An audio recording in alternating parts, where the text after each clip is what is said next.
What's up, Raider Nation? Welcome to another edition of the Silver and Black Lounge, the home of unfiltered Raiders talk. If you love the Silver and Black, you've come to the right place. Hit the like button, subscribe, turn on notification because we're live every single week talking everything Raiders. Tonight's show is absolutely loaded because former Raiders safety Jonathan Abram has everyone talking after a cryptic message that appears to take aim at former Raiders coach Josh McDaniels. Abram has suggested McDaniels ruined everything they built and accused him of sabotaging the organization before heading back to New England. So the question tonight is, was Abram speaking for Raider Nation, or is this frustration boiling over years later? We'll break down what was said, what it could mean, and whether McDaniels' era has left scars the Raiders are still trying to overcome. We'll also discuss whether the current regime has finally turned the page and if the franchise is headed in the right direction under John Spytek and Clint Kubiak. Question of the night, poll for the night. Do you agree with Jonathan Abrams' comment about Josh McDaniels, or do you think it's time for Raider Nation to move on? Let us know in the chat. Grab your drinks, represent the Silver and Black, and let's get the conversation started. This is the Silver and Black Lounge. Let rock. Which team, by colors alone, is identifiable around the world? The autumn wind is a Raider. Which team, by slogan, commitment to excellence? Pillaging just for fun. Just win, baby. He'll knock you round, All those things then upside down, are the Raiders. and laugh when he's conquered and won. When you have great coaches, then after you have great coaches, you get great players. You have a great organization, and you tell them one thing: just win.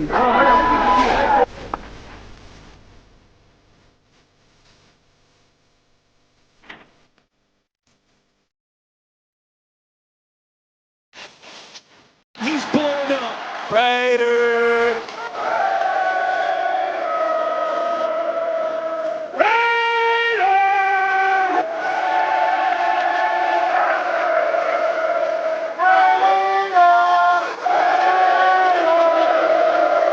Just win, baby. The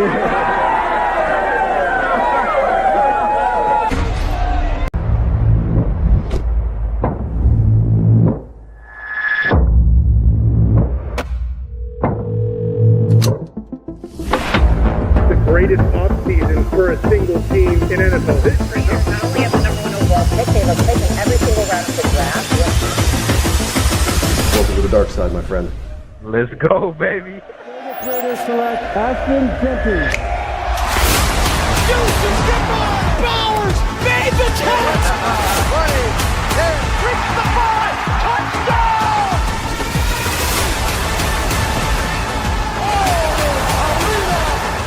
Over the middle, flies up in the air, and picked off by Mark!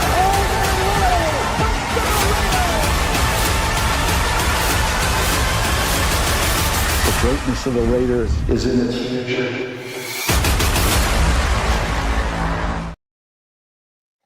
What is going on, Raider Nation, man? It's the Silver and Black Lounge. I'm your host, Raider Ben, man. We here every single week talking all things Raiders, whatever may come up, and sometimes we just be free balling, man. But, right now it's the off season. There ain't really much going on. So whenever something comes up, we going to be here live and direct to address it to the nation, man. You feel me? So regardless of what channel you're watching this stream on, man, this is the NWA, the Nation with Attitude. You are tuned in with the world's most dangerous chat.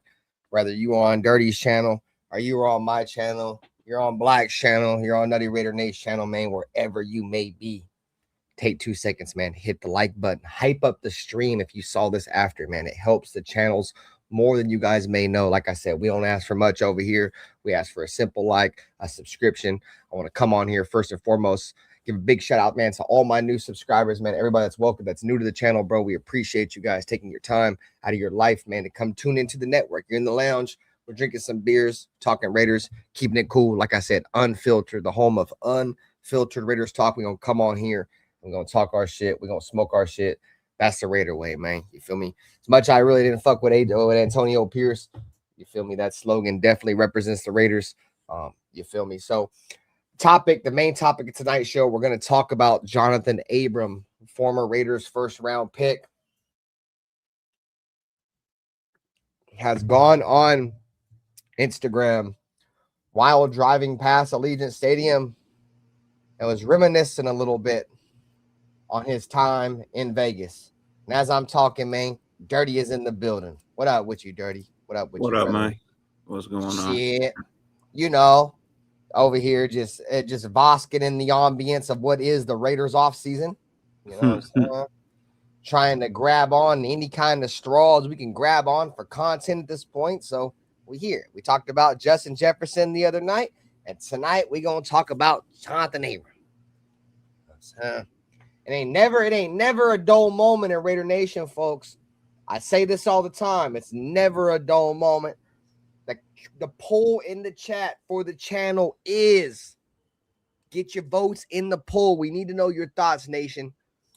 Do you guys agree with Jonathan Abram's comment about Josh McDaniels tearing it apart? As you can see the post right here.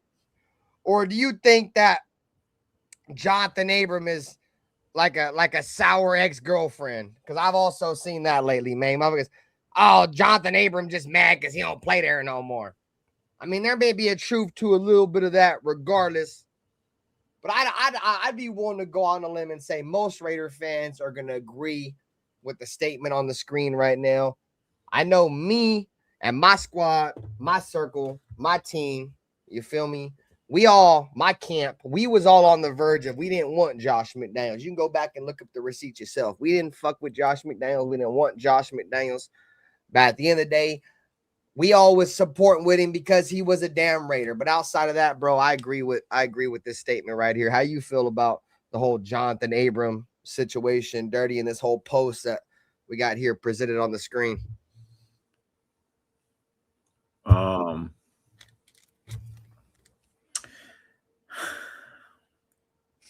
What up, Bruce? I personally don't have an issue with what he said. Hey, Will. SA. I've been saying this shit for years. Sinister. Okay. You know what I mean? I personally been saying this shit for years. So Pistol. This is not a disgruntled player saying shit just because he's mad. This is the truth. These are facts. Like, no lies detected. Yeah. Right. All right. He literally ruined the team and then left to go back to where he was at. I know he got fired, but I'm just saying, like, you know, you ruined a team that was playoff bound. You literally ruined it. You got rid of Derek Carr. You had no backup plan for who you was gonna bring in. You brought in the porno banger. You know what I mean? Like, you did the same. He did the same shit he did to the Broncos. Bro. I'm good, man. How are you? He did the exact same thing that he did to the Broncos, bro, which was destroy a halfway decent team that was on the verge of getting somewhere. He totally destroyed that. He got outcoached by two interim coaches. The one before him and the one after him. Both outcoached him. So and this ain't no diss towards Antonio Pierce, bro. But imagine getting outcoached by Antonio Pierce, bro. You got outcoached by Bisaccia and fucking Pierce. And Bisaccia. He got outcoached by a special teams coordinator and a linebackers coach. Some people just aren't fit to be head coaches, bro. I said that when we hired him. He's not fit to be a head coach. I saw what he did in Denver.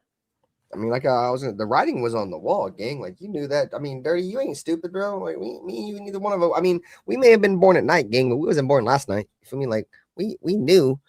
That's what I think. That's what really bothers me the most, Dirty. Is like people act like they don't see it. Like you don't see it. Like the stats aren't there. Like the numbers aren't presented to you on a silver platter, and you just like it's like you just fail to acknowledge it or something. Yeah. You know what I'm saying? Like, What up, Ahmad? Yeah, I've watched I've seen a couple games of the World Cup, dude. But I mean, if you go back and you look at what was the 2021 Raiders, bro, you know what I'm saying, with Gruden and what was left of Bisaccia, we finished second in the AFC West. We qualified for the playoffs as a wild card team, and we lost to the Cincinnati Bengals, bro, like the last play of the game, right? And then you fast forward 1 year later. What up, JT? And you fast forward 1 year later, bro, to 2022. We finished 6-11, finished third in the AFC West, missed the playoffs. Bro, we added Devontae Adams, and fucking Josh Jacobs had like an all-pro season and led the league in rushing, and we got worse. Got worse. Oh, that's nasty work. Like I say, bro, motherfuckers be like, oh, this is the Raider way. That's the Raider way, bro. That's the Raider way right there, bro. I ain't gonna lie. Raiders fuck around and go to the playoffs, and 1 year later lose all of our head coaches and shit. Bring in this other ass head coach, and then be worse. Get worse, dog. Like, bro, when you see a team make the playoffs, bro, you expect them, you feel me, to maybe go to the playoffs for a couple years. You feel me? At least be in that realm of the playoffs, bro. We went from 10 wins to 6. Like, bro, you get 6 wins, you ain't sniffing the ass crack of the playoffs, dude. No. And no, you're right. That Colts game against Jeff Saturday was fucking terrible, dude. Like that was blasphemy, dude. What up, JT? That was blasphemy. Hey, bro, JT plays Diablo, bro. I was live the other day, fucking playing Diablo, and JT was like, bro, I didn't know you played this shit. Me and JT was live on YouTube playing fucking Diablo and shit. That shit was pretty cool. I don't even know what the fuck that is. Diablo's like a computer game. They've transferred over to console. It's like an RPG type game. Yeah, I be streaming games and shit just like in the off season and shit. And he pulled up, he's like, bro, I didn't know you played this shit. JT was coming through, bro. His fucking build was hella overpowered. He was just running through everybody, bro. I was getting all the money. He was killing everything for me and shit. Anyways, that's besides the point. Shout out to JT, man. Appreciate you, bro. But the craziest thing is, bro, it's like, how do you go and get Devontae Adams, you feel me, Derek Carr's best friend, have Josh Jacobs have the best year of his career, stay healthy for all 16 games or whatever, and be worse? Like, I don't get it. What up, James? It just don't make no sense to me. And you know what's crazy is a lot of Raider fans, when Josh McDaniels came to the Raiders, a lot of Raider fans like, bro, he's about to come over here and just sabotage this shit. Like that was a lot of Raider fans said that shit. And I was like, I don't know. I don't really want to believe. I don't really want to get too much into conspiracy and shit, especially because it's the Raiders. I didn't want to think he was going to come over here and sabotage us. But, when you start hearing shit like this out of former players' mouths, it just kind of makes you second guess some things. Like, that shit's weird. That's like point. I feel like that's against the law. Like he said, that motherfucker should go to prison. I agree. That's bullshit. This motherfucker was literally breaking the law. Like, he was coming over here and just fucking us on purpose. Like, that's like, I think there's a rule against point shaving. Is that not point shaving? I would consider that like probably worse than point shaving. What up, Nutty Reader Nate? What up with you, brother? What up, Nate? What's man? What's good? We taking a break from beating up on Max Crosby, and we're beating up on Josh McDaniels tonight. That's all. You can't really call it point shaving because he's not playing. You know what I mean? I suppose. What is that? Coaching malpractice? No, that's not. He's not a doctor, bro. That's why I said coaching malpractice, guy. Hell nah, bro. That's literally like that's career sabotage, bro. You know what I mean? And like I get that it may have been time to move on from Derek Carr. This motherfucker was more known for benching Derek Carr and getting Devontae Adams and doing fucking nothing, bro, than like anything else. He's not outside of that. Nobody even thinks about Josh McDaniels doing shit, but just fucking our whole team. Pause. Like, all he did was fuck our team up. Lost Waller, lost Jacobs, lost Carr, lost Devontae, fucking lost everybody, dude. Like, in 1 year, we went from fucking a team that may have a chance to compete for the future to a team that was worth a fuck, dude, in 1 year.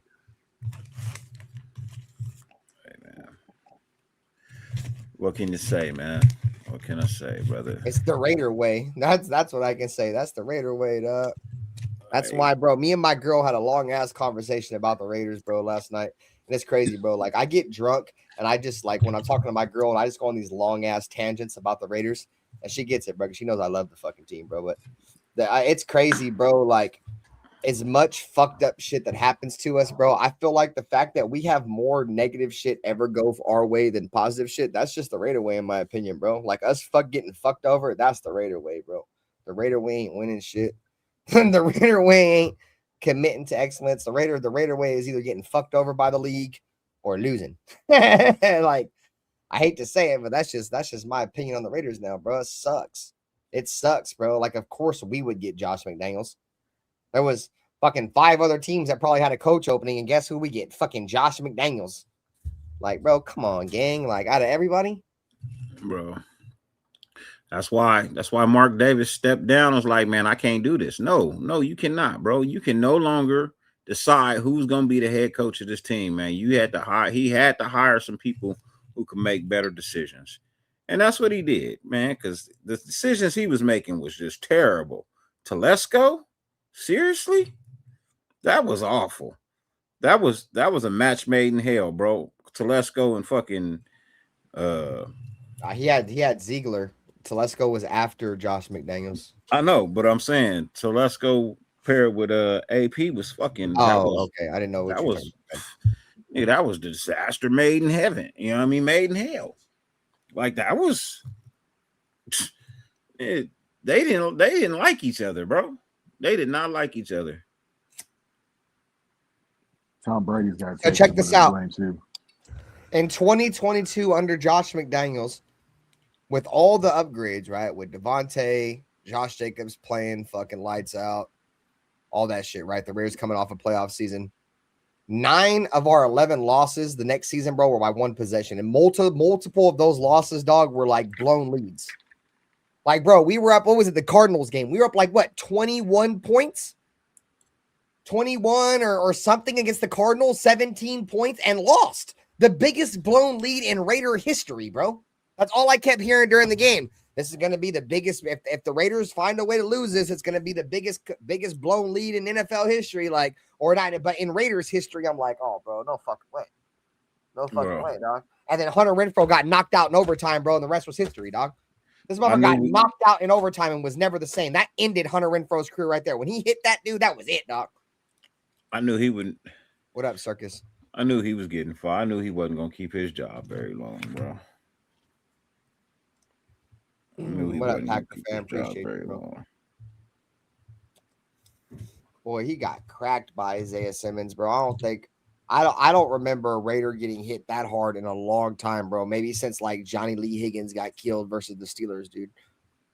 Or now, was it Johnny Lee Higgins or Darius Hayward Bay? One of them got absolutely obliterated by the Steelers, dude. Isaiah Simmons hit that dude with the wrath of fucking Satan when he hit Hunter Renfrow, dude. Like, I was like, oh my God. Like, I didn't even feel bad that Hunter Renfrow fumbled that ball. I wouldn't say I didn't feel bad. I mean, I didn't judge him for fumbling that ball, dude, because he got fucking whacked, bro. And we all know, dude, Hunter Renfrow's a little guy, dude.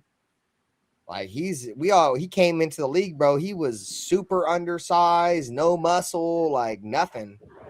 And Isaiah Simmons, bro, a former first-round pick, dog, like SEC fucking all-American linebacker, dude. I mean, Isaiah Simmons really wasn't good in NFL, but in college, bro, he was like that. Boy, he hit that dude with the wrath of Satan, dog. He went down there with the intent to hurt Hunter Renfrow, dog. And he did just that, bro. He hurt Hunter Renfrow, dislodged Hunter Renfrow from the ball, and won the game for the Arizona Cardinals. And I almost spit my beer out, dude, when we lost the game like that. And the Raiders were already in field goal range. They were already in field goal range against Arizona, dude. And instead of running the ball, you want to throw a fucking flat route to Hunter Renfrow, dude, who like had already got hit like earlier in that game really hard. And you throw it to him again. And it cost us the game. Like, it was just insane, bro. Circus said, don't forget the magic number of 17-3 with McDipshit when the score was 17-3 in our favor. We would choke. Anytime we were up 14 points, we'd lose. You could say Hunter was the hunted that day. Yeah, Hunter was the hunted. Exactly, dog. He got Oh, for sure. smacked. Fucked up. I mean, Yeah. I don't know. I felt like Derek. I'm not gonna put this on. This ain't gonna be about Derek, but I felt like at that position, bro, we should have been running the ball. I don't know why we were throwing the ball anymore. The game was over. The next score won the game, and instead of just sticking to football and doing what probably every fucking analytic would say to do, which is run the ball. What was it, like first or second down, like early downs? It wasn't a go-to must-have third down. Run the ball, get some positive yardage. But no, you want to do some dumb shit. No, you're right. You're right, Charm City. He put Renfro to bed, dude. Renfro was sleeping before he even hit the ground, dude. Yeah, that wasn't DC fault though. No, I'm not saying it's on DC. The only reason why I mentioned is I felt like DC probably should have checked to a run.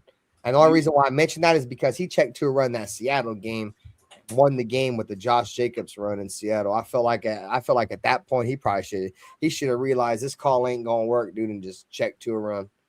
Well, But you gotta it is remember what it is. him and McDaniels was battling, so he basically had to do what he wasn't given the free rein. I was gonna make that argument too until he fucking made that play against Seattle. I mean, he called the run for Jacobs. That had nothing to do with McDaniels. That wasn't with McDaniels. That was with McDaniels called a pass play and Derek Carr checked to a run, just like McDaniels called a pass play. McDaniels wasn't even the coach. McDaniels wasn't the coach when we beat Seattle like that. When we were that season when Josh Jacobs led the league in rushing, that was under Josh McDaniels. No, it wasn't. That win, that run, that was not under him. Who was it then? That was fucking Gruden. No, it wasn't, bro. It was after. Yes, it was. Yes, it was. That was not under McDaniels. That was not under McDaniels. And if I'm wrong, then I'm wrong. But man, I swear for God, that wasn't under McDaniels, bro. Because that was the same season we did we did motherfucking the Saints dirty. You know what I mean? That was the same season. Wrong. The only positive that we had under Josh McDaniels is that Josh Jacobs led the league in rushing and we got Devontae Adams. Yeah, see, JT says, said right there. That was the game before DC got benched. That was under McDaniels. No, it wasn't. Yeah, it was because DC got benched under McDaniels. DC got, I didn't know it was that was the next game, but yeah, it would the Raiders were pretty much out at that point. We had to play the Niners the last game of the year, and he benched Derek Carr the last game of the year against the 49ers and started fucking Nathan Peterman. I remember because I was at that game. I was in Vegas. We benched him after the Pittsburgh game. Oh, it was the Pittsburgh game, huh? It was a snow game, and fucking they benched him. See, there you go, JT. Derek Carr was like, fuck this play, and he checked out of it, and Josh Jacobs broke and won the game. Because they even said that shit after the game, fucking that Derek Carr kicked out of it. That's why I would have made that argument with you too, Dirty. But like Derek Carr was checking out of shit. You feel me? Like I said, I don't want to make this about Derek. That's irrelevant. I'm just saying, like it was at the end of the day, it was a bad play call. Nonetheless, Derek Carr did his job. He's the quarterback. The coach called the play. He ran the play. I get it. So I'm not knocking him for that. I just felt like, you feel me? If you were gonna check out of plays later in the year and plays that won you the game, I felt like he should have checked out of that. That's all I'm saying. It was that shitbag dude. Yeah, that's the only thing that we had positive under Josh McDaniels is that was the first year that I ever seen the Raiders run the zone blocking scheme to perfection, because Josh McDaniels ran zone blocking, which the Raiders have notoriously historically never ran zone good. And Josh McDaniels brought in a zone blocking scheme, and Josh Jacobs led the league in rush and had his first All-Pro season behind it. You look. It wasn't working though. That right there, that's even more evidence that he was here to fucking sabotage the Raiders. How the fuck you get mad because your quarterback checked to another play that won the fucking game? How do you get mad? You supposed to come up to him and be like, hey man, great fucking job, man. You saw something I didn't see. No, he didn't want to win, bro. And I saw a question earlier that said if Josh McDaniels would have drafted a quarterback, would Mark let him stay longer? No, he would not have. And that quarterback that he drafted probably would have been out of here too. Well, no, because AOC's still here. So I don't know. But no, I honestly believe he wouldn't be here. I guarantee you he wouldn't still be here. Cheers, Chad. Hit the like button, man. Welcome to another edition of Silver and Black Lounge, man. The home of unfiltered Raiders talk, man. The home of the debate show where motherfuckers don't get their feelings hurt. You feel me? And if they do, they get beat up real bad, you son of a bitch.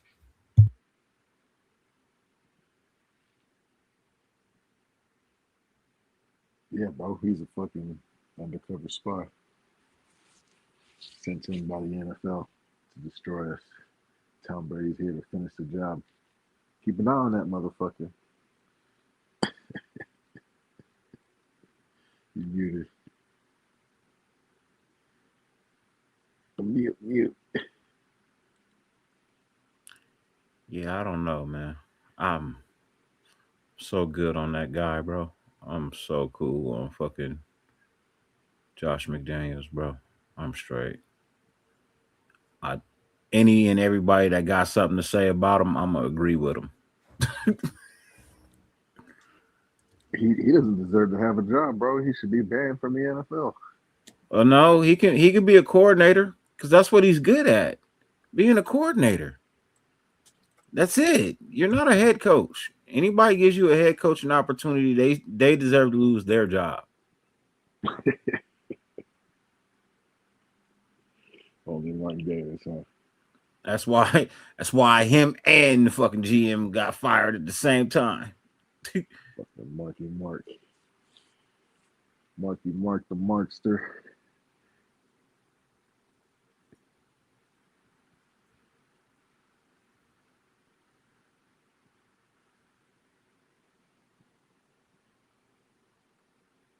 Shit. Oh yeah, hold on. What up? Let's see. What do we got in the chat? Charm City said, just for that, we're gonna continue to beat the Pats because of what McDummy did to us. Sounds good to me. I know this upcoming game against the Pats this year, this shit ain't about to be no walk in the park. They definitely looking to beat our ass. I ain't gonna lie. And it's in their stadium. They definitely looking for revenge. I don't know. I don't have the Raiders beating the Patriots this year, but you feel me? I like the energy. I like the energy for surely. I don't, like I said, I don't have much expectations for the Raiders this year, guys. Be a Debbie Downer or whatever. I'm not gonna do it to myself again, chat. You guys seen me last year, bro. I was doing play-by-plays and I was about to start breaking shit.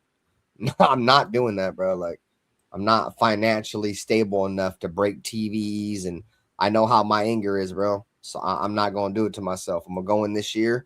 I'm gonna think the Raiders are gonna be garbage. And everything, the littlest thing, it could be a 2-yard run, and you're gonna see me jump for joy, dude. Why are you gonna bring?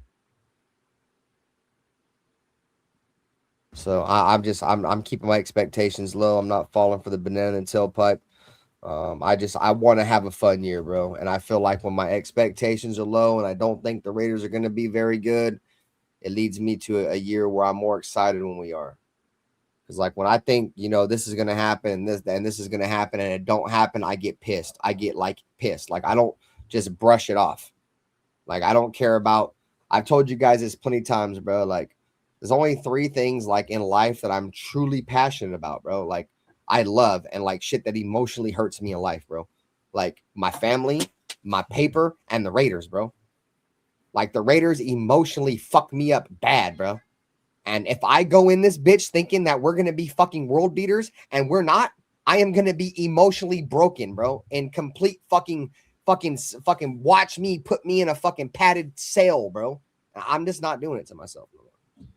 Like some of y'all motherfuckers might want to do that shit. Y'all want to think everything's unicorn and rainbows and shit. I'm not doing it, bro. Because I know for my own sanity, dude, I will fuck around and do something stupid, bro. Y'all seen me melt down last year, bro. I was melting down on play-by-plays, bro. Nah, bro. Nah, bro.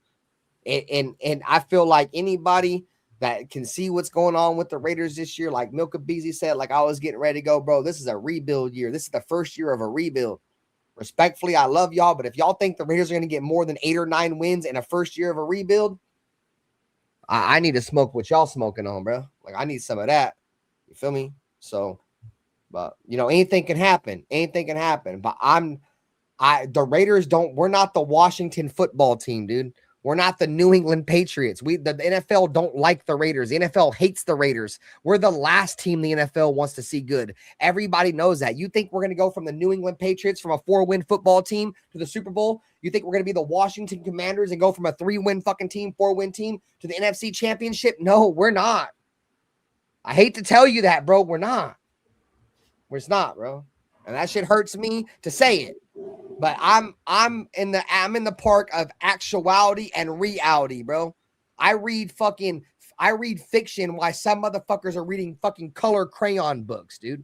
You read color crayon books and pop-up books where you open up the book and the whole fucking world explodes and shit comes about the book. Read those all you want, because that's not reality. And you might as well go be a Chief fan or an Eagle fan or somebody where that's their life, because that's not the life of a Raider fan, bro. The life of a Raider fan is reading a Jeffrey Dahmer book, a fucking the shittiest true crime book of all time, like the shittiest serial killer. That's the life of a Raider fan, bro. It's not this sugary shit that motherfuckers try to portray us as, bro. And that shit be bothering the fuck out of me, dog. Like, I hate the Raiders suck, bro. I hate saying this shit, but it's where we're at. It's where we're at, bro. It sucks. That's why I hate making content when I feel like this, dude. Because I beat up the team, but I'm not doing it. That's how I feel. Anyways, Dirty, go ahead, bro. Oh no. Letting you finish your rant, brother. I mean, I'm done. it's not like we good. You know what I mean? We're not a good football team. What up, Raider Tim? What up, Milk? But we're making progress, right? It's got to start somewhere. Why can't it start this year? It can start this year. I'll be perfectly fine with it starting this year. Like I said, I'm not asking for a Super Bowl right now. I'm just asking to turn on the TV on Sunday and be like, okay, either they won, or you know what, man, they fought. They tried real hard, bro. They just came up short with a field goal at the end of the game or something like that. You know what I mean? But like, I'm not about to get I'm not about to go kid and play on it. I ain't about to get too hyped. You know what I mean? I'm not about to get too hyped about it. Like, I could see the amount of wins that I projected, you know what I mean, earlier. But like, if we don't reach that, I'm not gonna be upset. I just don't want to be a below average team again. Give me 8 wins. Give me 9 wins. I'm fine with that. That means you're trying. But this 2, 3, 4 win, like, man, fuck out of here, bro. I don't want to be no 3-win team. What kind of shit is that? You got 18 games or 17 games and you only win fucking 3. That's embarrassing, bro. That's how I felt last year. Bro, that's embarrassing. I'm still tripping.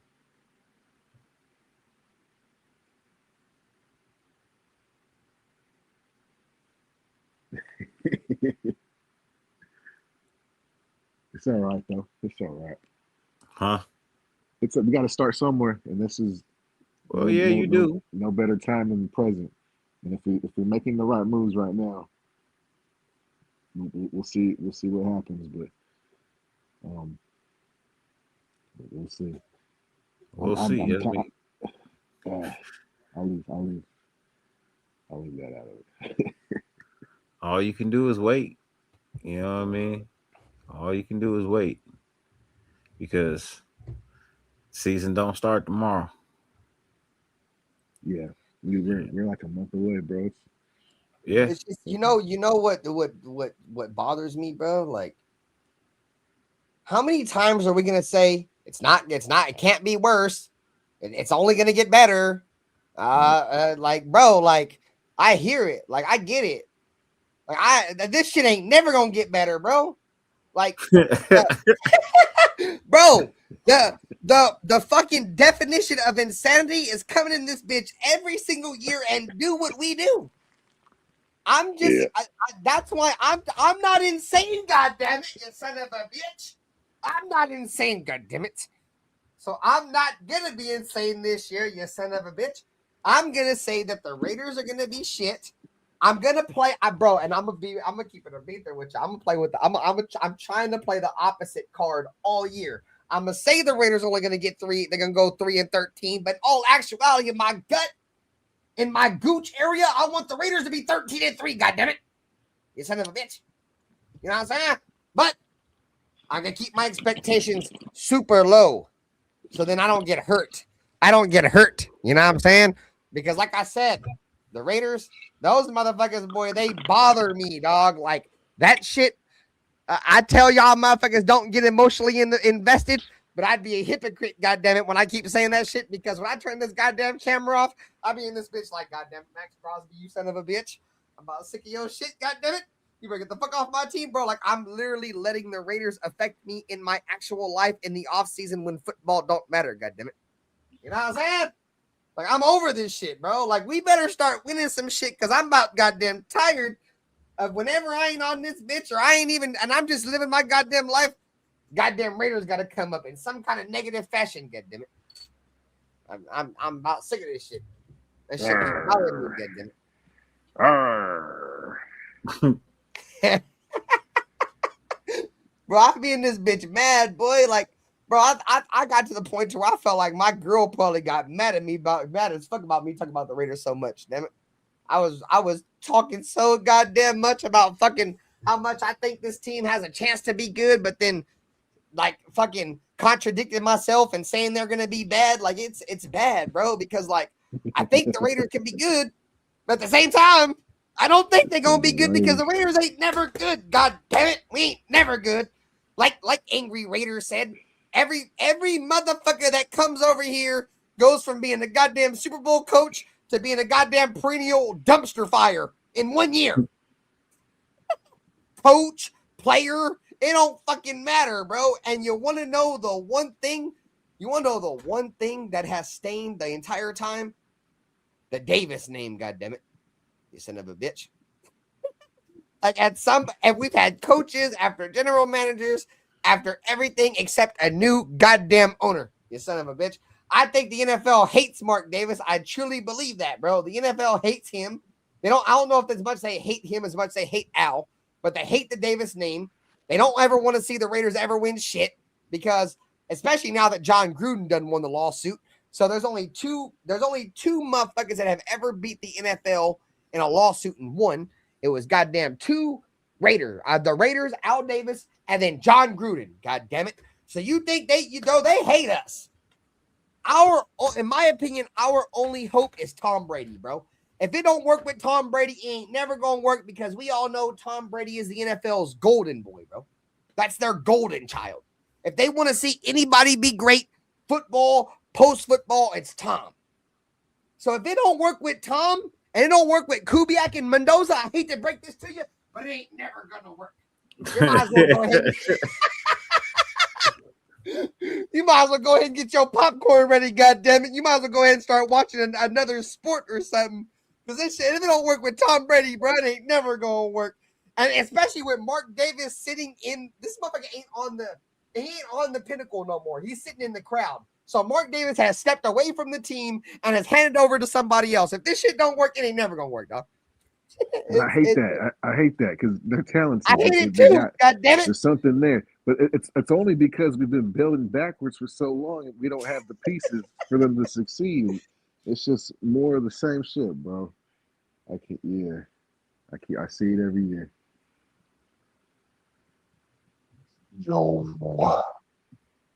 What up with you, man? Black What up, man? Wolves.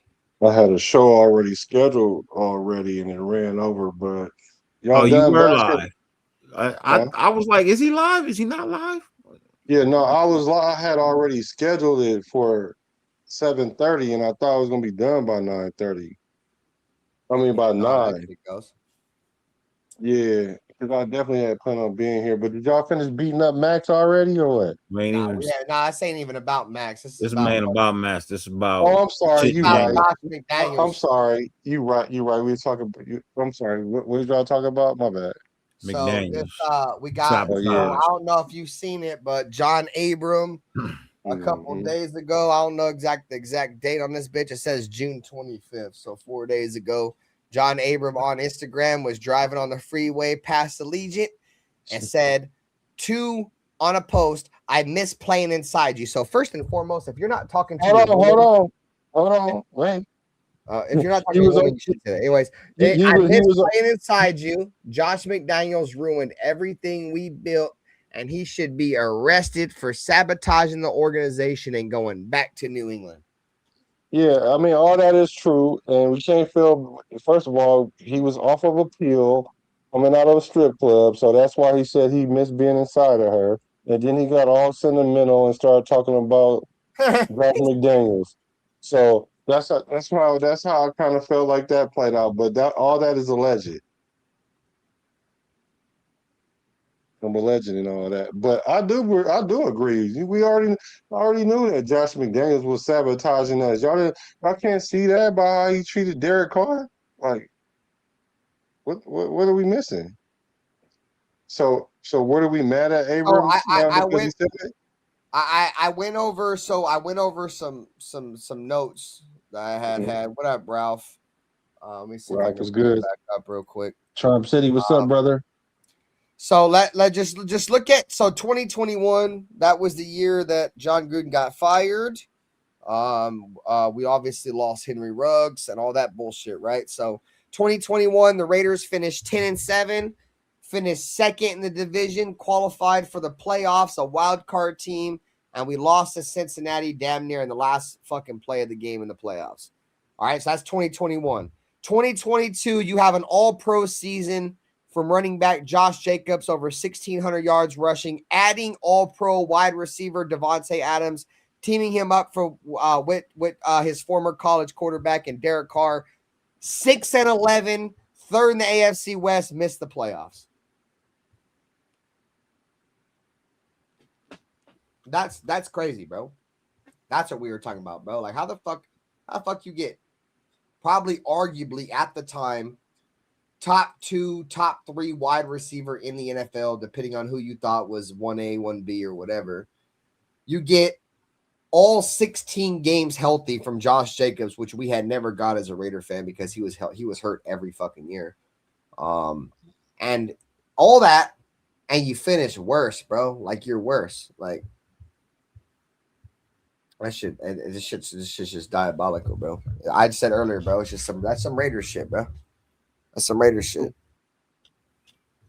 It's definitely some Raider shit. And then not only all that, so after all that being said, Josh McDaniels completely gets rid of everybody. Gets rid of Derek, gets rid of Hunter Renfrow, gets rid of Darren Waller, gets rid of Josh Jacobs, all guys that had got the Raiders to where they were at the year before he got there. Like, this dude don't have a fucking skin on the wall and got rid of everybody, dude. Got rid of Alex Leatherwood.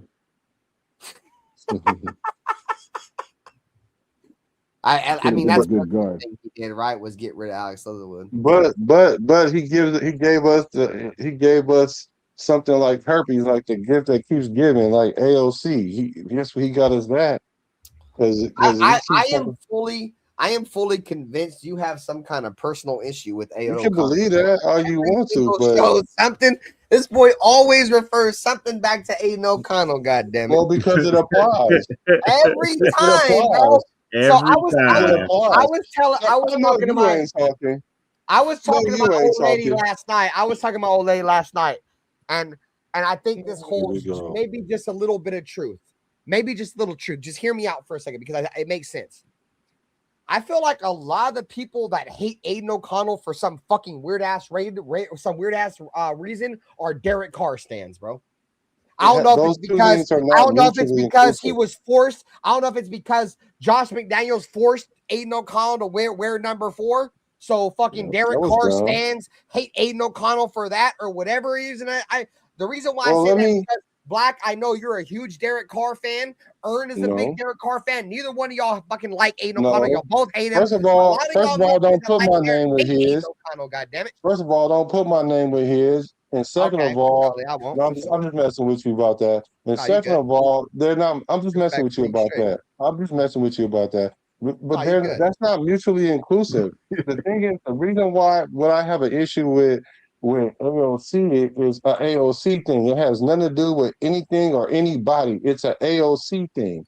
And the thing about it is, I'm not even hating on him. I was just being funny because that's the only thing we got left from McDaniels. Because really, he ran our franchise into the ground and I then see where left you're us. going with that. And Okay, then that and makes then more sense with some and context. then he left us. And then what he left us with was the AOC debacle. And I'm not saying AOC shouldn't be a Raider because he should be a Raider. A matter of fact, I want him to be a Raider. I want him to be, I don't want him to get traded.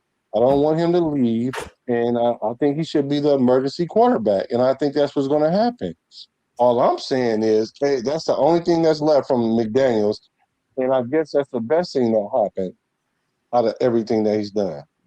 Michael Is Mayer, there's we don't got didn't he brought in Dan Adam Butler. Lauber. We got Adam Butler. He was brought in under Josh McDaniels, wasn't he? I believe so. Yep. That first year we had Josh McDaniels when we brought in Adam Butler. Yep. Raider Paul was good. So we got Adam Butler. No, but I hear what you're saying, bro. But the point I'm trying to make is, bro, like I kind of felt bad for Aiden, bro, because Josh McDaniels clearly hated Derek for some reason, bro, because Aiden O'Connell literally said the next year, he was like, I didn't want to wear number 4. I had respect for Derek Carr.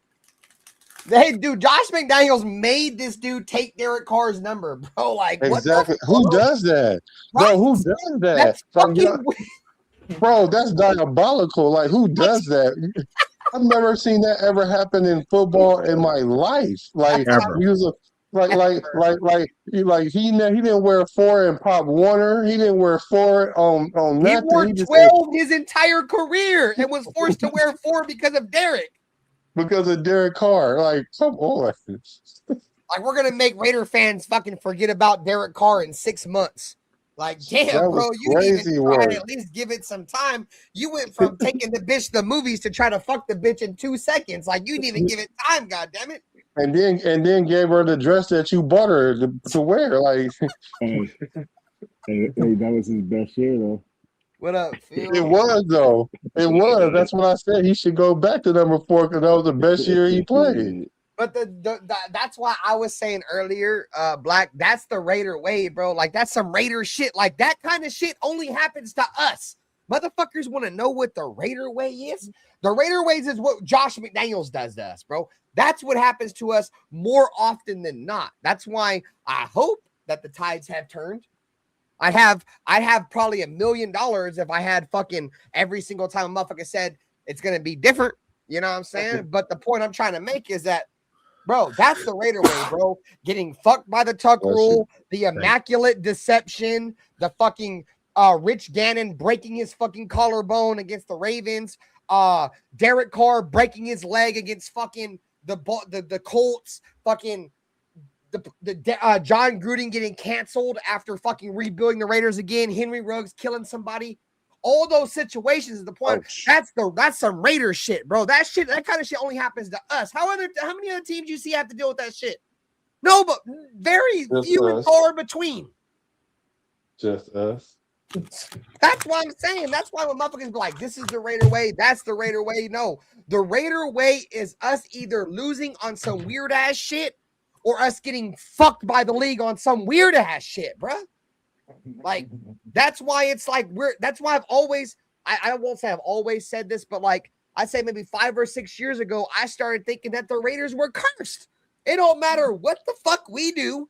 If the name don't include John Gruden, we're probably going to lose. And the reason why I said that is because John Gruden is the only coach I've ever seen over my 20 plus years being a fan that has got the Raiders back to being good, except for a couple years out of Jack Del Rio.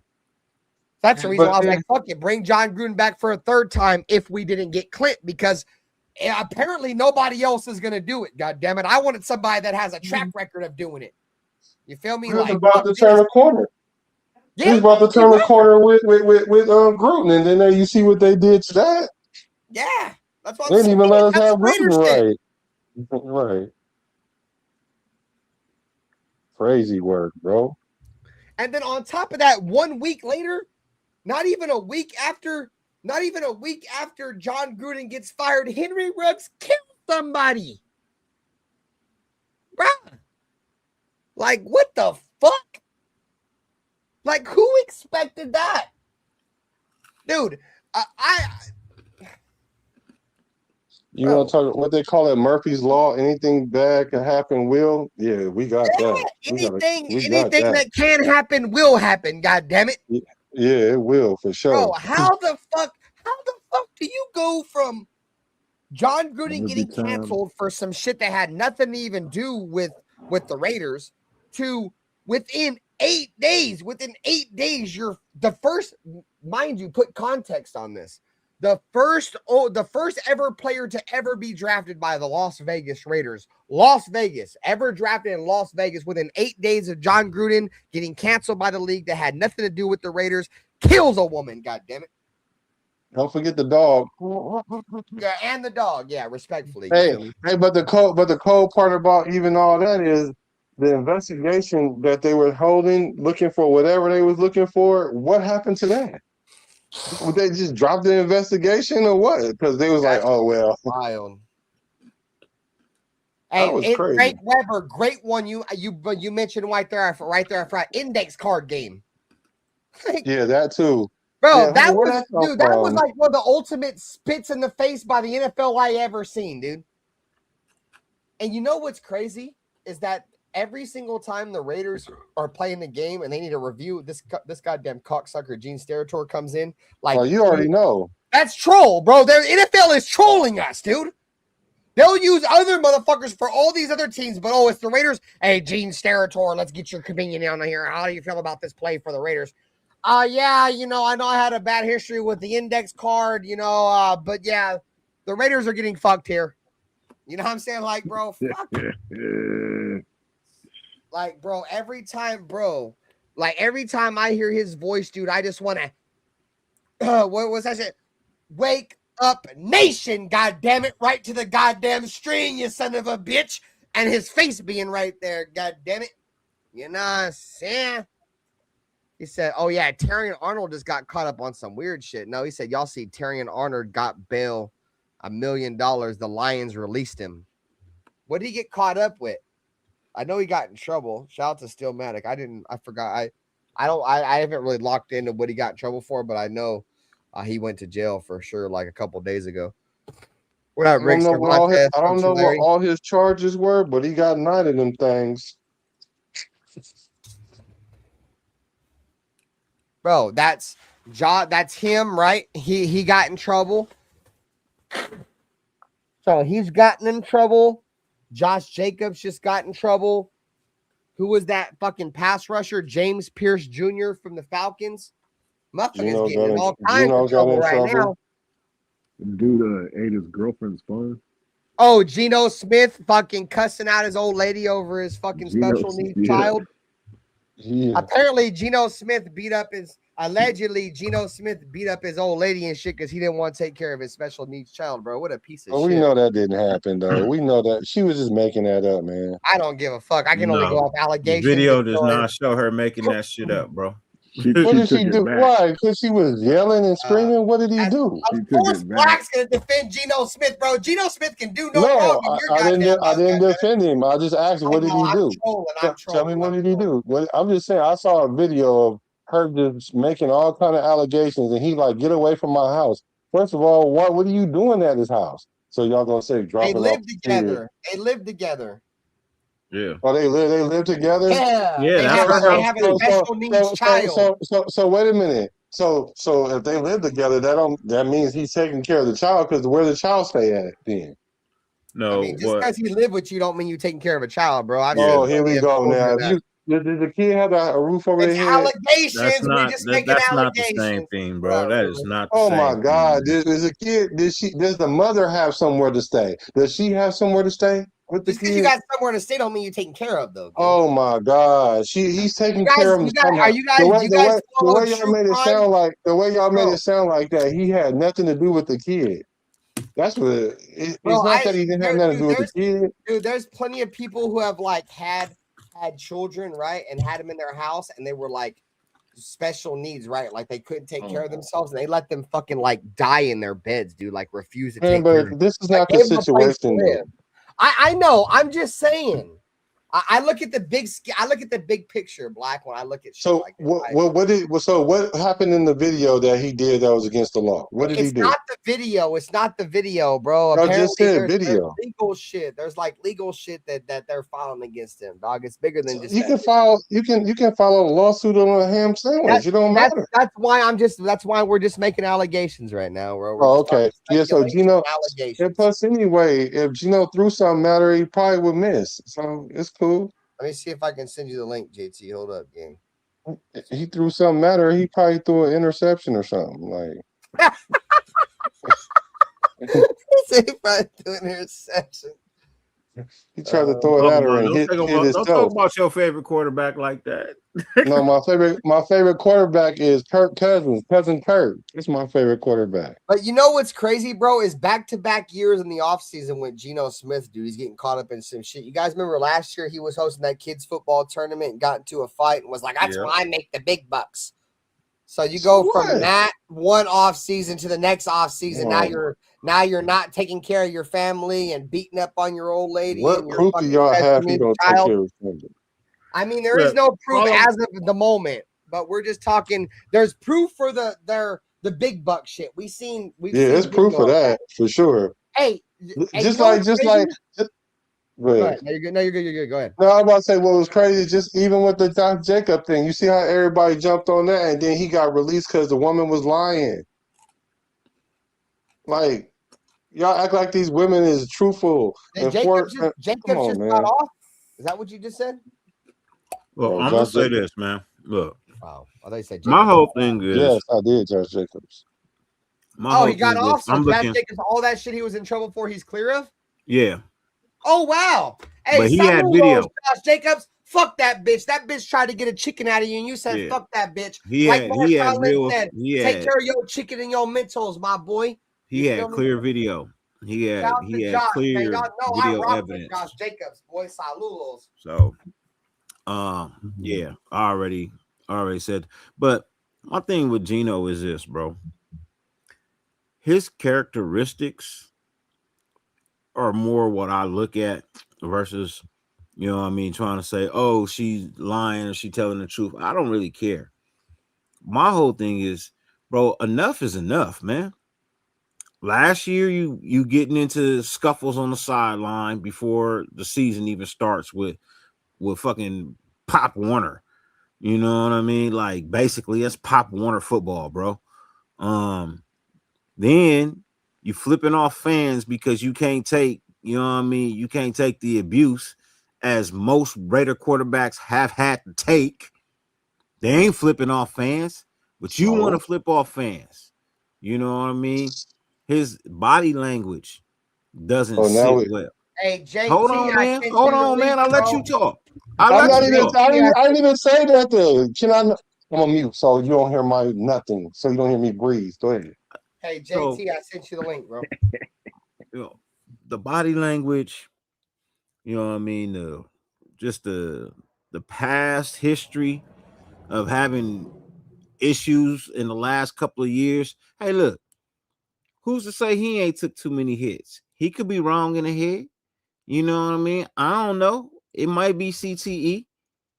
Who knows? Cheers, you know what everybody, I mean? I'm not gonna fully blame him, but what I'm saying is, over the last couple of years, his character has taken a decline, and this is just like one of those things where it's like, bro, did you or didn't you? Like, it shouldn't be a question. You know what I mean? When you look at somebody, it shouldn't be a question. That over the last couple of years, it's become a question now. Like, did you or didn't you? You know what I mean? And if you're a man of good character, it should never be a question. You know, it's not your fault, Black dude. I've been doing shows with Dirty for a long time. He's got a PTSD of me cutting him off so goddamn much, dude, that he just fucking like loses his fucking mind, bro. I have a bad history of cutting people off. Because I let y'all talk, man. I sit back here quiet. That's from just doing content for me, bro. It's nothing against you. So fuck, I was getting ready. Oh, so that's where I was gonna go with this. So y'all remember the preseason game last year when the fan had the sign up? When y'all were talking about flipping off the fans, right? Who's worse, Jamarcus Russell or Geno Smith?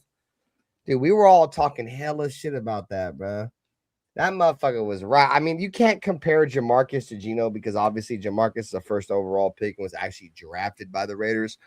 But I think what he meant by the sign was just overall talent and the performance and the kind of, what the Raiders would do under him. But I mean, if you go out and you want to look at it in all honesty, that fan was kind of right, bro, because the Raiders weren't shit with Jamarcus, bro, and we were just as bad, if not worse, with Geno. And you can make I'm gonna hear it. It wasn't on either one of those guys. It wasn't their whole fault because we know Jamarcus Russell, he came into a shitty situation. You feel me? Obviously, he's a first overall pick. First overall picks aren't drafted to good teams. You feel me? Obviously, the team had the first overall pick for a reason.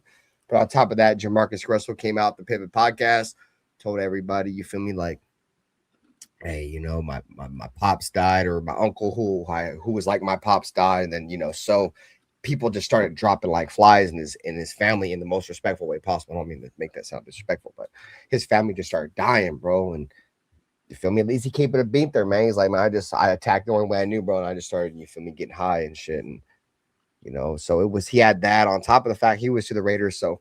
I don't really put that too much on him, but Geno Smith, he wasn't a number 1 overall pick. He wasn't a Raider and shit, but performance wise, yeah, bro, they played just as bad, bro. So I think it was more of a overall of how he's going to perform for the Raiders. But I remember a lot of Raider fans are like, bro, that's a crazy ass sign. And Geno Smith flipped it off. And Max Crosby too. Shout to the follower, the all eyes on me guy. Flipped it off for some attention so he can get some fucking more attention. Look at me, guys, so he can get put on a newspaper somewhere. Anyways, that's a story for a different show.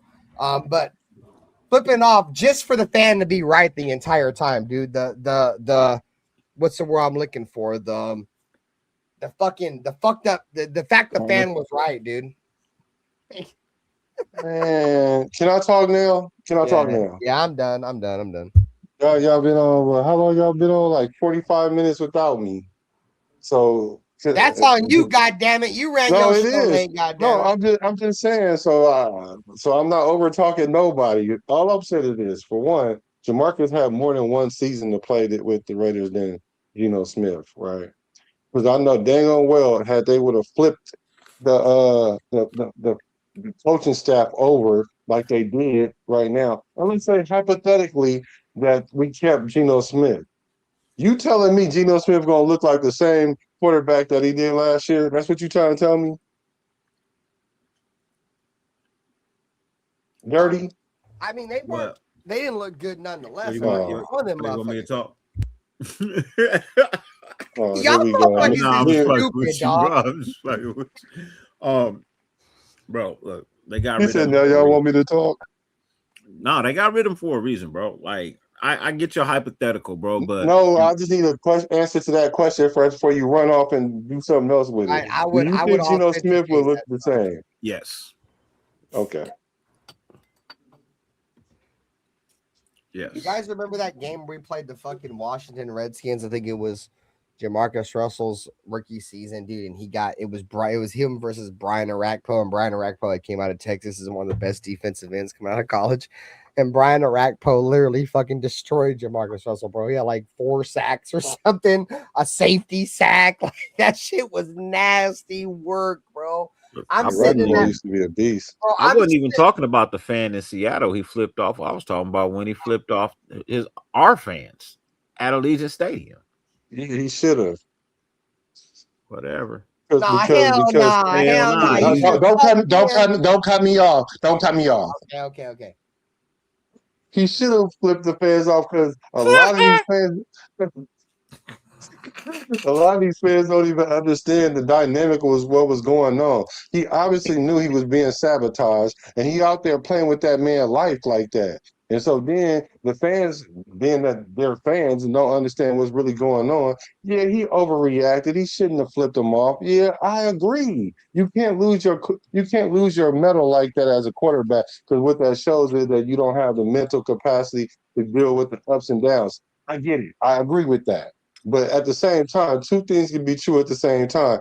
A lot of people deserve that middle finger that he gave because they didn't understand what was going on, that we found out later once the season was over. We found out Chip Kelly was sabotaging the team. We found out that the head coach and the offensive coordinator was funky. We found out that the head coach and the defense coordinator was funky. So it was a F y'all. Y'all don't know what y'all talking about, and I'm up out of this beach. And that's what happened. And I'm glad for him because I ain't got to talk to him no more. I ain't got to talk about Gino no more. And then after I'm about this piece, I ain't gonna take care of my special need kid, and I'm gonna beat up on my old lady allegedly. You know what I'm saying? Yeah, allegedly. On the way out. But I'm not going with the beat up on the old lady. I'm not saying he. I know. I'm just trolling, but damn it. I could see him maybe not. Those are just accusations. No. I could see him not giving the special needs kid as much as attention as she may want him to give, just because of his job and what he has to do. You know what I mean? But at the same time, I look. You off right now. You ain't doing much of nothing. Well, that Reginald pack if you got him. You know, right. she talking about he just there on the couch playing video games, ain't even paying attention to the kid. Like, I don't know if it's true or not. I don't. You know what I mean? All I'm saying is, over the last couple of years, his character has come into question, and if you're a good, upstanding man and your character is never in question, then we don't have these problems. But y'all better not ever get accused of nothing, because I swear I'm gonna be accuse me of some shit. I'll probably tell you I did it. No, I'm just saying, don't get accused of something that you didn't do, or you kind of did, or halfway did, and she inflates it or whatever. Like, hey, ain't no come on, man. Did nothing. Y'all acting like y'all acting like you either did it or you didn't. That's not true. That's not true, because just because she said it don't mean he did it. Just because y'all know, he's not saying if you do something, you did it. Not that if motherfuckers say you did something, you did it. Yeah, right. Either he did or he didn't. No, I said there ain't no halfway doing something. Like, either you did it or you didn't. There ain't no halfway. I kind of did. No, nigga, you didn't kind of do shit. You didn't do shit. I kind of robbed that bank, but I didn't really rob the bank. Y'all have that he did it then? What proof do y'all have that he did it? I'm not saying that there's proof, and I'm not saying that I believe what she did. What I'm saying is I have a problem when I have to question a man's character. That's my agreed. Because somebody make up something. Agreed. Bro, it's a track record over the last 3 years now. It's a track record. This man got into a verbal altercation with somebody at a football field. Now all of a sudden that rises to the level of he flipped off, and then he was flipping off the fans. He flipped off a fan in Seattle, which was okay. I get it. He was saying shit about your. Hey, JT got a Washington Redskins logo. Yeah, bro. he ain't from your team. Cool, but when you flip off your home fans because they unhappy about the amount of money that they paying to watch this shit show. Well, why y'all don't? You kind of gotta take that, bro. Well, why do you only flip off the player though? Why y'all don't flip off all parties involved? Why don't y'all get mad at all parties involved? I am mad at all parties involved. God damn it, and he's the head, the general. He's the fucking judge, so many jury, excuses and for Chip Kelly. executioner. God damn it! I didn't make no excuses for Chip Kelly. Y'all don't never say nothing about Chip Kelly until I say something. Make excuses for Chip Kelly. Neither. Nobody made excuses for Chip Kelly. All that shit came out. Y'all don't remember none of that. Black, when all that shit came out, we was on here calling all that shit out. We gave you credit. You was right. No, forget my credit. I'm talking about whenever we talk about how Gino played, we don't ever talk about the majority of what caused him to play bad. Not because he was out there just throwing interceptions. He wasn't throwing interceptions just because he's just garbage.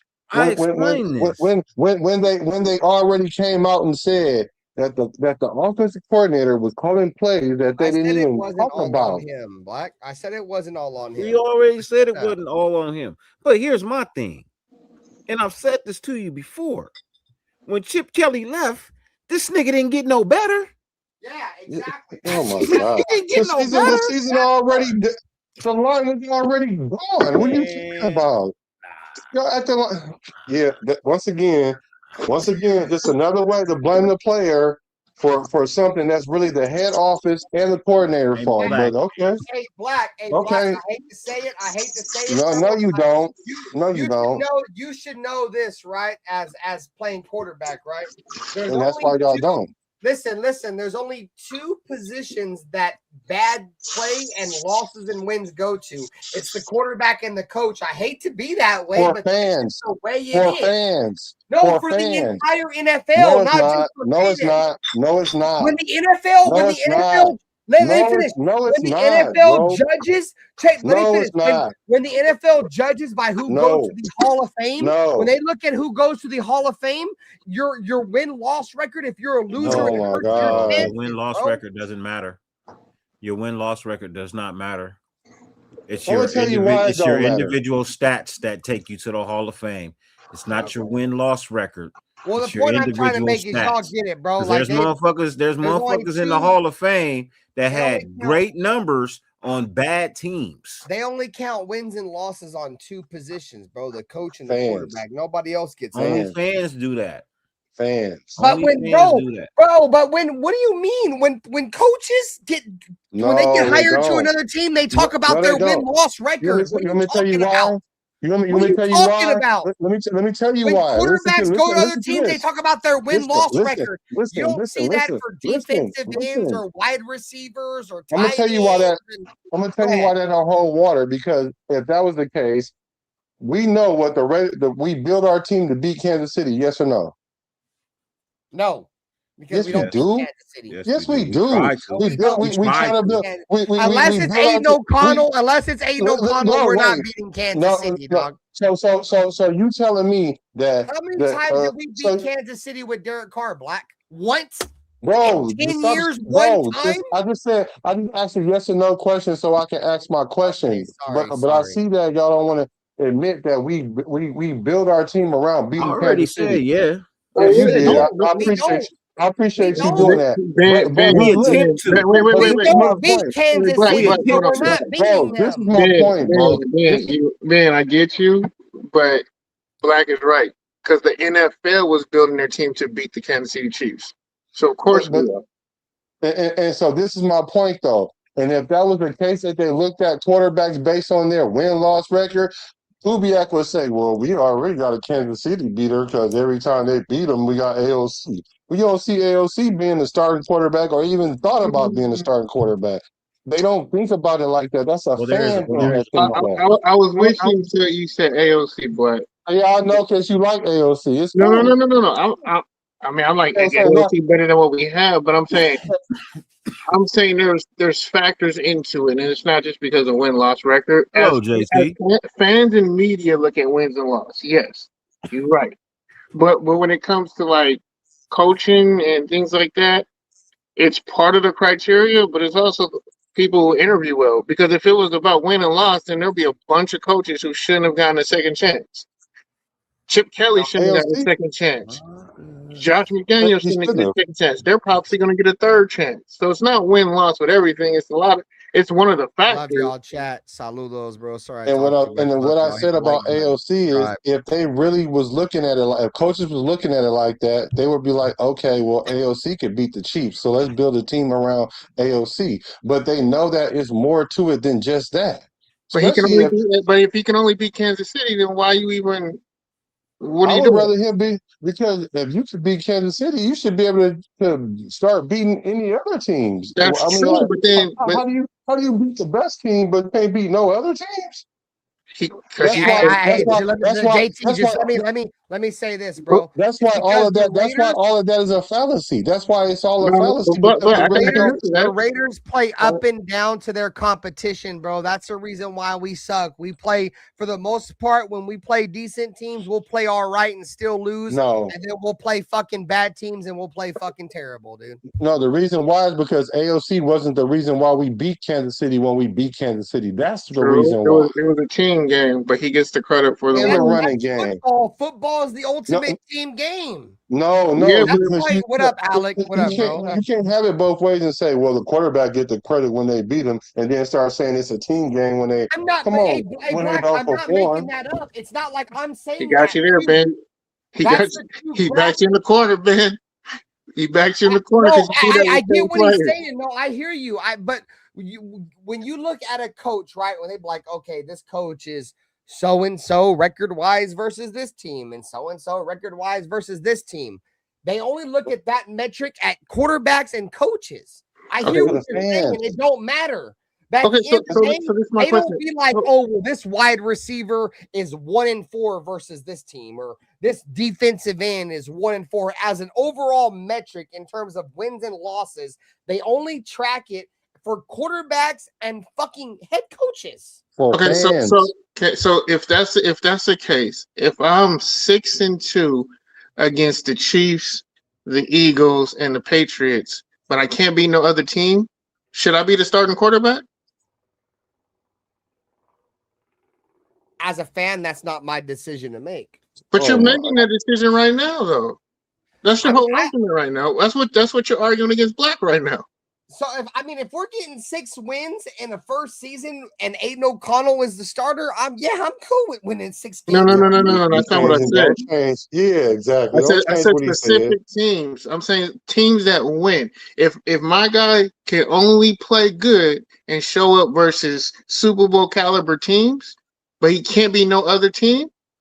I don't know if I'll say that, because if you go back to the year that Josh McDaniels got fired and Antonio Pierce took over, Aiden O'Connell, dude, they were smoking cigars, and I don't remember the teams exactly. I remember the Chargers specifically, bro, because we broke our record against them, but they were a terrible team. Dude, the Raiders won 4 out of their last 6 games, and 3 of those teams had backup quarterbacks. So then what are we comparing the talent to? The only reason why I have any debate for Aiden is because Aiden is going to, and this is no disrespect to Kirk Cousins, bro. He's like 38, 39 years old. He's coming in with a fucked up Achilles. We don't know if he's going to be able to sustain. No, he's not. Yeah, he is. His Achilles is blown. He's 2 years removed from that. He's 2 years removed from that. A year and a half come football season. Oh my gosh. Come on, bro. That's 2 seasons, bro. But he's 38. He's 38. He's not 28. He's 38. You talking about Kirk Cousins? Okay. Yeah, Kirk Cousins. Yeah, but Kirk Cousins ain't a mobile quarterback. If he was that's the reason why I think Aiden O'Connell could be just as good. You know what Kirk Cousins is still faster than him with a hurt Achilles at the point. Exactly, He's still more mobile. Who cares if he's mobile? And he know how to navigate the pocket better. Yeah, mobility matters. And if a quarterback running the ball meant anything, Lamar Jackson would have won 20 Super Bowls, and so would have Michael Vick. Okay. Who navigates the pocket better? Who navigates the pocket better?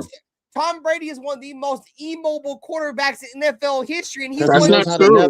That's not true. What the fuck are we talking about? That's not true. Peyton Manning was crazy. No. You're only saying how many times did Tom Brady run with the football? A lot. Right. No, he ran a lot to get first downs. He wasn't at the beginning of his career, yes. In the early 2000s, yes. But in the latter points of his career, he was 40. When was he winning Super Bowls? When he was 40. Tom Brady won a Super Bowl almost every single pinnacle of his career. When he was in the early part of his career, in the middle part 42. of his career, and at the latter point. But he was just as mobile when he first came in, and got more mobile as an older quarterback. Tell me, how does that make sense? How do you get more mobile when you're older? I'm gonna tell you why. I'm gonna tell you why that happened. He only ran when he was forced to run the ball. He didn't have to because he knew how to navigate the pocket, unlike AOC. The Patriots ran a lot of screens, bro. The screens were the run game for the Patriots. He wasn't throwing screens to Gronk. He wasn't throwing screens to freaking Randy Moss. I didn't say they were running about? Screens to Gronk or Randy Moss, dude. The Patriots had 20 different running backs that were fucking crazy for New England because they were great screen catchers, dude. No, they were system guys. No. I disagree. That's a better word. They're system guys. They were system. They had Kevin Paul.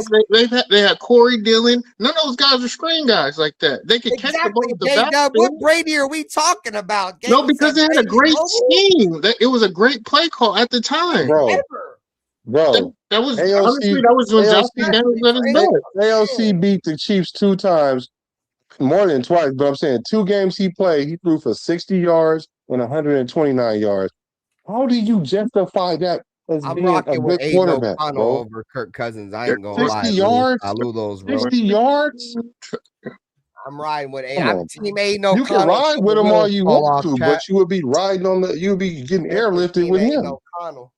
I'm gonna say Kirk Cousins done a lot with what he had in the cards that were dealt against him.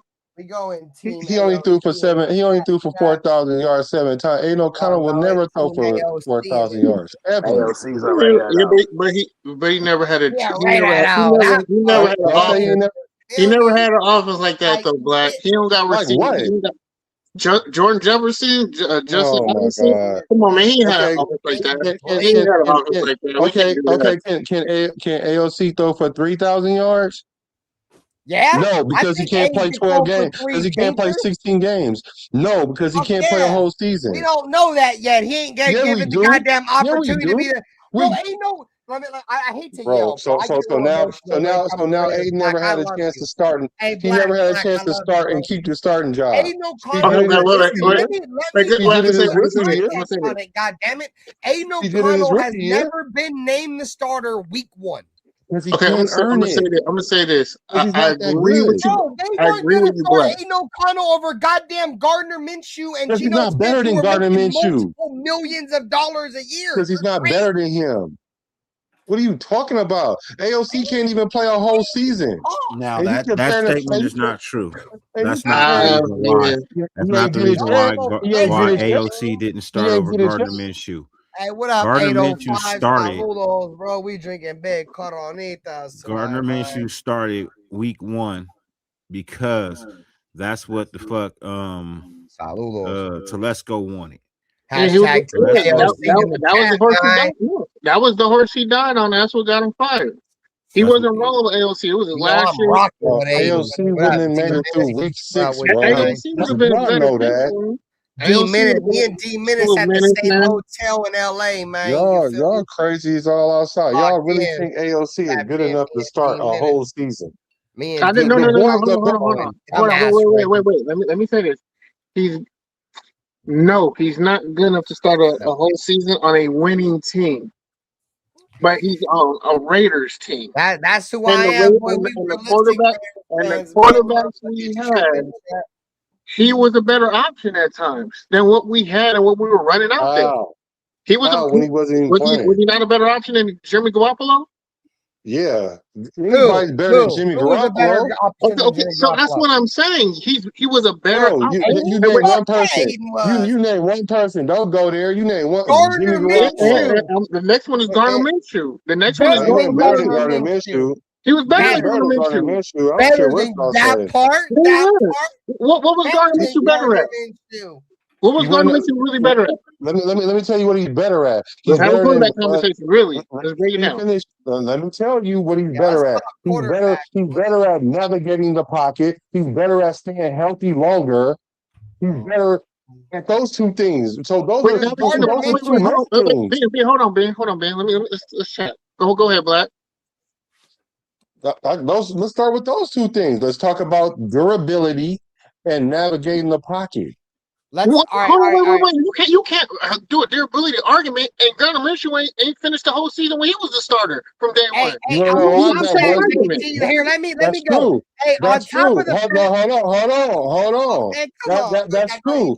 That's true. But how many seasons have Gardner Minshew played a whole season, or 80% to 90% of the games? Gardner Minshew was coming in. Wait. When Gardner Minshew was drafted, How many seasons, bro? Let me go now. How many seasons, bro?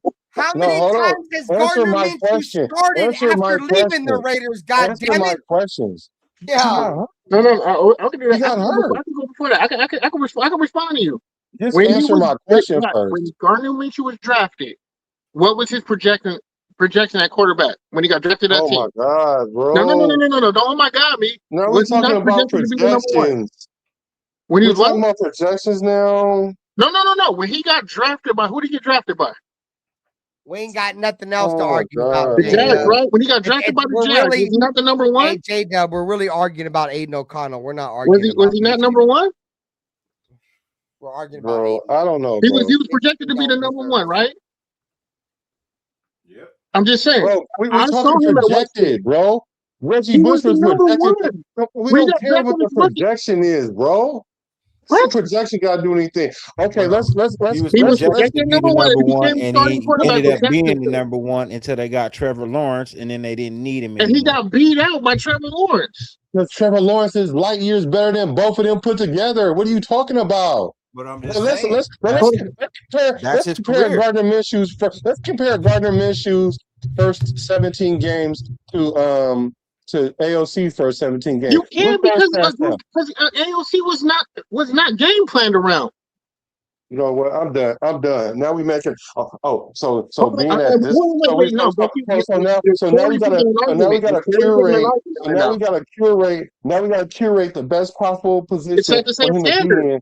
But any other time y'all want to sit there and say, well, let's look at Gardner Minshew's. I mean, let's look at AOC's first 17 games. It's a full season. This is Because what he it would didn't get look a like if he played season. a He full hasn't season. got a season You as want a to number know one. why? You want to know why? Because he gets hurt and don't hold the job. No, because he gets got drafted chances. as a backup. Gardner Minshew got drafted as a number one when he was taking number one reps. AOC has never came into camp being the number All one right. quarterback, getting the You reps. want to And know the why? number If he's not good enough to take someone's job. I'm not disagreeing with you, but Gardner Minshew wasn't either.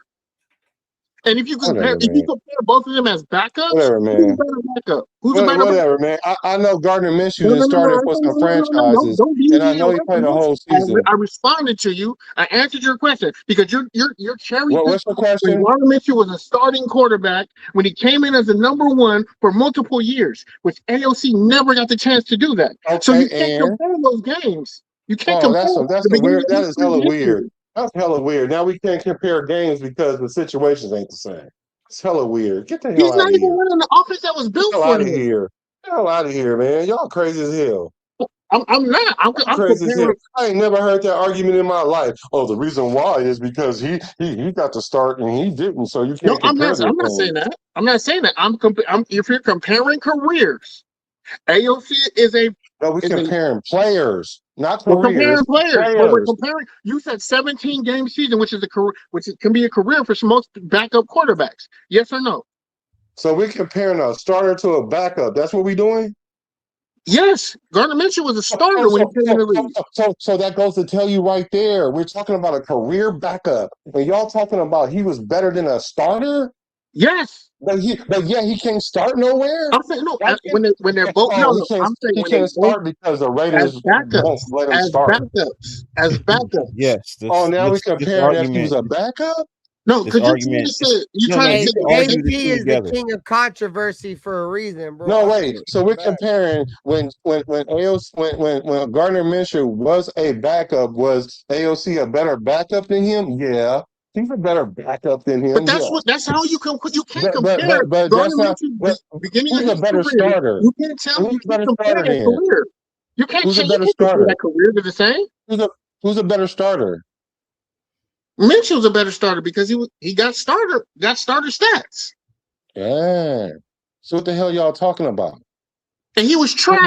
What are y'all arguing then? What are y'all arguing? He was ass, and now he's a backup. No, and he as a wasn't. backup, which is what his role was going to be from the bro. beginning. So you telling me he didn't win games as a starter too?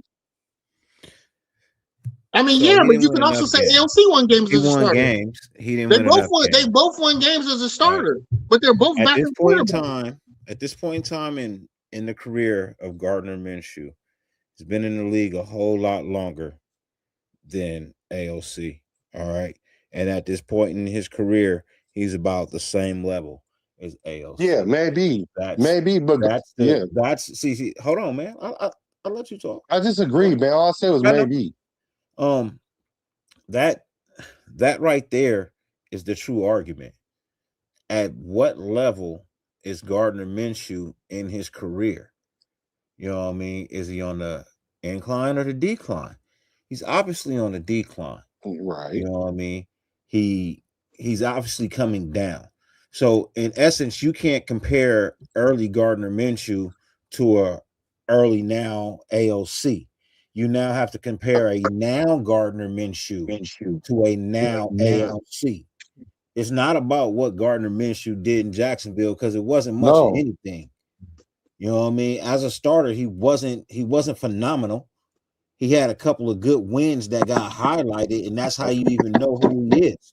Other than that, he didn't do anything spectacular, and that's why the Jags went out and drafted a Trevor Lawrence right afterwards, because they knew they made a mistake in thinking they drafted a franchise quarterback, which is what he is not. Gardner Minshew wasn't even the starter when we got him from was it Detroit? Indiana. Indiana.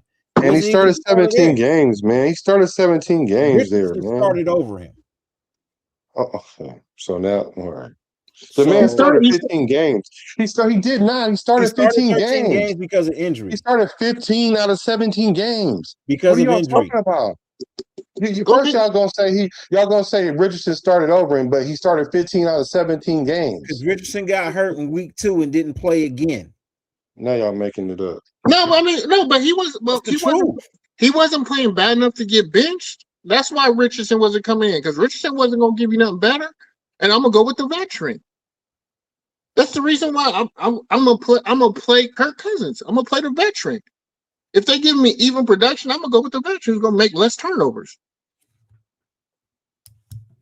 That's the same situation. Just saying.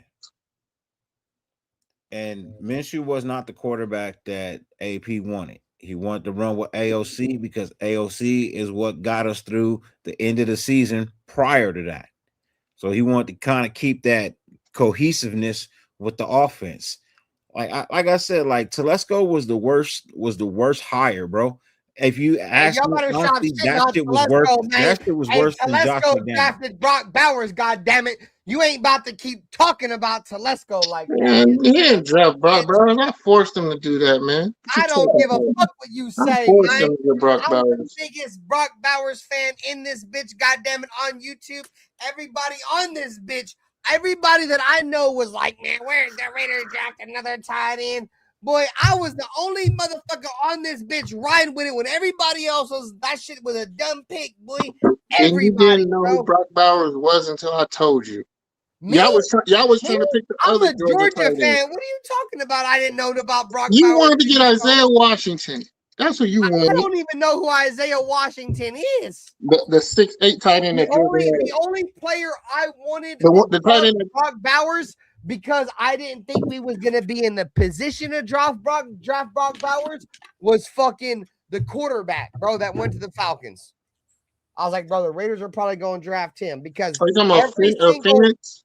Hey, Nutty Raider Nate, boy, did I ever mention whoever the fuck JT? I don't even know who the fuck that dude is. You watch Georgia, you know who Washington is, man. Me and He's Nutty a tight Raider end at Nate, Pittsburgh. bro, me and Nutty Raider Nate was in this bitch making arguments about why the Raiders should take Cooper DeJean, and everybody was laughing at us. God damn it! I got laughed at with that too, bro. I got laughed at with that too. We was I don't know who you talking about, bro, but we was definitely on this bitch beating the table for Cooper DeJean, and and the quarterback from Washington. I can't remember his name. He plays for the Falcons. You know that Badney, whatever. Phoenix. Yeah. Outside of that, bro, I wasn't beating the table for nobody in this motherfucker. Eric, I know Cooper DeJean happy we didn't draft him because he would have looked terrible under Patrick Graham as a defensive coordinator. The reason he looks so good is because he's in the perfect system that fits his skill set, and hey man, he can make plays in that system. If he was playing our system, that motherfucker would be a liability. He'll just be another white corner. I don't know, bro. Cooper DeJean is different, bro. I'm not a big college football guy, bro. Like, I don't watch a lot of college football. Like, people who watch me know, like, if it's coming up to the draft, like, I don't know too much about college. I'm not going to be the guy that's going to tell you, who the Raiders should draft or who they shouldn't and deep dive into the tape. I'm just going to tell you the guys that I want. But we came in this bitch, bro, and dude, Cooper DeJean was everything for Iowa. That's how, in my honest opinion, bro, that's how you know or should somewhat analyze a player coming out of college, bro, especially playing for a small school from Iowa. And that's no disrespect to Iowa. But he was everything, dude. Cooper DeJean played offense. He played corner. He played defense. He was their best punt returner, their best kick returner. Dude, the writing was on the wall that Cooper DeJean was going to be special. Natural athlete. Yeah. Bro, hey, Nate, bro, Nate. How many people laughed at us, bro, when we did the stream and we drafted like, bro, who the fuck is Cooper DeJean? 2 years later, Cooper DeJean wins Super Bowl MVP. Like, come on, chat. Like, I'm not gonna come on here and beat my chest and say I know ball and I'm the best. It wasn't 2 years later. Bro, Cooper DeJean's only been. He hasn't even got through his rookie contract. It was yet. his It rookie like year. Years later. It was his rookie year. Okay, there you go. I see where you're going. It was his rookie year, but bro. Like, I'm not trying to say that we're fucking the Just Win Baby podcast Adamas or the Silver and Black Lounge Adamas. But dude, like, we know ball. Like, it was crazy. We know like ball. We know players. That's all. It's just crazy, bro. Like, and motherfuckers. Well, if y'all know so much, since y'all know so much, how many games is AOC gonna start the rest of his career? For the Raiders career? No, for the Raiders? For any team, is he gonna get to start week 1 for any team? So for the rest of his career, week 1 for the Las Vegas Raiders right now. Stamp it. I'm gonna answer your question. Stamp it. I'm gonna answer your question. He so gonna I be predict out. the AOC will start a total of 21 games in the rest of his 27-year career. I mean, 7-year career. I think you said 21. He'll probably start 20 games. How much you smoked today?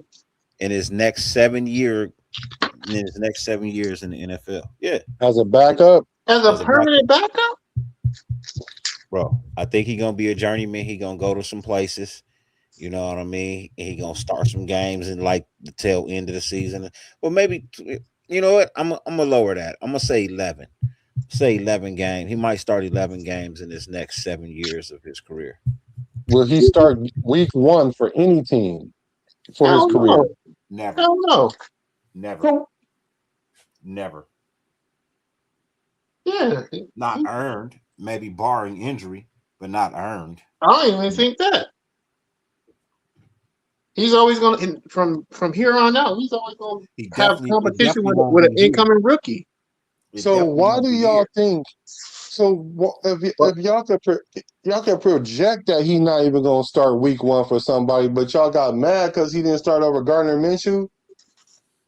Gardner Minshew wasn't a fucking starter either. I'm more mad. That's a lie.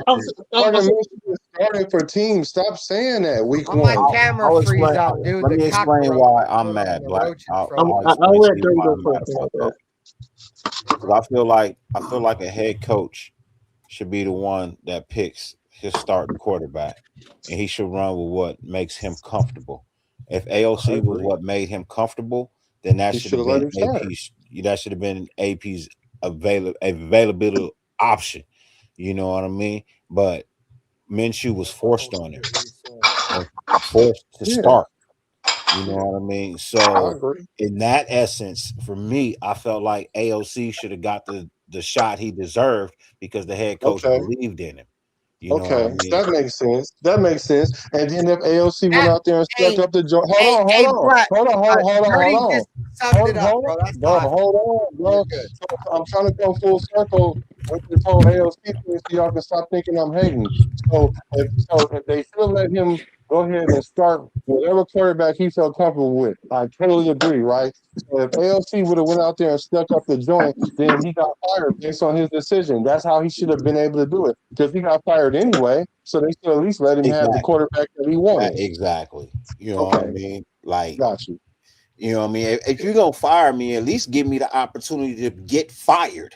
Yeah, you know what I mean? You basically got me here just because. One, I'm gonna say this, bro, and I ain't said it. I'm gonna say it.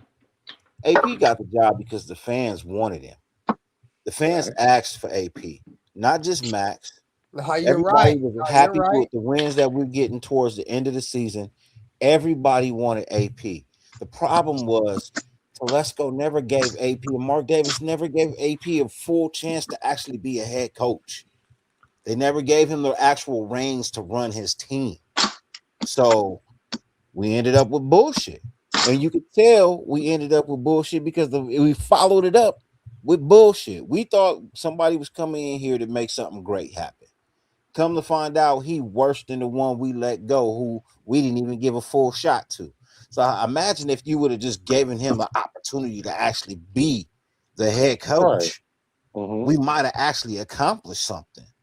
So for me, like AOC was the guy that he believed in, then he should have got that opportunity. And like you said, if he'd have came in and stunk up the joint, then then you turn to Gardner Minshew and you take whatever L that is. But to be forced to do something and then it just doesn't pan out, and so now you can legitimately make the argument that yes, AOC might just be better than Gardner Minshew at this point in time in Gardner Minshew's career, because when AOC came in that season, he did do better than Gardner Minshew in certain aspects, certain games. There were certain games where AOC started and we had to turn to fucking Gardner Minshew. So I mean, they complement each other's lackluster of phenomenal football, if I can say that so eloquently.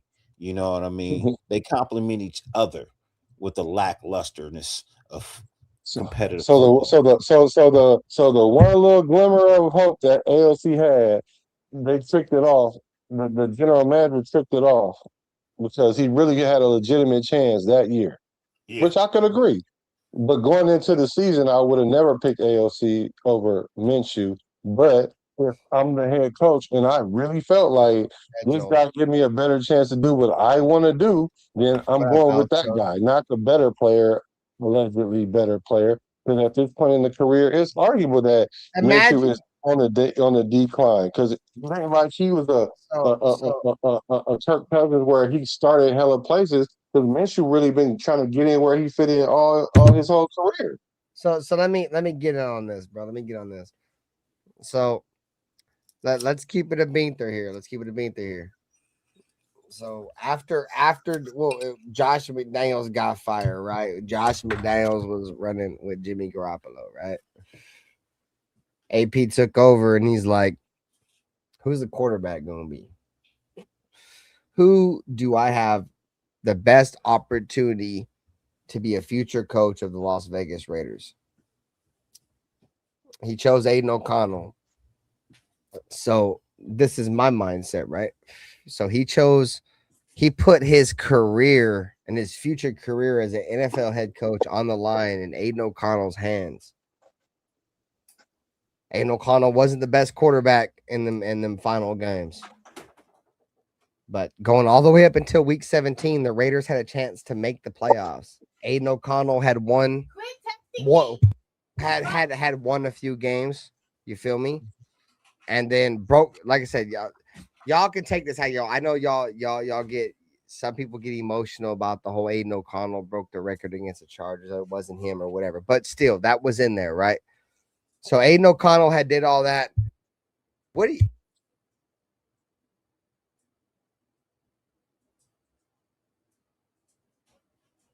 I do know is Aiden O'Connell got to play the year AP was the coach. He also had a chance to steal the starting position during that same year, and he kept getting hurt. Well, he got hurt. I know he had the opportunity to take the job, especially if you got the coach rooting for you and you got Devontae Adams saying it. Like, so he comes into the game, get a chance to play, but then he gets hurt. So I'm like, okay, cool. You might have been the better quarterback, but not if you get hurt.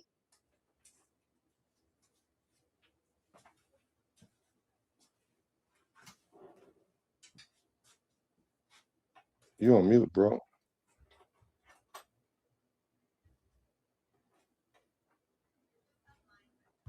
The point I was trying to make is, bro, is like Antonio Pierce put like everything, his entire coaching career as in the future in Aiden O'Connell's hands. And Aiden O'Connell went out there and got Antonio Pierce the job, bro. Now, did Antonio Pierce choose Minshew over Aiden? I don't know. A lot of the speculation is that the general manager forced Minshew forced, you feel me, Antonio Pierce to make Minshew the starter because of contract. This dude's making so much, but whatever. The thing that bothers me is that after everything went sour with Antonio Pierce, I mean with Gardner Minshew, even, and shout out to Gardner Minshew, bro, because Brock Bowers broke the record with Gardner Minshew. You feel me? Yeah, that was Gardner Minshew was definitely throwing the ball, boogers included. He had hella boogers on the football, but that shit didn't matter. You feel me? But you feel me? At the end of the day, that fool at the end of the year waited until the same situation, bro. Waited until like the final 5 games. Hey, Aiden, go out there and try to save the fucking day again. And Aiden O'Connell performed well, but it wasn't enough to save Antonio Pierce from his job. The point I'm trying to make is that I feel like Aiden O'Connell has been like the last minute savior for the Raiders over the last few years, and he's performed decent. Is he the best quarterback? Nah, but like the Raiders have disrespected him, bro. Like the last couple of coaches have disrespected him, bro. And we all have our own opinions if Geno's better, if Minshew's better, if Jimmy Garoppolo's better, whatever. You feel me? But at the end of the day, when Aiden O'Connell has come in and played, he's played well, and he's won games. So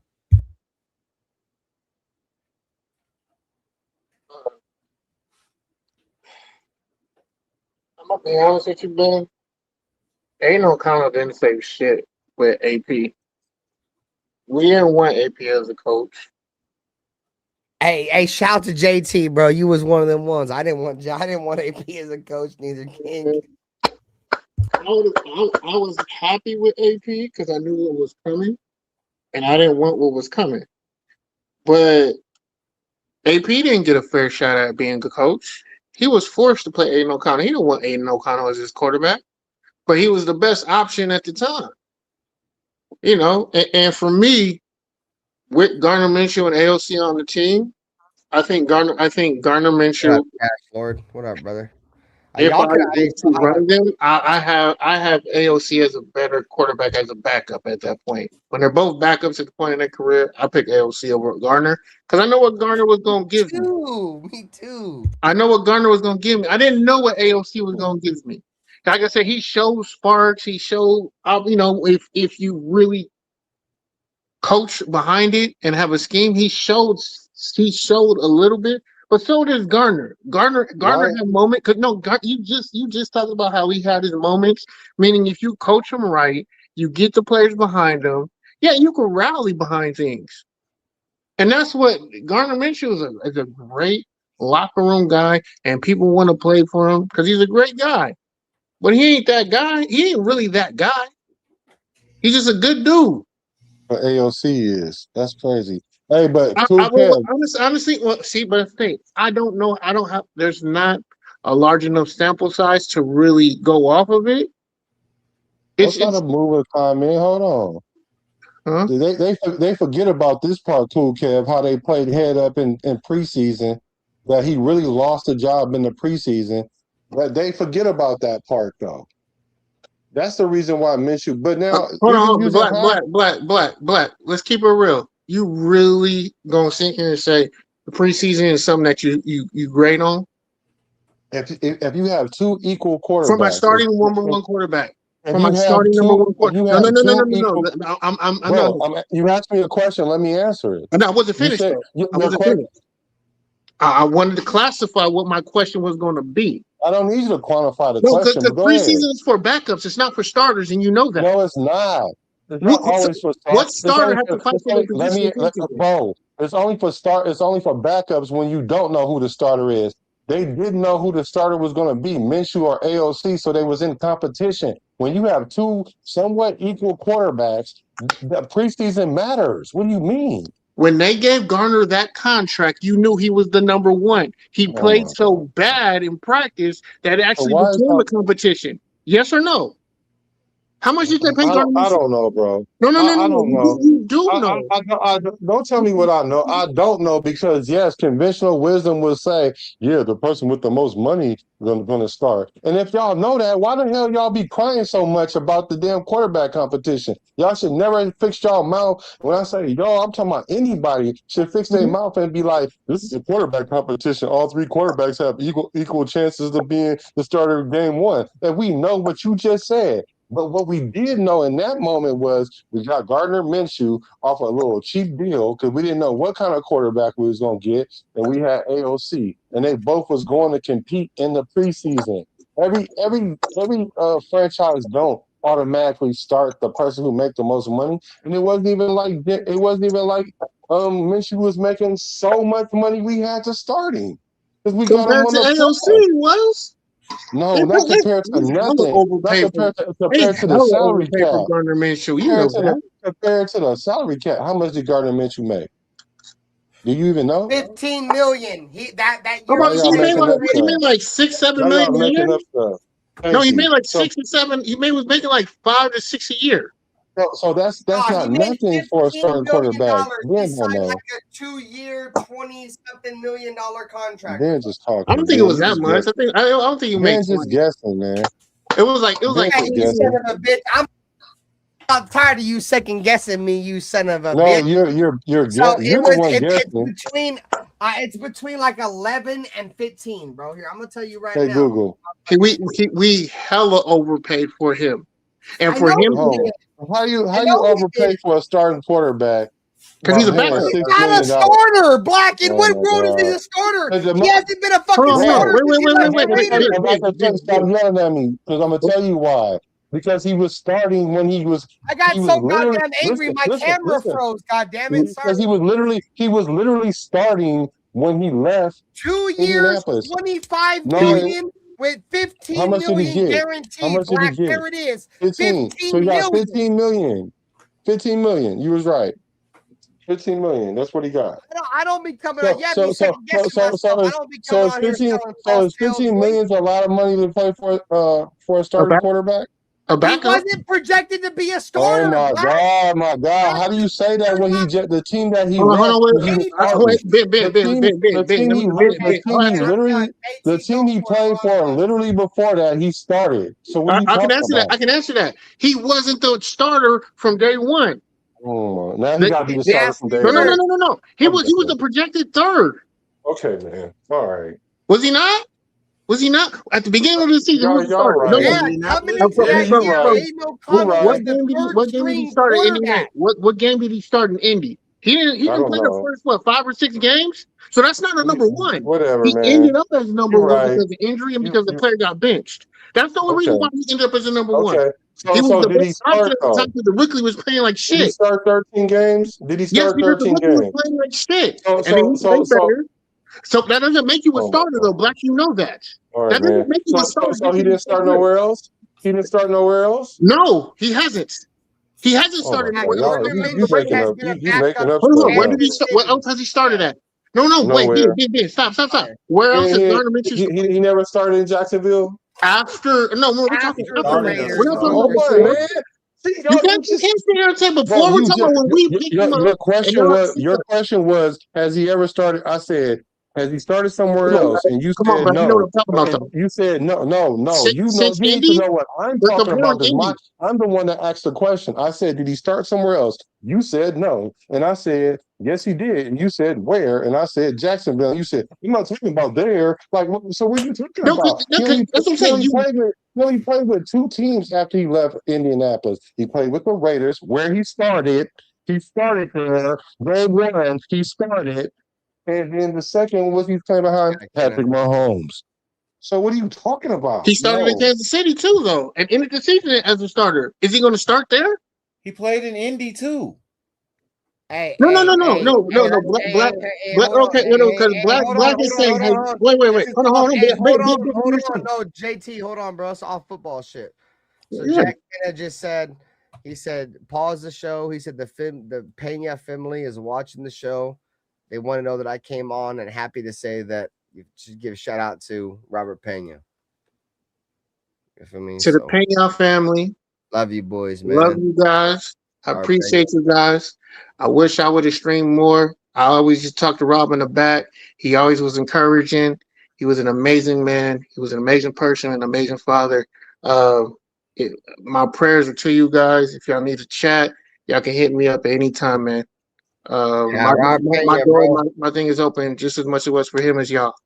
Hey, So Robert they Pena, said, bro. He was one of the most humble, most down to earth, no drama. Hated all the infighting between Raider Nation. Just wanted us all to grow as, you feel me, a nation as we should. One of the best people I ever met. You feel me? And he was there for everything. Respected everybody. You feel me? Was in everybody's chat, bro. Actually, yeah. And never judge anybody, bro. And I think that's one thing about Pena, bro. No matter where you were as a Raider content creator, if you had no subs or 25 subs or, you feel me, a million subs, he was in your chat. He was supporting you, and yeah, some big shout outs to all of the whole Pena family. And yeah, man, we love you guys, man, for sure. Like I said on my post earlier, you feel me? Like, you guys, the Robert Pena and his family, they hold a special spot in not only my heart, but all of Raider Nation's heart. You feel me? And I hope going forward, and Robert Pena continue to sell them silver and black seas. You know what I'm saying? With Gord Peterson and Spotlight, they're all looking down on us right now, and they want us to be better as fans and as content creators. So, I'm focused. That's the one thing I'm focused on, bro. I'm trying to, let all my beefs aside and just focus on Raiders now. You feel me? Like that whole Mount Shieldmore shit, like all that's just to the side now. Like, I'm just focused on the Raiders, and I know it's what they want. They want us to all be as one as a nation, and that's how we should be. We should be fighting and shit. So, shout out to Robert Pena, man. Like I said, one of my day ones for sure. Him and Gord. So I love you guys. I love all your guys' families. I dedicated my channel and my Instagram to Robert Pena and his family and Gord Peterson and his family. So like I said, guys, we're content creators, bro. Like Dirty has his slogan, like, you could be doing anything right now, but you're tapped in, and that means a lot, and we respect that. Like, y'all think you guys might just be somebody that's commenting our chat, but that shit isn't. You guys aren't just chatters, bro. Like, you guys are part of our network, our community, and what we wake up and focus on doing every day. And I don't think anybody outside of my camp and like we lock in, and when we see people, bro, we honor them in a different way, and I pride myself on that for sure. I respect all of you guys because God fearing, if any of you guys were to go, expect that same energy. You feel like we love all of you guys, and we don't take nothing for granted over here. Like I said, God fearing, if anybody was to go, you can expect that same energy. We're gonna push you if your family does, any kind of like GoFundMe's or shit like that. We're here to support all that shit. We're Raider Nation, and like I said, that's the reason why me myself, I'm trying, even though there's a lot of personal shit, bro. I'm pushing all that shit at the side, and the Silver and Black Lounge, the Just Win Baby podcast, Dirty with the Raider Nation Network, and Black with the Business Decision Sports, and Nutty Raider Nate obviously just rebranded with the Loaded Box Entertainment. We're focused on more of a positive, going forward. So love you guys, man. Appreciate you. I'm gonna go grab some beers. I'll be right back. I'm gonna say this. That was so nice of him. I'll be honest. I'm not gonna say it. Ben's a better person than me. Let's just say that. But Rob, love you, bro. I know you wanted me to continue to do this more, so I'm gonna be more active. But but as a starter, Gardner Minshew right now was a better quarterback. But he's not a starter anymore. He's far from starter, and you know that. I'm not arguing what he did with Jacksonville. And guess what? Because he's not the player he was at Jacksonville. We're grading what he did at the end of Indy. We're grading what he did here and what he's doing in Kansas City. Okay, hold on before you go too far. So if they don't see the quarterback now that he was his rookie year, I'm sorry? that's a yes or no, bro. It's not even I didn't hear complicated. you. I didn't hear you for real. I really didn't hear you. Is Aiden O'Connell the same quarterback now that he was his rookie year? No. Maybe. Is he better? Is he better or worse? Better. How is he better when he didn't play all last year except for the last game, and then the year before that he got hurt and only played like a handful of games? How is he better? How is he better? Less turnovers. Better command of the pocket. He wasn't even on the field. He wasn't okay. So he wasn't even on the field. He literally started 10 games his rookie season. He literally started 10 games rookie season. He ain't even played 10 games the rest of his career. Well, he ain't did 11. What up, Truth? What up with you, man? Saludos. So you're saying he hasn't progressed at all? That's what you're saying? Bro, stop putting the at all and all that other goofy stuff in there. I didn't say all that. All I said was, his rookie season? I asked you, is he better now than he was his rookie season? And you're saying I said yes, and you told me how. Said yes, did you not? And I said how? Because he hasn't even played. How can he be better and he ain't even play all of last year? And then when he did play last, I would agree with you, Dirty. And when he did play, he didn't throw a completion for 3 quarters. Come on, bro. You gonna tell me he better now than he was his rookie season when he started 10 games? That's what you're telling me? Yes. Yes. I don't understand how you play. I don't understand how you don't play and get better. That's crazy. No, but you're just comparing it to what you've seen on the field. Okay, you can't compare anything on the field if he didn't play. But you're telling me you're telling me he ain't gonna get better with age? We don't know that. You do when you see it in practice. He might not never play another game. We don't know that. Let's go off what we do know. I can tell you why. For a guy who didn't see the field at all, who's still competing for a starting position, how did he not get better? He ain't starting for no start. He ain't competing for no starting position. Hey, shout to the truth, man. He said it's crazy how. Hold on. Y'all can go on with your debate.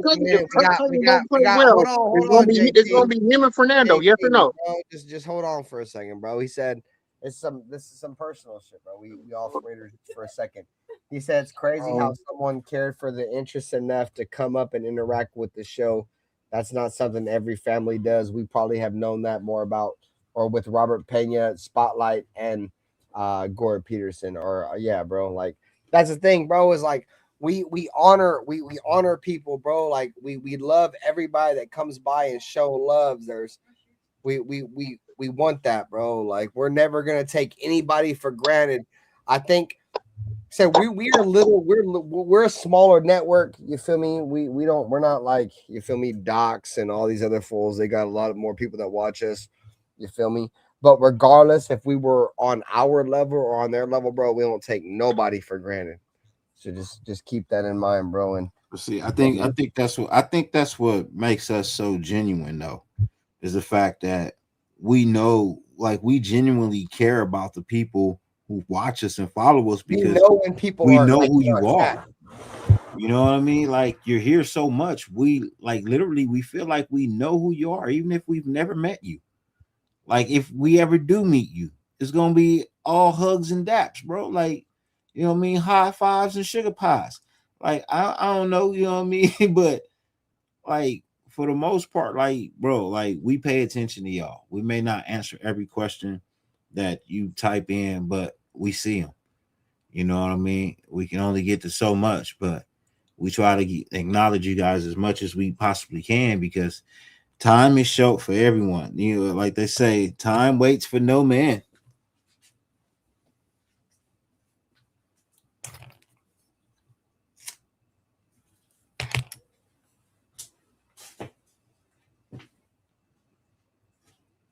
Why y'all so quiet? Yeah, I went on my. I wanted to just give a quick, shout out to Pena and Gord Peterson and Spotlight, man. But outside that, y'all go on, bro. I'm doing my thing. I'm drinking hella Coronas. I done drank like 7 of these bitches. So man, cheers to the chat. We appreciate y'all. I'm chilling. Shout out to my brethren. Shout out to Nutty Raider Nate, man. He dipped out. That's my guy. You feel me? Hopefully you have a good rest of your night. We got Dirty. We got JT in this motherfucker. Probably one of the most controversial Raider fans in this bitch that be up here talking. We got Black. And then we got Black. Hit You the heard how like you said button. that shit? Black is my And then we dude. got Black. But to respond to this, what I'm gonna say. Should ALC be competing for starting positions? No. Should Gardner Minshew be competing for starting positions? No. I don't look at them as starters. It don't matter how you look at them. It's about how the league look at them. What are you talking And the about? league looks at them as backups. No, they don't because Gardner Well, Minshew about to have a chance to start right now in Arizona. What are you Okay, cool. talking about? Let's get to the nitty gritty. You and I both know coaches will fucking sabotage you and fuck you over if they don't like you, if you don't fit their fucking system. And you know that. AOC Bro, ain't really an athlete. that's Hold on, true. hold on. You and I fucking know the NFL is in transition because they want athletes at quarterback. AOC is far from a fucking athlete. Gardner Minshew is a better athlete. He is very mobile, has a good arm, almost great arm. He's undersized. He can make any throw, but that's always been his problem. He was never as good as making the big play as Brett Favre was, but he always made the Brett Favre error and mistake. That's what his issue is. That's why he couldn't win big games. What's his issue?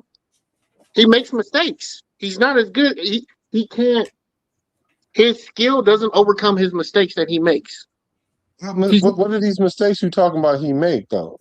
Because are you talking about interceptions? No, just bad throws. Period. He just makes bad throws. He'll force a throw because he thinks his arm can get it there. The same issues that Brett Favre had. Now he didn't have as good of a team as Brett Favre in Green Bay. I'll give him that. He didn't have the players like that, but he had some players down there. He made some plays. He won games. Let me ask you this, bro. Let me ask you this. No. Since with all that being said, right? Because you just said he won't have a chance to start nowhere else, and he's going to have a chance to start in Arizona. Who? Where? Minshew. He gonna lose to Jacoby Brissett, another backup. Another backup. Bro, Jacoby Brissett is a career backup, right? And he's one of those. He's a better starter than Gardner, though. But he's a better starter, is he not? Let me finish my comment. I'm about to tell you that. But he's earned his way to be a starter. So now I believe that he's going to be a starter for the rest of his career until he gets a little older, and then he might go back. So at this point in his career, yes, I think he's a better starter than Gardner Minshew. Will he beat out Gardner Minshew? Well, I probably think he will. But my point is this. Him and Gardner Minshew are going to have to battle it out for a starting job. You will never see AOC battling nobody for no starting job, including here, because you can say all you want that he's battling for the number 2, but that's only so that we don't have to play Mendoza. Because if all things being equal and Mendoza was on the table to play, he's not playing over Mendoza or Kirk Cousins, and you know that. Wait, say that last part again. He's not doing a. If all things being equal, and we wasn't trying to preserve Mendoza from playing early in his career, and they all had the availability to play, we know that AOC is not going to start over Fernando or Kirk Cousins, and you know that. You know that he's not better than neither one of them. You know that. He's in the same position, and that argument works for Gardner Minshew too. No, because Gardner Minshew is competing for a starting, because he's actually competing for a starting job right now. AOC. So if AOC was at Arizona, he would too. You can't. We don't know that he ain't in Arizona. He ain't in Arizona. He ain't in Arizona. But that's not the same. You can't compare the same. So now we acting like now we're gonna take something that we know is true and then say, well, hypothetically, if he was over there, then he would be too. Come on. You're changing the situation. You can't do that. Changing the situation because Well, you're no, trying to make you up a can't see her. hypothetical. Did Arizona draft a rookie at number 1 for Why their ain't nobody? quarterback? Why didn't what? Say that again. It's a yes or no question. Did they what? draft a quarterback in their first round because they were looking for a quarterback? Who? Arizona. Did they draft a quarterback this year? I don't know. Did they? With their first pick. Okay, and okay. So what's your point? Yes, they did. Oh. So the answer is yes. Did they bring in a quarterback at top dollar to be their number 1? Bro, I don't. Yes or no? No. Yes or no. Oh, so what does that got to do with the same situation? Oh, now everything gotta be No, the same you situation. cannot So how about compare. this then? You right. Okay, you right then. So how about this?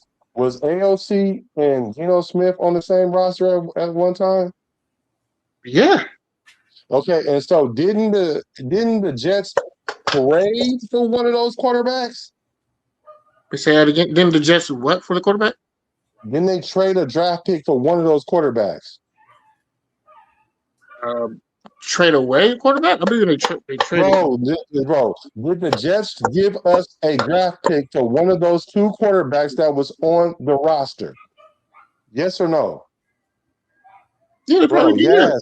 Yes. Yes, because we got Dalton Johnson for him. So why didn't they go get AOC instead of Geno Smith? Why? Because we know that one is a starter and one isn't. Because he wasn't better than Geno Smith. Oh, wait a minute. Okay. So he's not better than Geno Smith, but he is better than Gardner Minshew, though. Yes, would Gardner Minshew get that same trade? No, he fucking wouldn't. Probably They're not. the same guy. They're not the same. They're not the same guy. Stop saying that. Because AOC ain't never threw for 3,000 yards in any season.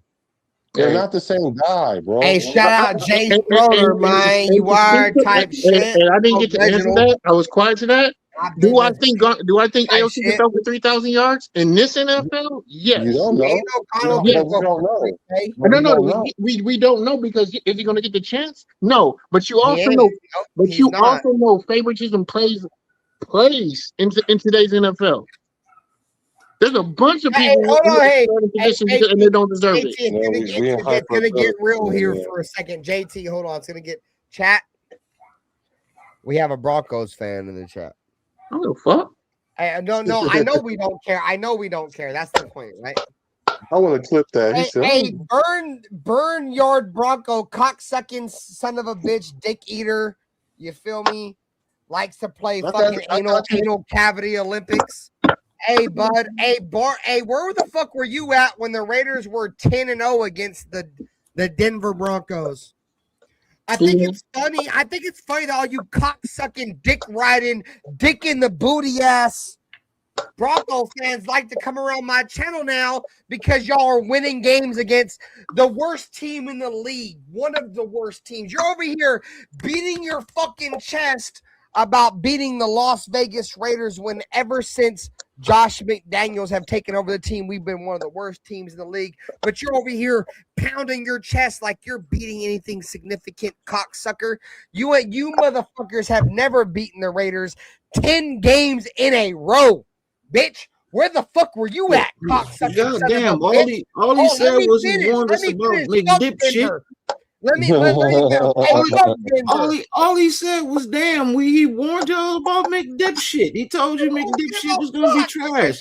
You jump on the man? We can eat my penis. Damn. You know, I thought you rebranded. About shit. Anybody I thought he was talking shit. I didn't know you were saying it. Is this part of the?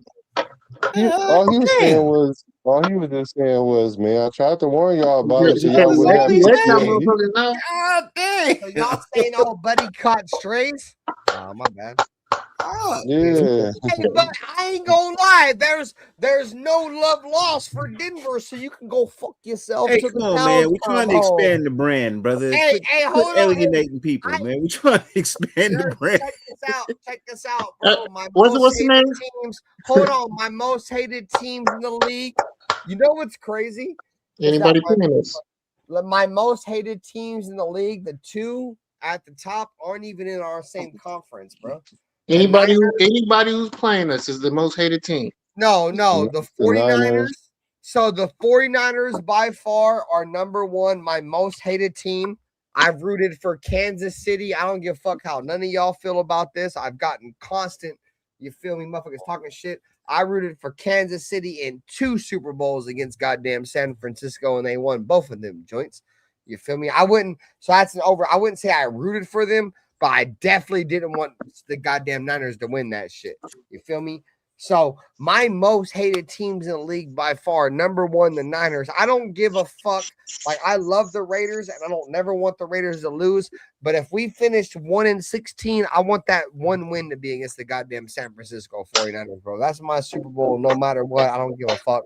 And then number 2 is Dallas. By far, if we play anybody, bro, besides the Niners, I want to beat Dallas to the motherfucking fullest, bro. I hate Dallas. Fuck Cowboys to the Cowboys. I mean, till the cows come home. Motherfuckers say Dallas is America's team. Nah, gang. Dallas is America's bandwagon, boy. They got the biggest dick riding ass, bandwagon ass fan base outside the goddamn San Francisco 49ers that aren't in the Bay Area.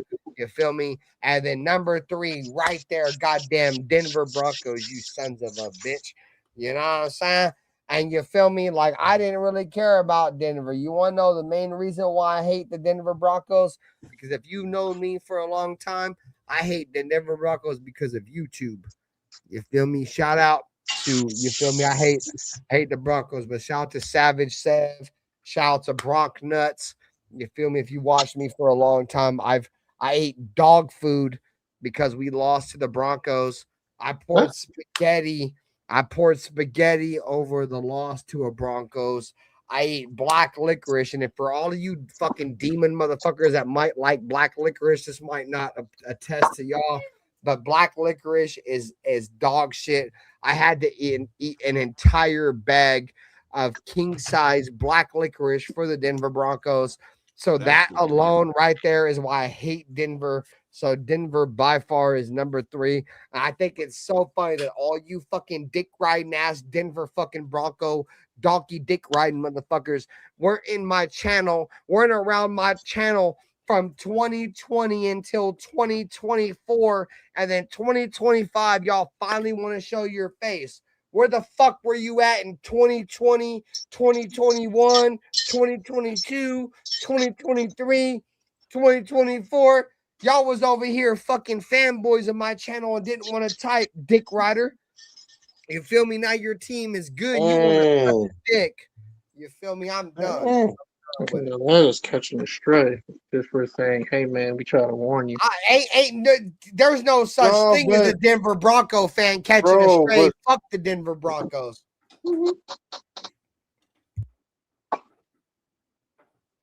Next time, I guess you should be louder. So y'all go for y'all thing. I just went this long ass tangent. Now y'all go for it, bro. What y'all got? We kind of forgot what we was talking about for a second. Hey man, but Bronco Ben, Barn, whatever your name is, bro, appreciate you stopping by and getting this church up in here. You know, passionate, bro. I hate Denver. Like I don't care. We all have a disdain in our heart for the Broncos, but it is what it is, man. They're pretty decent. Like there's certain, JT. There's certain fans that their families hate the Kansas City Chiefs. There are certain fans that hate so and so. I hate Denver. Like, but at the end of the day, as long as they got a quarterback by the name of Bo, they not winning shit. They gonna get to the playoffs. You mean a quarterback? You mean a quarterback by the name of Blow? And his last name is, instead of Nix, replace that N with a D. His name is Blow Dix. We've been calling Bo Nix for Blow Dix since he got drafted. And shout out to I'm Not Bueno, because I used to call him Bo Dix. When he was drafted, I call him Bo Dix. And then Bueno came through and was like, bro, his name is Blow Dix, bro. We ran with that. I'm going to give you credit for that. We for sure ran with that. No, I ran with that. We ran with that so hard. I want to say I came up with it, but I know I didn't. Type shit. And he was like, bro, you got it. Shout out to Plano, bro. Yeah, blow dicks, bro. That's blow dicks, gang. Right. I'm not gonna do that, but you know, No, I will. I feel you, but I hate the Broncos. It's pure disrespect with the That's Broncos. super Fuck them. disrespect. I love it. And that, bro, we're the Raiders, gang. Like it, bro. Our aura, our stigma, what we're about is fighting. Like, bro, we used to have physical fights with the Chiefs and the Broncos. Bro, we've gotten away from that. You want, like, I know the league is softened up and that shit's not allowed anymore, but dude, our fan base has softened up. The organization has softened up, dude. We are. I can go on these long tangents about why the Raiders suck, dude. We're not the Raiders no more, gang. We're not trying to go to jail for 20 years now, man. I feel you. Hey, Hey, man, Raider shit is gang affiliated now. If you black or Hispanic, then it's gang affiliated. That's automatic fine. Bro, I didn't think me and JT would ever start agreeing on shit, man. 3 years later, me and JT just agreeing on everything. Shit, nah, I'm all with the fisticuffs, but they gonna run and go tell. You know what I'm saying? For all that. And now you got chemicals, so you can't even deny this shit. But no, it is what it is. He said now you can't deny it. Yeah, man, you on camera smacking the shit out of 4 people. Oh my god! And then and the girl gonna be screaming in the background. That's gonna make it worse. Hey Lou, this may be an overstatement. This may be an overstatement for some people. He said Cousins didn't win and was shipped to Atlanta. Man, Cousins was. Let me. So I highlight this for a reason. He was balling his ass off in Minnesota. He got everyone paid in Minnesota. Stop it. Yeah, he did. I don't think he's gonna be very good for the fucking Raiders. So when he started playing good, do not. No, I'm gonna dick ride. I'm gonna dick ride Paul. But I'm gonna give Crow. I'm gonna give Crow. I'm gonna come on this bitch. Let us come out the gate 5-2. Like it's a Thanksgiving dinner, dude. And then I'm gonna ride. Let us come out the gate 5-2. I need to win games. And Cousins is leading the lead with touchdown passes. How do you think? How do you think he kept know me? Y'all know me. Y'all know how me. you think he kept getting them contracts in Minnesota on 1-year deals? I'm a give Crow, and then I'm riding whatever we own. You feel me? Like I'm not. You know what? I've never just come because you on said this that and not admitted for being wrong. Every time I've been on this, every time I've been wrong, I've been on this bitch and said I am. And that's why I can with you. That's why I can mess with you because hey, you at least would say that. Hey, I ain't got nothing to say after that because there's gonna be a lot of people that act like that they saw this coming and they didn't. The reason why I say that, Black Bro, is because the only time I really talk Raiders outside of when I get these drunk moments and talk with my old lady, I'm on YouTube. Dude, everybody has me in 4K with my statements. You feel me? So, like, if I don't stand on business, motherfuckers got me clipped not standing on business. Right, I feel you on that. I'm still waiting for people to come and clip me when I was wrong. I ain't been wrong yet. What? Stop lying.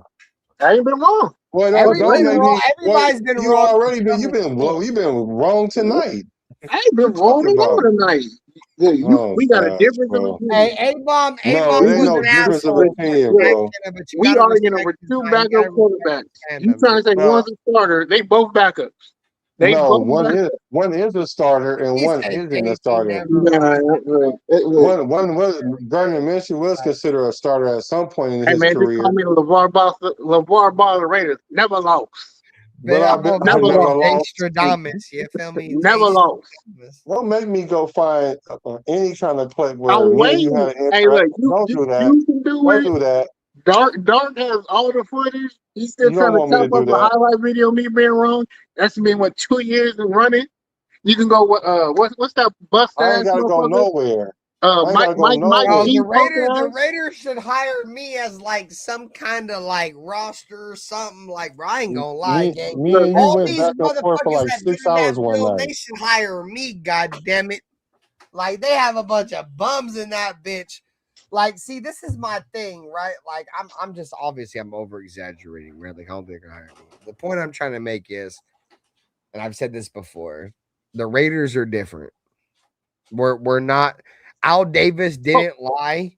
Al Davis didn't lie when he said there's 31 NFL teams. There's Las Vegas Raiders or the Oakland Raiders or whatever. That's what I wanted to talk to you about. Just let me finish. It's gonna be quick. But the point I'm trying to make is like if we're gonna get a coach, if we're gonna get a quarterback, or if we're gonna get a GM, we have to have somebody that just embraces the uphill battle that what intunes and being a Raider, bro. Like the NFL don't fuck with the Raiders. It takes a different breed, bro. A dog, like that's why I fuck with the Raiders, right? You know what I'm saying? So I think the Raiders now, are going at a good pace in terms of getting motherfuckers like that. My girl, bro, my girl's over here doing goddamn. Bro, my old lady's over here doing goddamn emotes beside me, dude. I lost my entire train of thought. Goddamn it! I'm gonna be honest with you. I disagree with you, man. The NFL loves the Raiders. I'm over here trying to think, and she's over here doing goddamn emotes and all kinds of goddamn shit. She over here do, bro. Oh my god, bro. I was going on a tangent. Go ahead, JT. Sorry, dude. I literally had like an entire segment lined up right there, dude. She's over here doing emotes and shit. Go ahead. He said that the Raiders. He said they like the Raiders. They like the Raiders to be good so they can squat on us.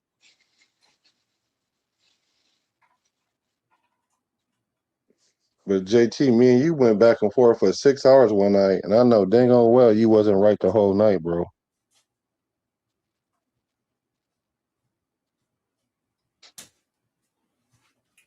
No, the Raiders, the NFL doesn't hate the Raiders. The problems was with Al Davis. But in all honesty, the NFL they actually want the Raiders to do well. If you notice, we've had less penalty calls in the last couple of years than most, than what we were getting in the past. A lot more calls falling our way, not as many as we would like. You know what I mean? We can still see, the disdain for us. But in actuality, the NFL actually thrives when the Raiders are doing good. The NFL numbers go up. They make more revenue when we are a better team. So they don't hate us. There's just a slight disdain for us not going with the flow like everybody else.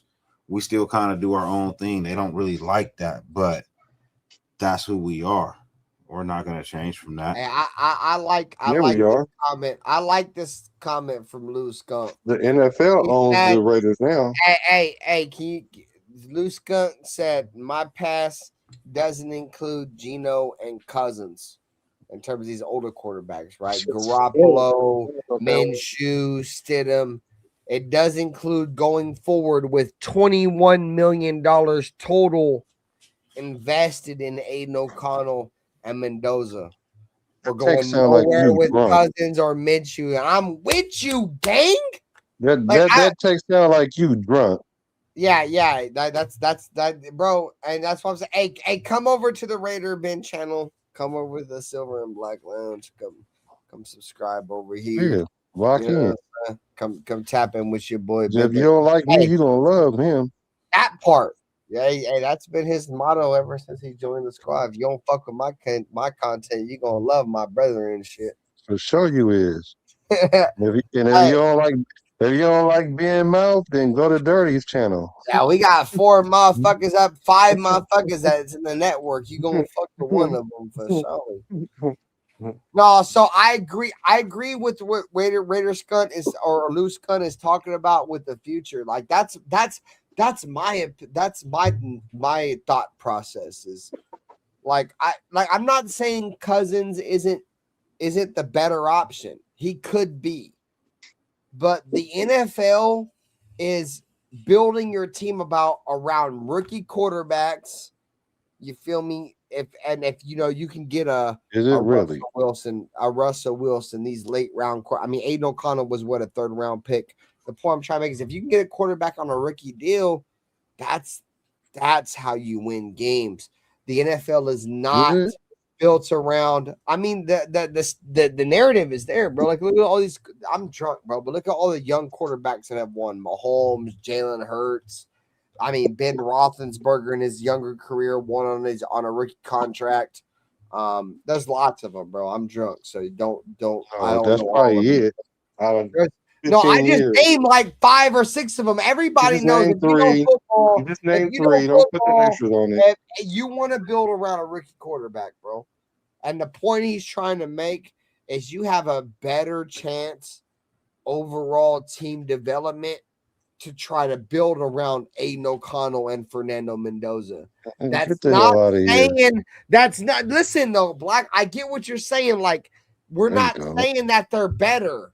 Look, I didn't say that. Kirk Cousins is making hella money, dude. He's eating hella cap space. You feel me? You know what? I know one thing. I'm not. I overreact. Hold on. Hella cap No, space. that's why I took it. No, I know what you mean by that. I mean, I know what you mean by that. I'm not arguing that point, but what I do know is this: the Raiders have a better chance to win the Super Bowl with a 38-year-old Kirk Cousins than we do with a rookie Mendoza and a 4th-year UFC. So I don't understand what the argument is. Like, why we keep comparing it? It's not even a comparison. Like, you're talking about somebody that ain't even played in the NFL yet, and somebody else that hasn't started the whole season yet, and we want to compare him to somebody that's done it multiple times. And matter of fact, he's thrown for hella yards, hella touchdowns, got hella contracts because he's hella good. But for some reason, we need to sit him down so we can struggle for some more. This comes from the same fan base that cry week in and week out. I just want to win. I don't care how we do it. I just want to win. I'm tired of losing. I wish we could just win somehow. And then when you get a quarterback that's capable of doing it, you want to go give it to somebody who ain't never played or somebody that get hurt every 4th or 5th game. Y'all weird. everybody's weird in their own way, bro. Like, we're all weird. I am too, for sure. Hey, bro, like I told you before, Black, you feel me? I'm not saying you didn't know Raider Nation, you feel me, in terms of like online, bro, but you're gonna find out there's a lot of Raider fans, dude, that are on this bitch that might have some mindsets, dude, that you be like, bro, what the fuck? I remember we did that show a few weeks ago, bro. You're like, why is this even a debate? You're gonna find out real soon, bro. Wait, Raider fans are weird, bro. Like, I love y'all, and we're all weird in our own way.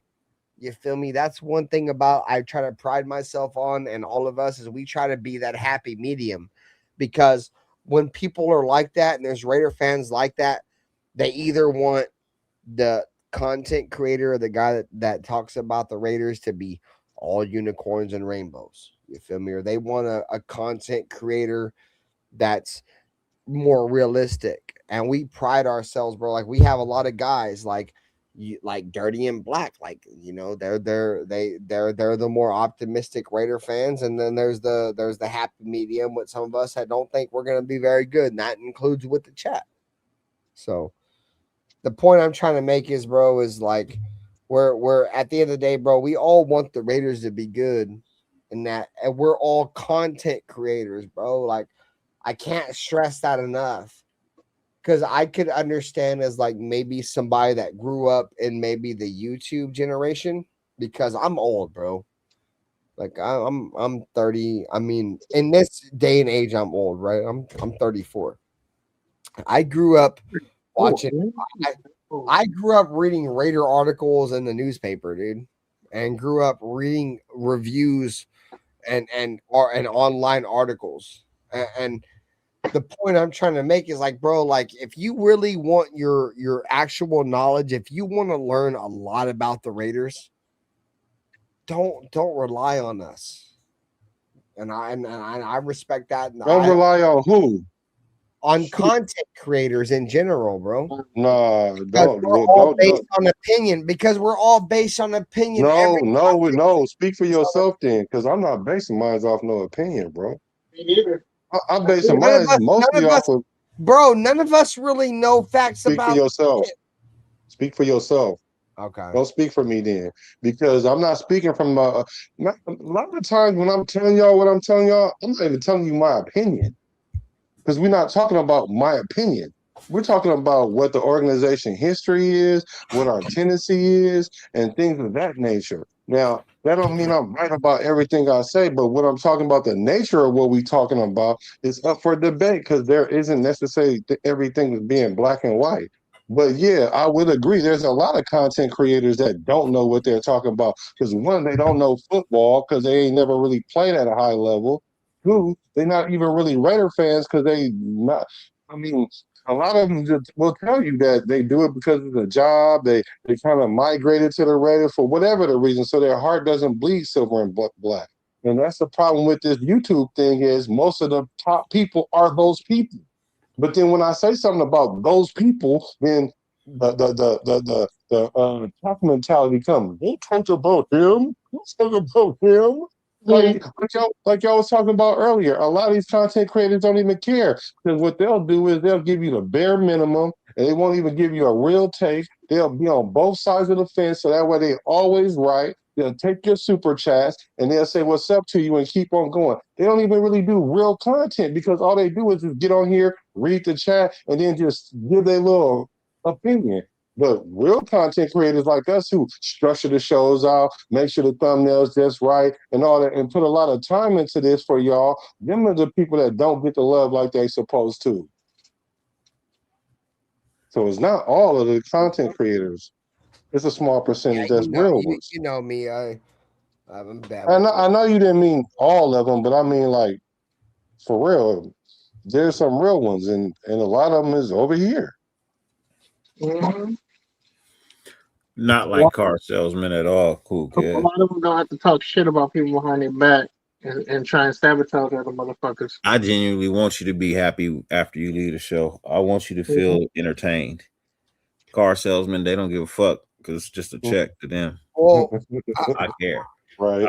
I look at it like this, bro. There's food that feeds everybody, bro. Either you're gonna be with the unicorn and rainbow crowd, like no matter what the Raiders do, it can't be no wrong, or you're gonna be with the Raiders really ain't really done shit. There's one of two options. That's another why. option. For me, I just want to educate. Want to educate you and give you knowledge and information that you didn't have. Because I'm gonna be honest, man, Raider Nation is becoming dumber by every season. We're just getting dumber. That shit. I try to tell Black that, bro. Man, shut up. You ain't never told me that, because I tell y'all that all the time. I know. I'm sorry. I'm gonna be honest. I used to say this: the dumbest fan base used to be the Dallas Cowboys, but I don't think they're the dumbest fan base anymore. No, but Ben, you have told me that these fans ain't as smart as you have said that. But I know there's a couple of shows you're like, why are we talking about this, bro? There's a reason why. These motherfuckers, bro, fall for the banana tailpipe left and right. There's some if the national media ain't gonna set Raider Nation straight, somebody got to set these motherfuckers straight, man. Exactly, and it's the reason why I started doing Raider content. Yeah, but then I got a little bit of gripe with that too, because earlier y'all was saying how the NFL is against the Raiders, or they don't like the Raiders, and I disagree. And that you said the Raider way is losing. The fuck it is. Who said that? Who said that? I said that because that's all I've seen as a Raider fan since I became a Raider fan in 2000. You only 34, like you said. Nah, bro. The Raider way ain't about losing. The Raider way was the winning way. I mean, in all you're right, JT. In the bigger spectrum, it's not. We're not. It's just recently. Hey, send Jack the link. Send Jack the link. I did send Jack the link, but it's not just recently, JT. Bro. We haven't won a Super Bowl since 1984. We're going on the 22nd anniversary of the Raiders winning a Super Bowl, bro. It's not like just recently. I mean, okay, but that's not easy to do. And just because you don't win a Super Bowl doesn't mean you're not conducive of being a losing organization. Because I love the Raiders, bro. We have so many accolades, bro. We're the team of the decade, 60s, 70s, and 80s. there's so many accolades that tie themselves into the Raiders, and I'm proud of that, bro. Yeah, and there have But been teams who've been losing for 40 years. Some you teams know ain't what's never crazy? won nothing. You There's know teams what's that ain't crazy? never won. I've been. You guys know me. I hate the Niners, right? So I've been looking for anything I can to beat up Niner fans with, Mm-hmm. because I was trying to. Let me finish real quick, bro. And you know what's crazy? It's like I don't know why I just barely thought of last night. You know what Raider fans can also talk shit about Niner fans? Bro, y'all had Jim Plunkett and didn't win shit. Like, bro, y'all had Jim Plunkett, one of the best quarterbacks, in my opinion, 2 Super Bowl rings. You put him up there with one of the best quarterbacks ever. Like, quarterbacks can't even win Super Bowls, bro. Y'all had him, and he came to the Raiders. Y'all couldn't do shit with him. He came to the Raiders and won 2 ships. I feel like that's an arguing topic for the goddamn Niners too. Why couldn't y'all win shit with Plunkett or the Patriots? He didn't fit the scheme, man. The It's a motherfucking coach to get you the franchise. fuck out of there, man. I was talking about my old lady like that last night. Because I always be looking for arguments with the Niners, bro, because I'm surrounded by Niner fans, bro. I live in the Central Valley. If it's not Niner fans, it's probably Cowboy fans, but it's mainly Niner fans. And I always be looking for reasons to argue with the Niners.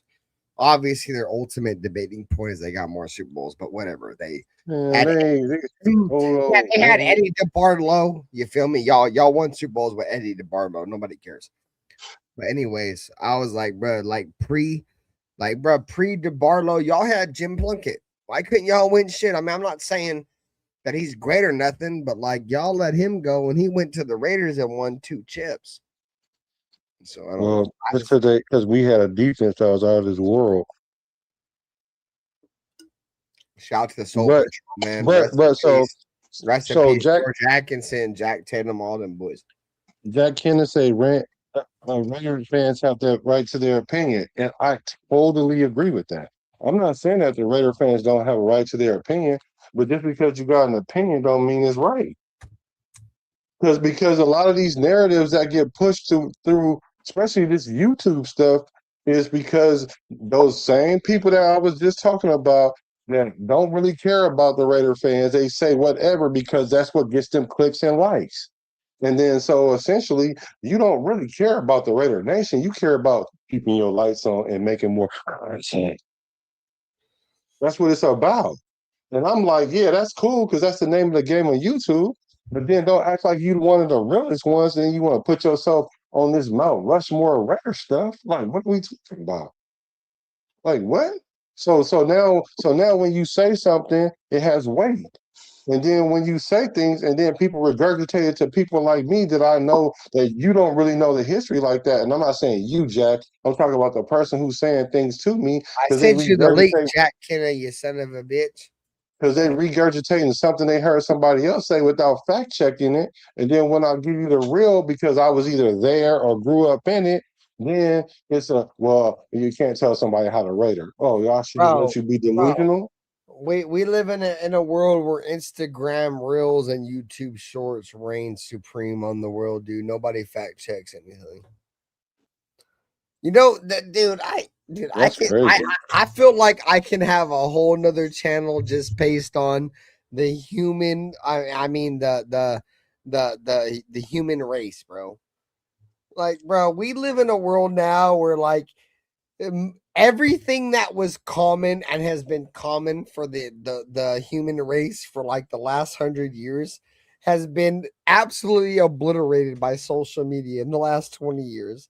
Like, dude, we are so fucked to where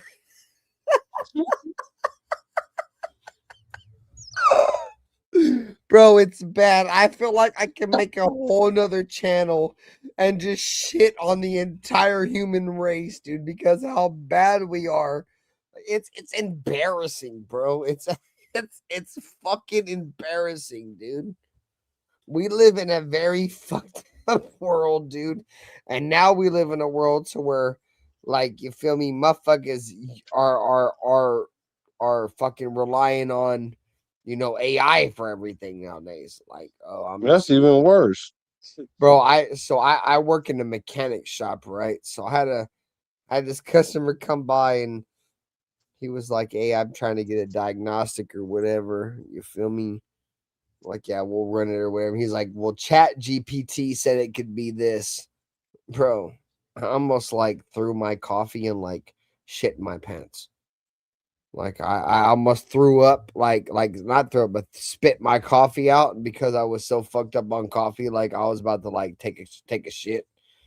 It's kind of off topic. That's weird, whatever. But the point I'm trying to make is, bro, motherfuckers come in and be like to my shop and be like, "Oh, this is what my car's problem is based off the internet." Bro, the world is so fucked, dude. It's so fucked. And I feel bad. I feel bad for a lot of these kids, bro. Like these kids are about to be in a world that's about to be fucked. It's too late. It's already there. I literally had an argument with Chat today, and it was wrong, and it really tried to convince me and gaslight me that I was right, that I was wrong, and I had to literally like screen record whatever it was, and then it's gonna Chat GPT tried to gaslight me. and then it told me, "Oh yeah, you right," and I was like, "Well, where did you get the information that you was trying to tell me about?" And then it's gonna say I was hallucinating. It said I was hallucinating. The AI said it was hallucinating. Bro. He said, "I just tried to set." He's like, "I just tried to second, like have an over review of my work, and they tried to gaslight me." It did try to gaslight me, and it even changed his voice inflection when it read it back. It was like, it was essentially like, "No, it's this," like for real. And I was like, "No, bro, hold on, let me go look for real now," because really, I literally screenshotted the whole conversation because I couldn't believe it. Because I caught AI being wrong a few times, and then it admitted. Because I'll ask a question that I know the answer to. I might not know the answer to what I initially asked you, but then once I start going down the rabbit hole, I'm gonna ask you a certain couple questions, and then no, it's not. That's not. Bro, I made an AI post about fucking Brock Bowers, and it said that Brock Bowers won the Rookie of the Year that year. I had to make a pinned comment like that was a typo. Like, dude was like, "No, Kyler Murray won that year." Yeah, no shit, you son of a bitch. Right now, you want to tell me that? It look stupid. Right. That's Jack, what's good with you? Man, what's up, fellas? Dude, we got a lot of people in the house tonight. It's good to see everybody. Fucking dumbass Reginald pack. That's why, dumbass Coronas. I know. You know what? I'm starting to dislike this, StreamYard shit, and I've been having problems with it. It wants to go to my Google account versus just, sending you fucking by your Yahoo account, and you get right in. And now I got to fucking look at passwords and all this shit that I haven't used since I ever bought this phone. So I don't know. Are you guys having the same problem? Getting in on shows because I don't join shows on my phone. No, but I have several people. But then that's all I do. I don't really have my own show, and the one show I did have, I gave it up. Computer or nothing, Jack Kenneth? I don't have a computer, dude. I'm an old school dude. I'm an old motherfucker. So I have an iPad and a cell phone. Goddamn excuse, goddamn it, you son of a bitch. There was Windows 98 that's been around for 40 years, you son of a bitch. Yeah, I remember Y2K. Man, dang. That's just me. That's just you? Yeah, Black about to jump down my throat for a fucking joke. No, I just want you to just tone it down a little bit. Just a little bit. Jack, cool. Jack, no. Hey, Jack, Kenna, how you been on the earth for fucking, and they've had AT&T or something for 40 years, and you ain't got nothing better than what you got. Yeah, I only have two. I have two emails. I only use one of them. One's Gmail, which I had to get because I have a Samsung, which I'm on right now. So I had to get that shit. And now StreamYard is going to the Gmail. I'm like, man, I haven't ever opened that password up since I got the phone. I want to do Yahoo. So you want to know why it does that though? Yeah, tell me, Black. It does that now because let's say, for example, if you came on here, that shit ass. No, Samsung is way better than iPhone, Colt, but Anyway, so that way, if you was So like, you're let's the say if one you that came has on here, a Samsung in the group I chat. do.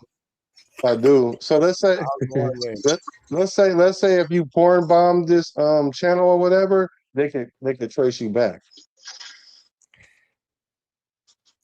That's Yeah, why they shout have out you to logged that. in now. Yeah, porn bombing Man, is. I haven't seen any of that porn bomb stuff, like the spam stuff in a long time. So No, I yeah, know, but I'm kind just of saying odd. that I haven't heard that's porn how they bomb in a that's how long they time. that's how they It's been use a it while. to track you. Like if you were to do something, they could Hey, track you. bro.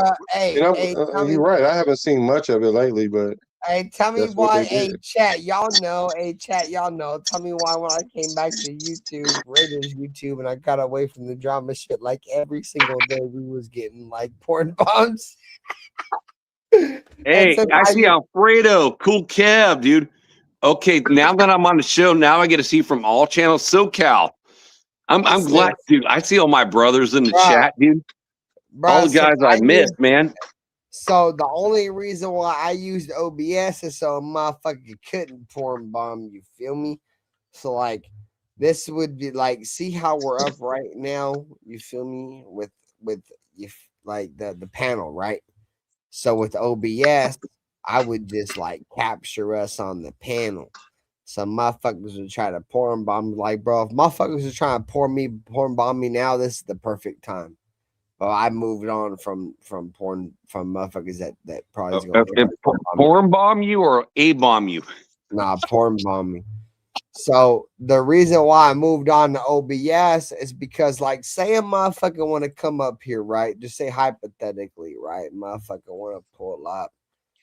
He want to talk bull. I gotta put an overlay up. So let's just say hypothetically, right? This dude wants to pull up. Rest in peace to Robert Pena, my brethren. I gotta put this up because I'm worried about him porn bombing me, right? Like I gotta keep this up. The reason why I ran OBS is because I could have this same image up, but the panel, the chat, the viewers would still see us. They wouldn't see that Max Crosby image. So when somebody would come in try to porn bomb me, they would know right off the rip, bro, you can't porn bomb me because I had the overlay up. With OBS, they don't know I had the overlay up. So people would join, right? People would join the panel and the overlay would be up on OBS, but we would see them like this. Like we would just be chilling like their homies, and I would be able to cancel their ass out. So I think they can do overlays now on StreamYard. Now I ain't did it yet, but I think you can do that now or something. no, I mean I have the overlays here. The point I'm Not trying that. to make. The point I'm trying to make is though, Black, like I could have an I know what overlay. you mean. You've I know seen, what you mean. you've seen the porn blockers. You can't have that. So I could have a random up here for hella long, and we could have the camera on. He could be, you feel me, be part of the show or whatever. But because I don't trust him because of my history on YouTube, I might be skeptical and I might put a thing over him. But y'all won't see it. But that's because of OBS. I could throw whatever I want on top of somebody's shit. So it's like the thing is about OBS, bro. A lot of people feel like OBS is complicated, and I could understand it because the way I talk about it. But once you just get the ins and out of OBS, bro, it's just like anything. Like a lot of people think, driving a manual transmission is hard. Yeah, it might be hard at first, bro, but like it takes practice. Everything in life takes practice. We're in a world now where motherfuckers want to take the easy route. I'm a chat GPT on how to do this or how to do that. Well, bro, we live. I'm gonna go on a whole another tangent. Motherfuckers lazy. Motherfuckers don't care. Like this shit's fucked, bro. Like I feel bad for my children, dude. Stop scubaing on me. You guys, Max Crosby did that same shit. I hate that scuba shit.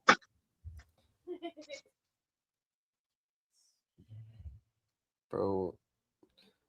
I hate to like think like, but I hate to say this, but like I have a my brain is like a brain that thinks outside of the box, like in between the lines. Like I feel like the bro as a human, as the human fucking what's the word? The human race, bro. We are in a very dire situation right now, bro. Like I don't know if I'm the only person that feels that way, but we are in a dire situation. Uh, And the only reason why I care is because I have kids. Like I wouldn't even care, bro. My kids gotta grow up in this shit. I mean, am I crazy to think that? I mean, this ain't Raider shit. Obviously, it's fucking 12 o'clock in the fucking morning. Like, do y'all? Is it just me? Or y'all think like I feel like the human race, the world is in a bad spot right now, bro. I don't know about that, but it ain't trending. It ain't trending because I know it's a lot of worse places that I could be right now. Surely. But we ain't trending. I know that because we are getting stupider because we think we're getting smarter. But that's fine because the real people that ain't stupid know how to capitalize on the situation. So, which like, which sucks though. You know what's crazy, bro, is like China outside of China. this like basic like numbers and basic English or basic, their language, right? Like obviously ours English, right? Like the ABCs or whatever. Outside of that, dude, like like kids from China are building fucking engines and building schematics for homes. Like bro, like it's so different. It like our country, our country's only backbone is the fact that we got the toughest, strongest, courageous army in all of the world, dude. Because I feel like the majority of these countries, bro, are like a step ahead of us, bro.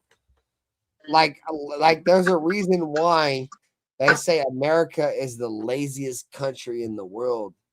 And I get it because I feel like I'm kind of lazy at points. What are you comparing it to? Who are you The comparing entire it to? world, like if you look at like the production, like America don't produce shit, bro. We just bully everybody. Bro, you just been on a live stream for 3 hours, and you trying to tell me that we're more lazier than a third world But country? I also said that I'm lazy too, though. But I did just say that I'm a lazy motherfucker, dude. You're only saying that because you benefit from the comfortability of being in a country that's not third world. At the end of the day, are we leading the world in technology anymore? No. Do we lead the world in mathematics? No. But every country send their best here to learn and get educated here. And then they go back home and take everything that they learn and make their country better. That's what I'm saying, bro. Like the one thing that I can for surely say Americans do, bro, is we like breed like different animals, bro. Like we just motherfuckers. It don't matter if you're an American or if you come over here and you try to like learn the American shit. Motherfuckers over here is just different. Shit, weird. It's not that we're in a bad place. I'm like, politically, we're in a bad place. Yeah. But if you really look at it, America still, agriculture-wise, we're still one of the top countries in the world. I mean, we're falling back to everybody else. Everyone else is catching up to us, but we had such a far lead, and we've been so comfortable for a while. Yeah, we got lackadaisical. As it said, hard time breed hard men. Who make things easy, and as easy as they get, the less you do. So for a while, complacency, my friend. Huh? It's called complacency. Well, I mean, you can get complacent when you're the best for freaking like 5 decades in a row. And you got to remember, America is the youngest country out of all of them. So I don't. Like, why would they should never even been the best to begin with. It's like the youngest country out of all of them. Bro, my brain is so broken. I just feel like I represent a country that's supposed to be like the dominant, like the force of the entire world, right? And has kind of established himself that, right? And then I represent a goddamn football team that goddamn supposed to be just win, baby, and commit It's to time for you to go to excellence. sleep now. Nah, you're right.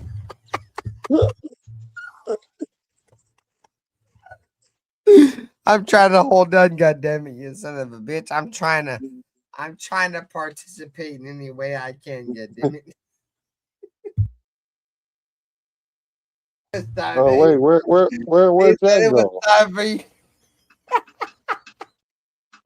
It's time for me to You go lay pipe, boy. That's what time it is. It's time for gonna me to go to sleep. You gonna whip out and go smooth to sleep. You gonna go smooth to sleep. I've been You may as well cooking. try to get that thing at 4 or 5 in the morning, man. I've been cooking Gonna this whole take time myself. go take a power nap and go and get it right how you live. It's gonna set the alarm on your phone for like 4:30.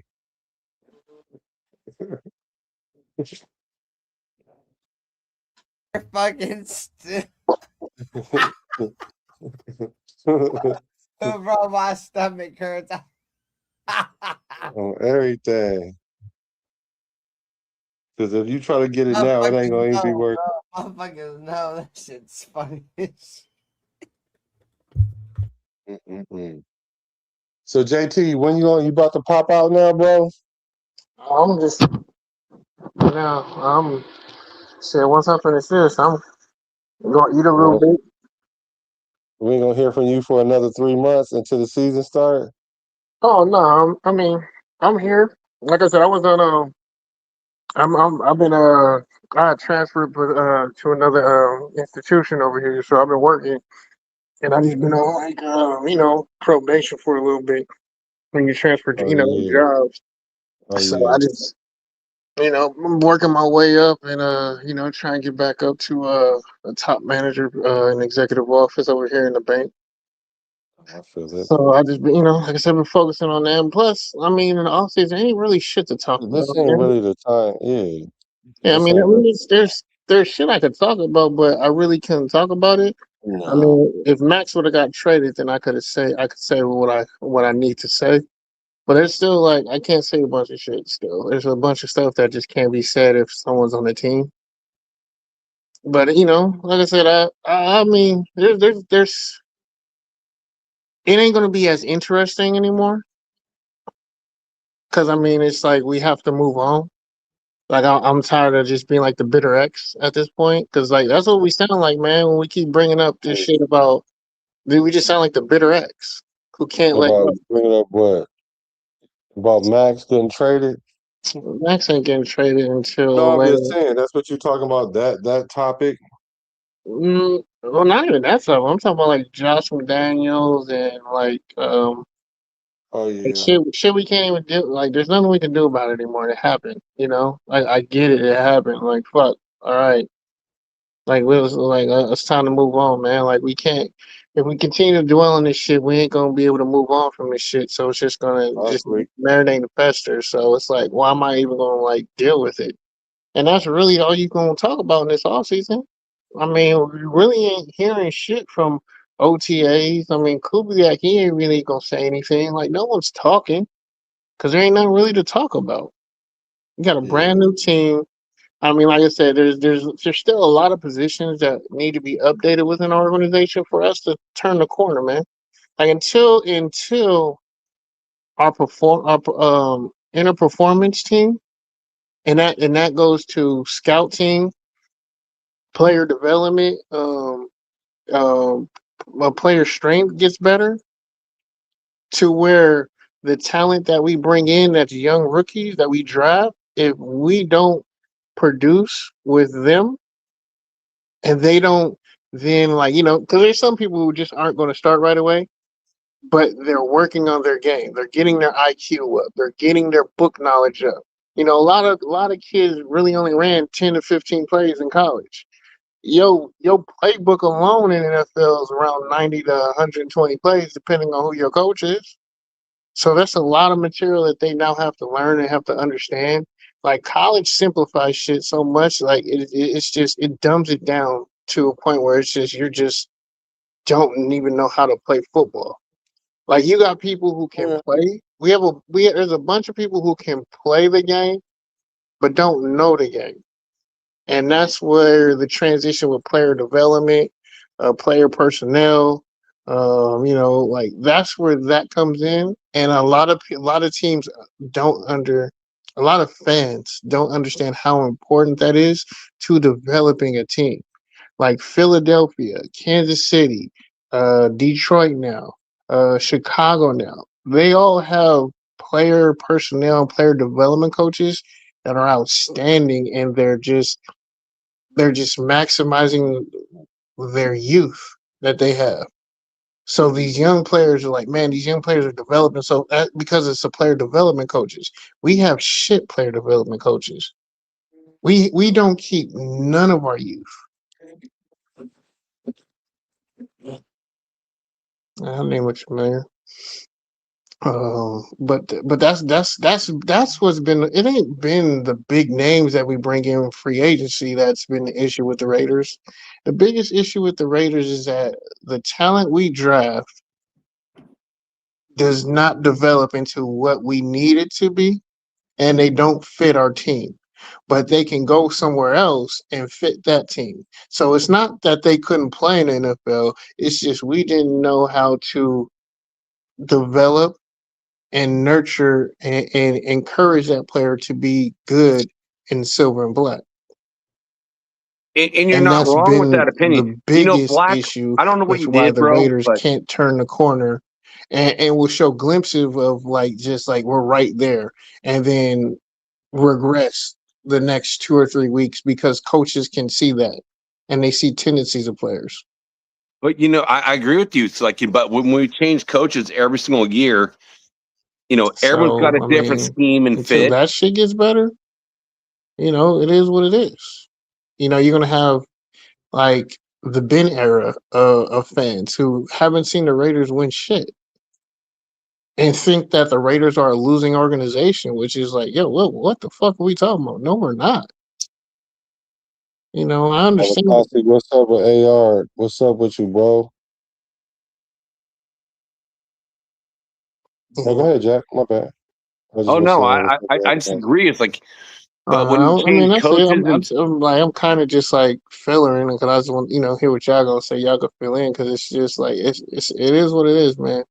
I'm like now that we have really overhauled the overall coaching staff finally, not just filling one or two pieces, like actually bring in a whole new staff.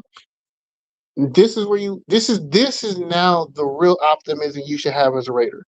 Like before, when we were just filling in one or two coaches, ain't no fucking optimism. It's still the same motherfuckers in that office, man. It's still the same organization, still the same temperature, it's still the same message. It wasn't nothing different. So there was nothing to cheer about, which is why everyone was like, dude, you're just so negative. I'm like, I'm not negative, bro. I just know what I have. And I'm not gonna waste my time. I'm gonna watch and I'm gonna be entertained. I'm gonna treat it like entertainment. But to really invest time and effort and shit, I know a loser when I see one, and I know a winner when I see one. So, people always used to say, oh, you're just being a contrarian. I'm not being a contrarian, dog. You're gonna realize it at the end of the season. And y'all gonna hate me for it.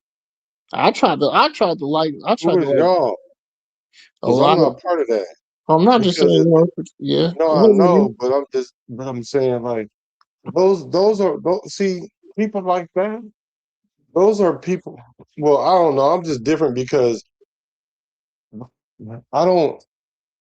I'm not contingent on if the Raiders is uh good or bad because like you said, I know when the Raiders are good and I know when they're bad. That's because I've been a Raider for as long as I've been, so I can tell the difference.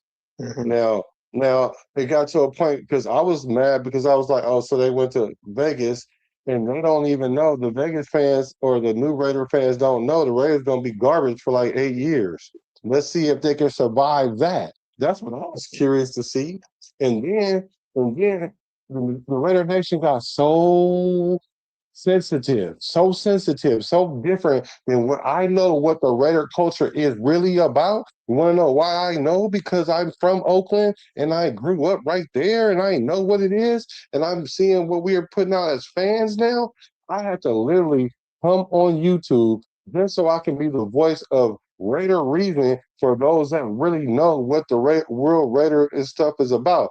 I'm not saying you can't have your opinion, but what I do know is there's some fans, a lot of fans that's been Raider fans for 50 years, and they know that this regime is different because we're actually doing something from the top down, not trying to improve from the player up.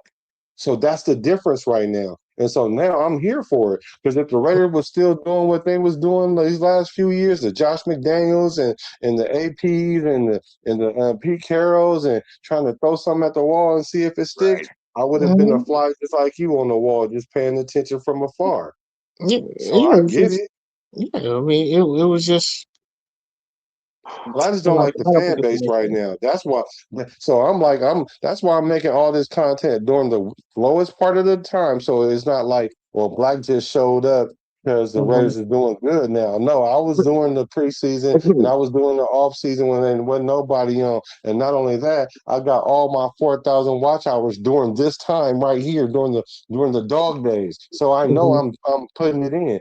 Pause. But I'm not trying to say that I'm better than anybody. I'm just saying I know that I'm authentic about what I'm doing when it comes to this Raider content stuff versus people just out here saying whatever, making the franchise look bad and making the fan base crash out for no reason. Well, I won't say for no reason, for emotional reasons. So much that they're scared to even realize that the Raiders are in a better place now than we've been in a long, long In a time. long, long time. And we ain't even played a game yet. Right. Yeah, You because know, for me, Black, I'm telling people, I'm like, yo, man, a 6-win season is a great can you season hear me? for us, bro. That's gonna be a great season, and it can even be like it's gonna be a good season. How it could be a great season is if our young youth players are developing. They get better if they get better as the year goes along.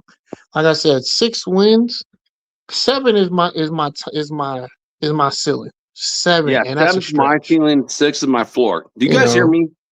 Yeah, I hear you. Go ahead, Jack. I know you want to get in there and say yeah, that's something. how you My raise your bad. No, hand. I just want to know because this whole StreamYard shit has gotten all whacked out. I So can't hear him. you I can can't hear hear me? him.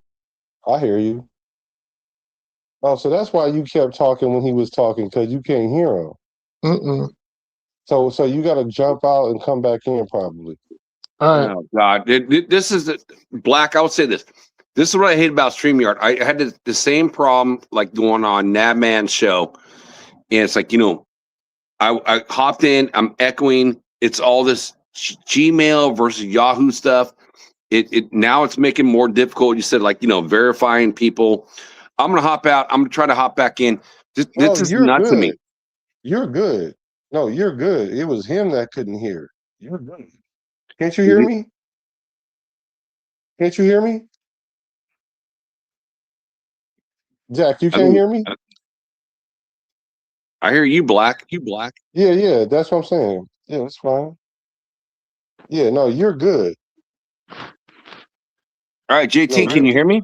Yeah, I can hear you now. It was Oh crazy. man. I could hear you at the end right before I left. That was a funny thing. yeah. So you were saying after I said what I said about the Raider fan base, you were about to say something. I want to hear what you was going to say. Jack. I was gonna say it's like I 100% agree. It's like as being a longtime Raiders fan from the 1970s, and I've seen those dominant teams, like dominant, and then the early 80s, dominant, and just go through year after year after year and see no progression. And this year, what I see is like depth. I'm not going to say this team's going to be great. And JT, I agree with what you said. You said a 7-win team max. That's my max, and a 6-win team this year. not because there's not talent on this team. I just see we had 9 rookies last year, and right now, as it stands, we have 10 rookies. So that's 19 rookies on a 53-man roster with a new head coach, new defensive coordinator. Again, our head coach is going to be the offensive coordinator. So everything is brand spanking new. I mean, it is so new. And, world championship teams don't, because you got talent, doesn't mean you're going to win it. You know what I mean? You need to develop it to fit the systems that you're going to run over and over and over. I mean, and one of the things I will say is, like, you look at, like, one of the best defensive backfields ever is the Soul Patrol. And I know Black, I know you know that one. With George Atkinson and, fucking George the Hitman and Old Man Willie. It's like, you get guys that play 7, 8, 9 years together. They know each other so well. That's what it takes to make a championship team. Right. And you're going to tell me, if anyone's going to tell me, man, we got all that right now in the first year of doing this? Oh, absolutely not. So it just takes time. So do I feel like this team is improved talent-wise? Absolutely 100%. But it's time to build on what we have. It's not that Pete Carroll, last year, don't play any rookies and don't give them any time to gel with their colleagues. So that set these guys back a year. 9 picks got set back a year. So we don't know what we have in a lot of positions, but let Kubiak, gel these kids and build off of it. So I think, a successful season is 6-10 or 6 wins, 7 wins. Hey, that's double than what we had last year. And I can't ask for more than that. And it's not because of talent. It's just because cohesion.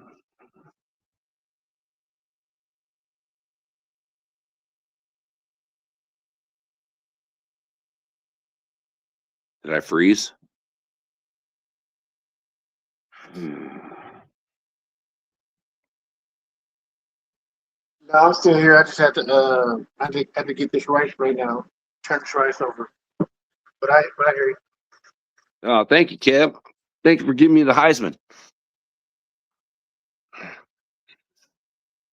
I'll take that trophy.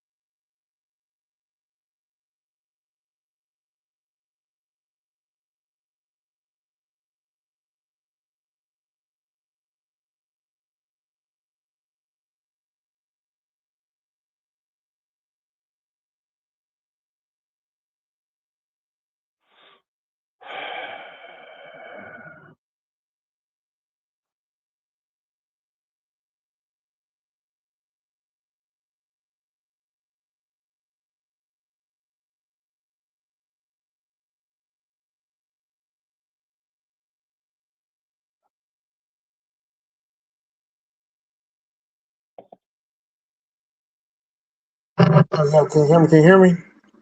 I thought you was gonna go longer, Jack. I thought you was gonna go longer. Man, all I know is that JT, you started scrambling, and I don't even know what you guys heard from me in my take, but everything froze. The timer froze. Oh no, we heard I think we heard everything when you were saying am I frozen? No, we heard everything that you were saying. Oh, cool. I was just cooking some, so I was turning my rice over because I'll make some Spanish rice with some chicken. But yeah, it's just I mean, to play it safe, I would say we really got 5 wins. 5 wins. If we get 3 wins, then it's a setback. But 4 to 5 wins was progression. 6 to 7 means they're doing a damn good job in coaching these guys up. and that's going to be a great season for us because that means we've turned the corner. We're on our way. Doesn't mean we can't make a mistake and mess up, but it shows that we have the right people in the building. That's what I'm skeptical about.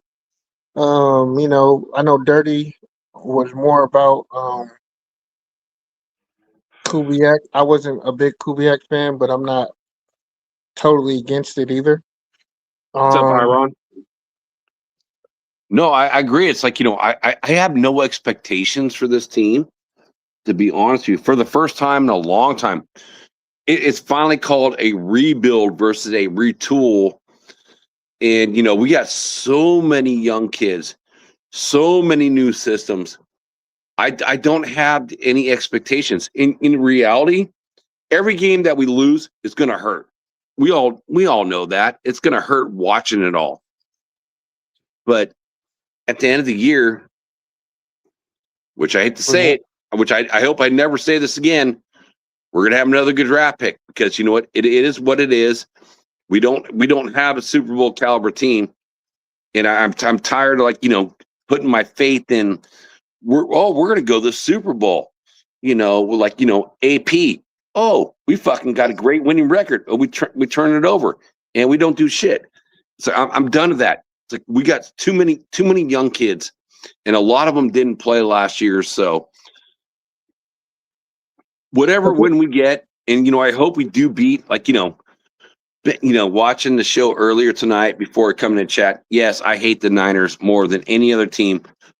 My parents, my grandparents on both sides, my brother and sister are everyone in my family is Niner fans. I can't stand the Niners. And number 2 team, even after doing the Wild Wild West show, I can't stand the Donkeys because you know what? I respect them because they're always good. They're always good, and they play us tough. And I love taking their players like Lyle Zato and putting them on our team. So, I hope we'll get the crap out of the Donkeys one game. I don't see it happening. I got us going 0-2 this year against them, but I would love to squeak one out against them for sure, like we did, against KC. But again, that game didn't have Patrick Mahomes, so that's a whole different story. And that did change up our draft. Instead of getting the first pick in every round of the draft, we had to swing it with the other teams. Kind of sucks.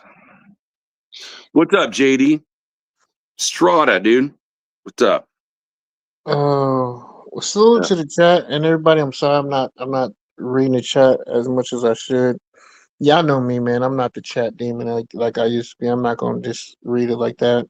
I like looking at myself, But I think first off, I think you need to have expectations as a fan, but they need to be realistic expectations. What I mean by that is, okay, cool. We don't have unrealistic expectations like the Super Bowl like the end goal. Yes, is Super Bowl, but realistically, are we prepared to be a Super Bowl caliber team? Are we even prepared to be a Super Bowl caliber fan base? Are we even going to travel? That's a lot of things that come with that responsibility. And realistically, no, we're not ready to be a Super Bowl caliber team. If we get there, by all means, I know we all gonna be happy about it. None of us are gonna argue. Shit, if they make me eat crow, they make me eat crow. Ain't none of us gonna complain about that. Mm-hmm. But as a fan base, we have to be smarter. We have to have better understanding, and we just have to have realistic ideologies. Like, no offense, but the reason why our fan base is stupid because we have a lot of dumb fucking podcasters. A lot of dumb ones, and I know Dirty's not about that. I know these aren't the words of Ben. These are me, JT. Fuck a lot of these other podcasters, man. I'm not with this shit no more with a lot of these fucking clowns, man. Like I really don't even pod like that. I mean, I can, and I'm going to do it more.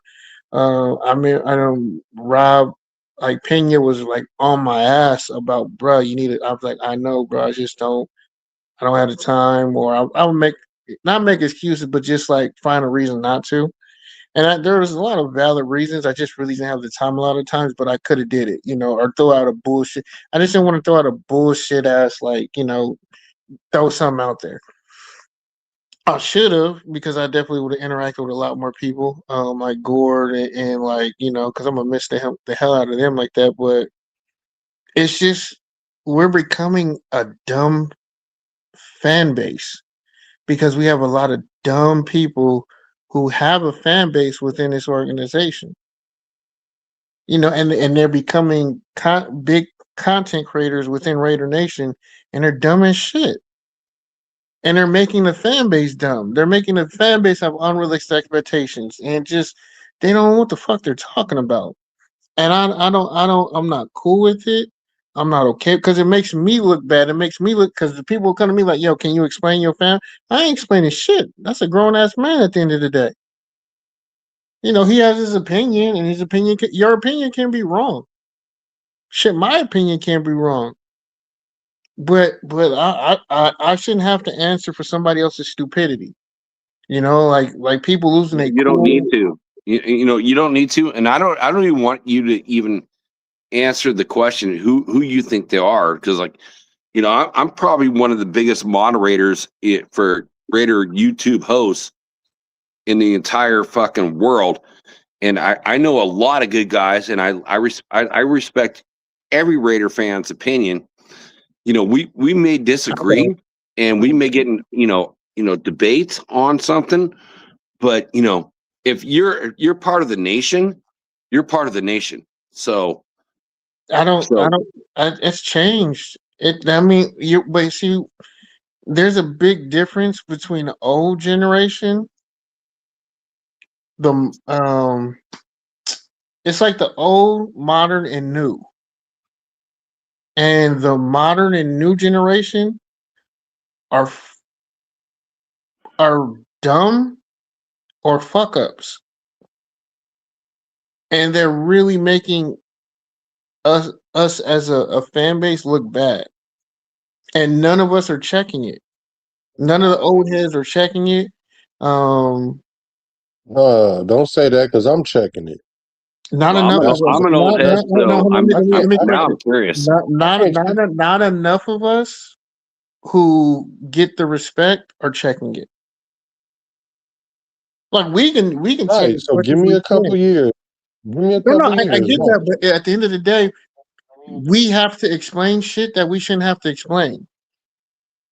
Well, are you talking about just the content creators or just Raider fans? Like, we're all born into our own world. Like, when we're kids, and you see what you see. So I've gone after even some of my mentors, like in Captain Jack, when he went after Robert on the Wild West show. It's like, Captain's like 62 years old, and Robert's 25 years old.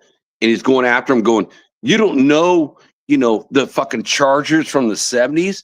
And like, well, of course he's not going to know that because he's 25 years old unless you watch it. You just watch the video on it. You know what you know when you become a fan. Mm-hmm. And that's when you become a part of it and you learn your history from watching the players you watch and grow up with and you idolize. But you can't judge another person. Man, there's gonna be some guy out there that's fucking 80 years old, probably like Ed Winchell. It's like he's been like probably 67 years old and said, "Man, you don't know the guys from 1963 or 1960 when the Raiders first were created?" I'm like, "Yeah, I don't know that because I was born in 1970 and my first game watched on TV was 74. First game live was 75. But I don't know those guys on the 60s. But I do know guys like Ben Davidson, watching highlights. So it's like, I'm not going to critique any fan. It's like, what you know, because you know what you know because based on your age. So, and I will put it from that point forward, then you can talk about that. But I'm never going to critique anybody based on the knowledge when you weren't even born in that time period. I mean, I agree, but then I also disagree. If we're going to speak on something and we're wrong, then yeah, I can critique you and tell you that you're wrong. But the follow up with that is that it's now my job to educate you if I'm gonna critique you on it. And that's what we feel as old heads in doing with these younger cats who have no knowledge of it. And now it is their responsibility if you're gonna speak on shit, know your shit. So educate yourself. So if you're not gonna educate yourself, then I absolutely can be critical of you. Well, you 'Cause have the right. You have the right to to ask them questions and you know and do that. But at the same time, I just look at when every even when Tom Brady walks into the Raiders building, every player that the Raiders draft walk into the building, and they see the old heads, right? The Jim Ottos, the Lyle Zados, the Howie Longs, the Art Shells, the Gene Upshaws up on the wall. And you're like a 21-year-old kid, never grew up with that, and now you're drafted by the Raiders and you're getting to experience that. Wait, when did Tom Brady You're retire? going to learn, you know what I mean? You're going to learn. So young people should be able to learn and not be criticized because what they don't know, because they were never around with that. Man, if someone said, "Hey, Jack, what happened in World War II?" I don't know. I Yeah, wasn't born then. You know what I mean? It's like, yeah, but that's history that you need to learn if you're going to speak on it. well, you learn, yeah, you learn it. You try to learn what you can, but if somebody's wrong, it's like there's never a wrong or right answer for the nation of like everyone can have their own opinion. You can like whatever player you want. Man, it's like I hated McDaniels. I call him McShitnuts. Everyone in the chat knows my opinion. McShitnuts, the fucking one of the worst head coaches ever. And I got pushed back. I'm like, oh, there's bad players like Derek Carr. Well, man, I love Derek Carr. I think he's a great player. It's just you didn't have the right people around him. So there's no wrong or right answers. So, and I love the fact, we can all have conversations and talk about what we love, what we don't like, what we want to do as a team. Because if we were all uniformed, this would be fucking boring as fuck. I mean, What it is, a lot of shit is boring as hell. But I mean, but again, it's like if I'm going to include myself in spaces, I have to be educated on it. I have to have knowledge of it. I can't just be out here spewing things because I'm entertaining or just I'm trying to grasp something. And that's what a lot of these content creators are doing. A lot of them are younger cats who just seen an opportunity and they're passionate about the team. right. Now I the love Raiders, that. I love that. Like, no, but you could be LVR wrong. 10, Jay Rader. It's like, I've met them the last 2 years up in Bakersfield. Young cats, young cats doing their own stuff. Mm-hmm. I love that, and Chewy. Man, I got to meet Chewy in Sacramento, last year. It's like super young guys. These guys are like the early 20s. And I go out and I meet these guys because it's fun. I just love meeting Raider fans. If you're in the 916 area, Sacramento area, dude, I'll meet up with you. I joined the Black Hole, in Sacramento. It's like I just want to meet young people and I want to meet old people. I want to meet every generation just to talk Raiders football. That's why I hopped on this, the show tonight. Because it doesn't really matter, man. It's like because if being an old head, you can pass your knowledge and your games that you went down to a younger person, and they get to hear your story, something that they're never ever going to hear in their lifespan.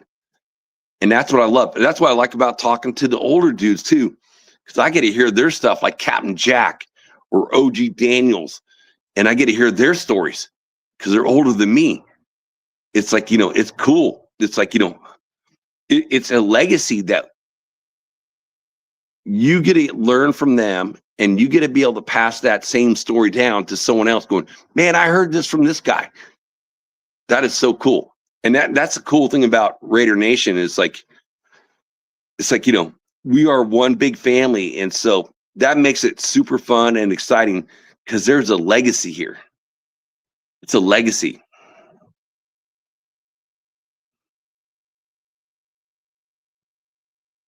Am I only one on? Black, are you still on here? Yeah, I hear you. I'm still there.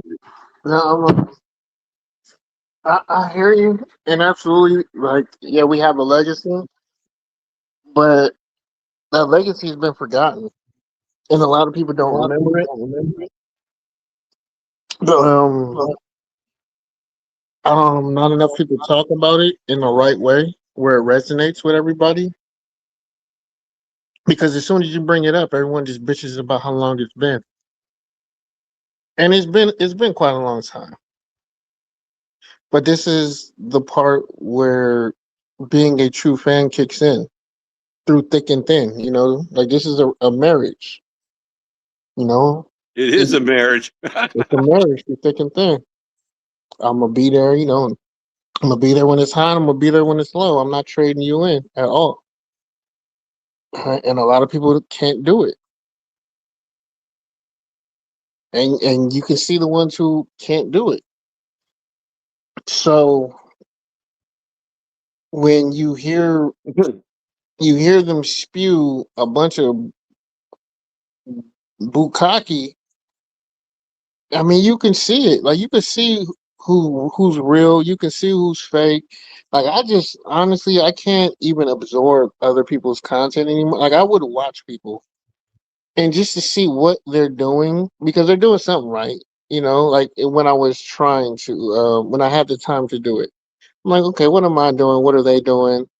Well, I'm just scouting the competition, scouting what they're not even close to talking about what they're talking about because what they talked about was fucking boring. But just to see what is so intriguing about why people are going over there, and it really ain't. Like I don't understand why people go over there, but because you're not getting anything. You're not getting any knowledge. You're not getting any insight. It's generic shit that you hear on Sports Center, or they're just taking somebody else's topic and running with it. Like Mitchell Renz is fucking idiot. No, I disagree with you on that. I've done two shows live with Mr. Wrench, and I don't even have my own show. And I'm one of the few people that ever done that. I understand. JT, I challenge you to do this. When you this is something I've always loved, and this is the reason why I've been. I feel like I'm appreciated by the nation because I always go on any show. And I love the fact when there's only like 2 or 3 people in the chat. I absolutely love it. Some new guy, right? Just a new person. Because you know what?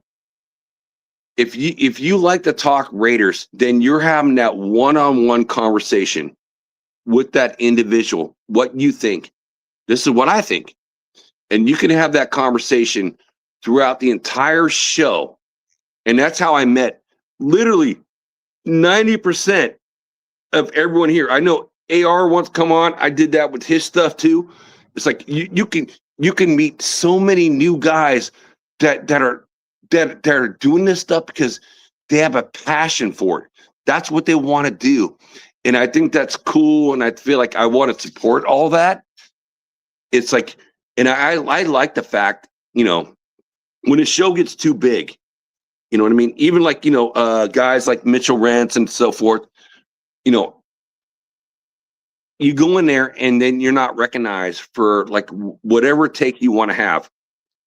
And, again, I've done shows with them and I get recognized on the show, but I do feel like, going to, the guys that are like coming out, you want to hear their opinions and maybe you don't agree with them, but then you can challenge them to say, this is why I think this versus what you're thinking that. And it promotes their show. And it's just, you're having a conversation, right? What we're doing right now. You're just having a conversation and you're talking to your football team. So that's what makes it fun. Mm-hmm. It just makes it fun. No, I entertainment wise, I'm not going like, it is what it is. If you get your entertainment out of it, I get it. My thing is about the education of our fan base and how stupid our fan base is getting because of dumb people who fucking talk and don't know what the hell they're talking about. They don't. Our fan base is getting dumber by the day. Just listening to people who don't know football, who don't understand football, and they don't want to understand it. They just want to speak on what they speak on because they think it's entertaining. And it is for certain people. And they have a base that they have to cater to. So they're not even really giving quality content. They're just giving stuff that caters to their audience and what they think their audience wants, so they get the audience. Yeah, And well, my point, then I don't and believe that in was that. my I point of believe in your own contention. personal opinion. So, No, JT, I I have to understand stop you for 1 sec. 1 sec, that. just 1 sec. Mhm. AR, you're saying that Richard Lyon is in the chat. I've been really wanting to get in contact with Richard Lyon based off Robert. So please tell Richard Lyon, get his phone number from you to send to me in IG so I can reach out to him. Please. Thank you, AR. I really appreciate that. Hey, Okay, I apologize. Sorry. I'm hating on my own family. I'm hating on people who make the fan base retarded.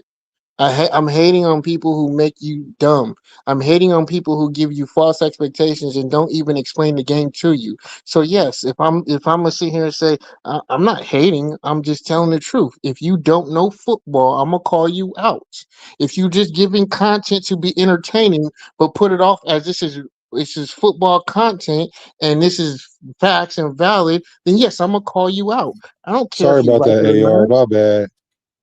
So yeah, if you want to sit here and be mad and sad that I'm talking about people who you watch, I'm not telling you to stop watching them, but I'm not going to sit here and say that they're giving you quality information that's educating you and making you smarter in the world of talking football with other organizations, other Well, fans.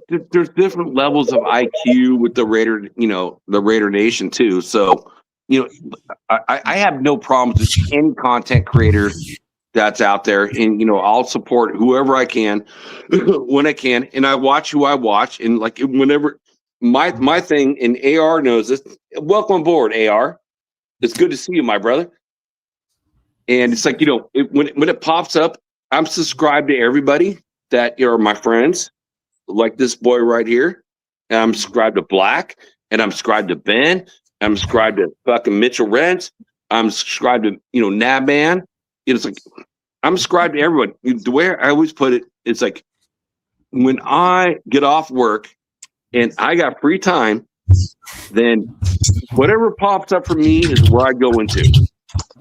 And you know what? I can respect that, and I salute you for it. That you don't get drawn into things. For me, on the other hand, it can sound to people like I'm bitter, but I'm not bitter. I just speak the truth, and I just don't like fake motherfuckers. And they know who they are. Well, yeah, And I think keep that to yourself. Doppelganger, you're one of them people who know exactly what the fuck I'm talking about. Because I never had any issue with anybody, but people kept running their mouth about me for some odd reason. I never said anything about anybody. I was supportive to everybody. I went on other people's shows. Like people, like I'll be honest. Hammer's house was the first person to actually let me come on the stage. But I've been on Hammer Show, and I got bounced from my boy Docs. So I have no problem saying this. Fuck nigga. You want me to stop, AR? Yeah, no, I'm just waving at everyone in the chat. I'm waiting to get in. So, Kind of deal. Docs is from my home city. Here is like when his dad passed. I'm like, I'll take you and your brother out to dinner. And I'm back in the day, because this is like way old school. Okay, way old school.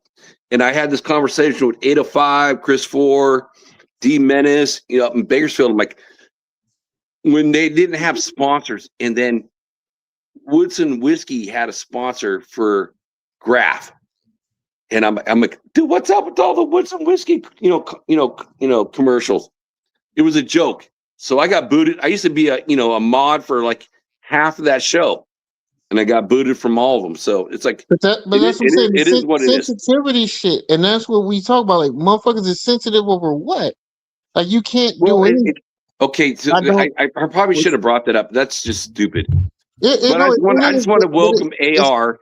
And AR, if you still talk to Robert Lyons, I don't even know what that is, to be honest with you. All right, so, guys, just time out, Jack. Time out. Salute to everyone in the chat. You're telling me to tell him to tell you to tell me to tell you. Well, no, I don't know, because he's again. I know he told me on a different shows, like he deleted his ID. All right, Jack. I'll tell you what. He's just told me he's got Discord. Richard, I do have Discord. If you can just forward to hang on, Jack. Let me sort this out. If you got Discord, you can find me there. Everything's all the same handle, Afakazi Raider. If you could just message me maybe a number or a contact that Jack can reach you on, because Jack's been trying to get a hold of you through me. Yeah, just do that. Anyways, hello. Everybody. Yeah, I'm just trying to do that because, again, I've had 3 family members of the Peñas reaching out to me, like friends, and I know me, you, and Robert, and had our conversation. I know he's a friend, of Robert Peña, so I'm trying to get his address to the family. So that's the whole purpose. Yeah, I got you. Well, I hope that can get situated through that way. So Richard, just send us your contacts, and if I get them through Discord, I will forward them to you, Jack. But anyways, gang, hello. I haven't had a chance. I mean, we can shift it. Like I said, we stuck on it, but like that wasn't a lot of my thing. Was just there's a lot of bad content out there, and a lot of people can't decipher it because it can be entertaining, or they think it's informational and it's not. And then when I get out there in these streets, like I can't believe I actually ran into people still who recognize me. I was like, I wasn't even on that long for people to really recognize me. And when I first was getting it, I like ran from it. But like I would get out there and just listen to people, like just listen to people talk to me about football. And it's like who have you been watching to understand? Like what? Like just the realism of what expectations were listening to Raider fans was just mind-boggling and sad, because we were a fan base that was very educated. Like we knew football, and it was fun talking to Raider fans just in public. And it's not fun talking to like Raider fans in public anymore. They don't talk to them. It's like, it's not like the 70s, when that was the most winningest team in any pro sports history. I grew up, I was privileged to grow up in that era. Like it was super easy to root for this team. And that's why I'm saying I give all the kids the credit, at being Raiders fans. It's like, now it's like, you're rooting for a team that has not had a winner in a long time. So I give those kids even more credit. Yeah, but then sorry, gang, can I get in there for just a second? Richard, is that you, Zilius 92? Just confirm or deny. Okay, that is all. No, yeah. Just because the team ain't won during your period of watching the team doesn't make it a losing organization. You need to understand what that means. You really need to understand the terminology that you use when you talk about teams. And when you say that, you sound stupid. Well, JT, again, I'm going to ask you the same question I asked you earlier. So if you got a 21-year-old, boy that doesn't know the 70s or 80s because they're only 21 years old, are you going to blame them for that? Yes. You know why? Because you have the information at your hand. We're in the information era. You can easily go back and look. But they're not going to know all the players. They may see the highlights. The same highlights that we all watch. We all watch the same highlights. We watched it again, like Willie Brown. when he caught that interception against the Vikings and running it back, and you could see him huffing and puffing and running. You see that type of stuff, but to say, man, who's the second stringer on that team? Most people, like even old heads may not even know that. So it's like, who is that safety who's got the he has the record for the most interception in the 80s? I'm drawing a blank now, but I brought it up on one of my shows. A name that not many people know about. Rod Martin. He was from that. No, Rod Martin. Rod Martin linebacker. was like the 82, 83 Super Bowl, 3 interceptions. No, he's a safety. Matt McElroy. That's it. McElroy. Oh, Van McElroy, number 26. Mm-hmm. He's one of my favorites. Most regular season interceptions for a defensive back during the course of the 80s. Not many people knew that. I didn't know that. Yeah, like okay, for me, I need to do a better. I'm part of that. Like, I need to do a better job of knowing Raider history and more lore. Like, Alpha Kasi is younger than me, but he knows more Raider lore. And, like, I know football, but he knows the team better than I know the team. He knows the history better than I know the history. So I don't really like when you'll have guys. 21 will talk about Raider lore and Raider history, but can't give you information like that. So we all start somewhere, JT. I mean, right. No. I mean, I can only credit someone. I can only credit someone for at least trying. You know what I mean? Like, I mean, to your point though, JT, I do. Hang on. To your point though, JT. I mean, if you're gonna go and do like content creating or whatever it is, and you're gonna start spewing from the mouth and coming across that what you're saying is a fact, then it better be a fact. So, right. Like, to a point, get what you're trying to say. Like, look, we all get it wrong sometimes. I mean, a lot of our recollections aren't what they used to be, or they just aren't 100% accurate. Shit, I'm guilty of it myself, but I'm not going to knock anybody who's at least willing to learn. Just don't come on here, to your point, JT. Like some people who come across as know-it-alls and that their opinions are gospel because they've done this or I know that. We all know who I'm talking about. DSR. Excuse me. But I kind of, to a point, get what you're saying. But like I said, I agree with Jack as well. So anyways. Mm-hmm. No. I mean, I don't disagree. Like, I could probably fall into that boat too, you know. But it's for me. It's not preaching as gospel, but you're preaching it as education, and you're saying you're giving people information, but you don't. I'm not trying to like just be super like, because I'm not trying to. In a way, I am attacking people, but I don't want it to just feel like I'm just attacking just the chosen few, because it's not just them. Like, it's a bunch of just people who just don't understand ball. They don't understand it, and then they're the ones who set the expectations for what the season's supposed to be, and then you create anarchy within an organization. Like, when I say organization, I mean our fan base, where you have behavior that's never been Raider behavior.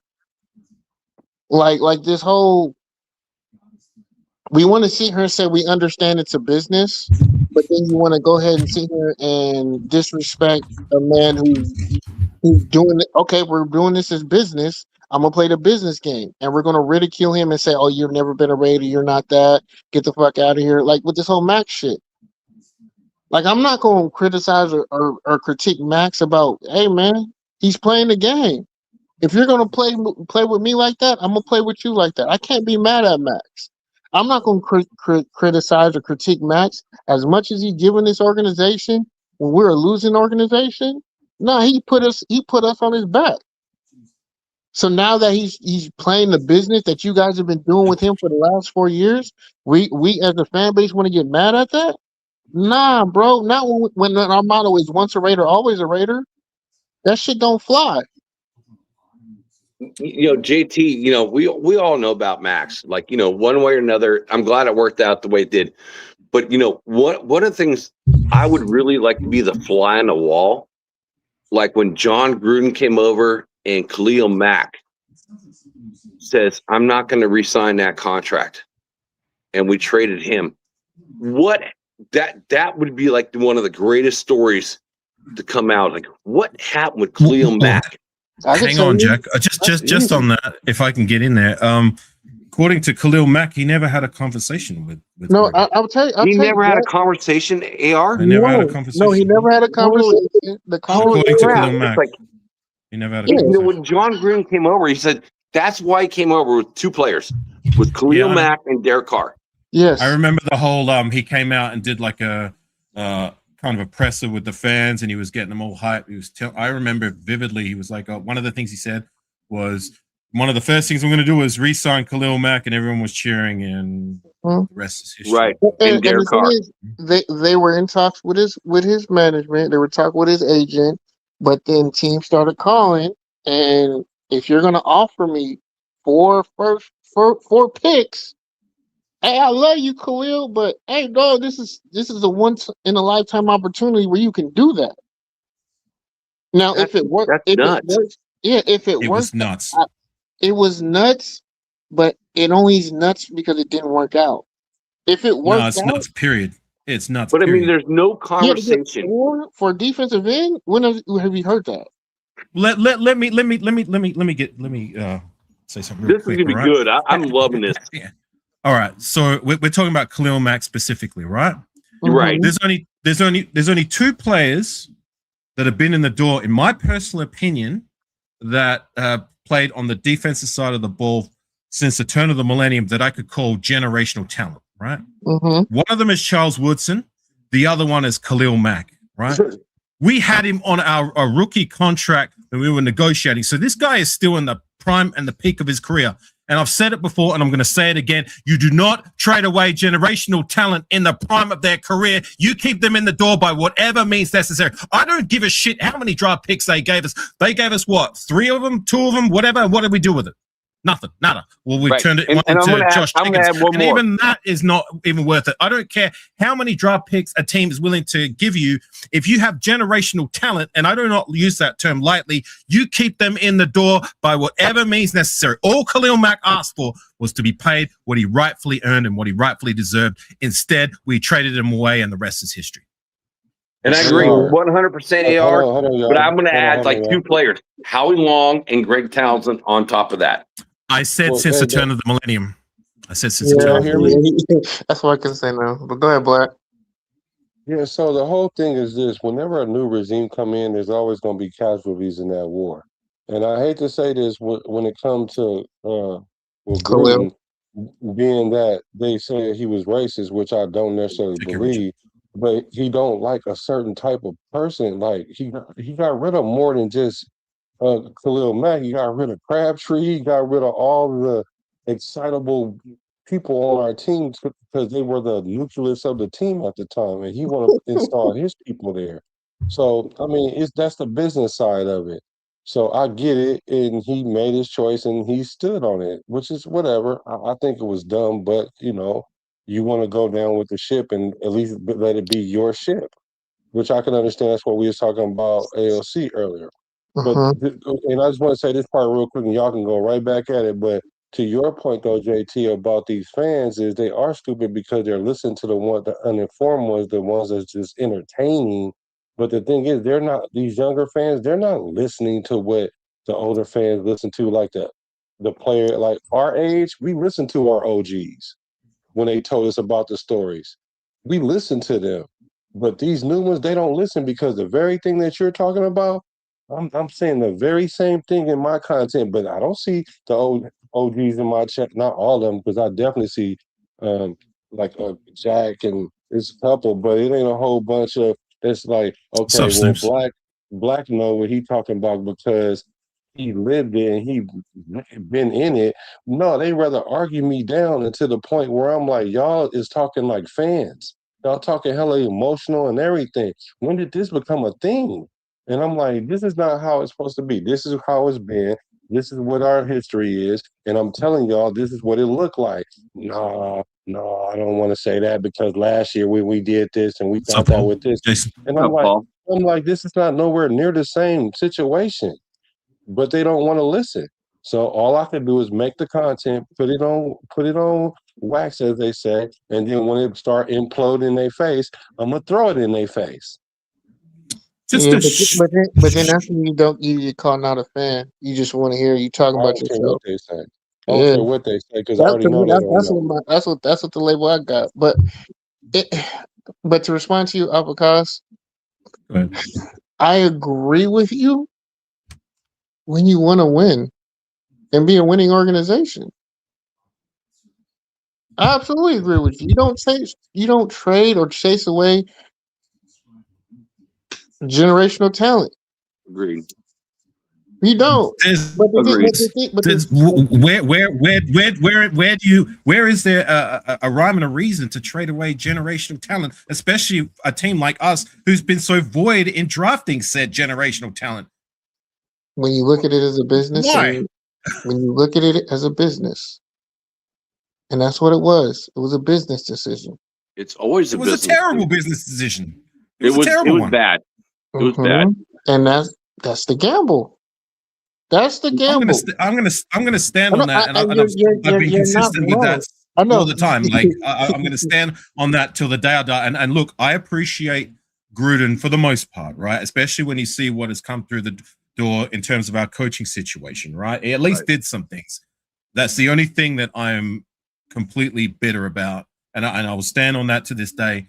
And I'm not going to change my opinion. You do not trade away generational talent in the prime of their career. You keep them in the door by whatever means necessary. Can I ask you a question though? If we keep Khalil Mack, do we do any better than what we did without him?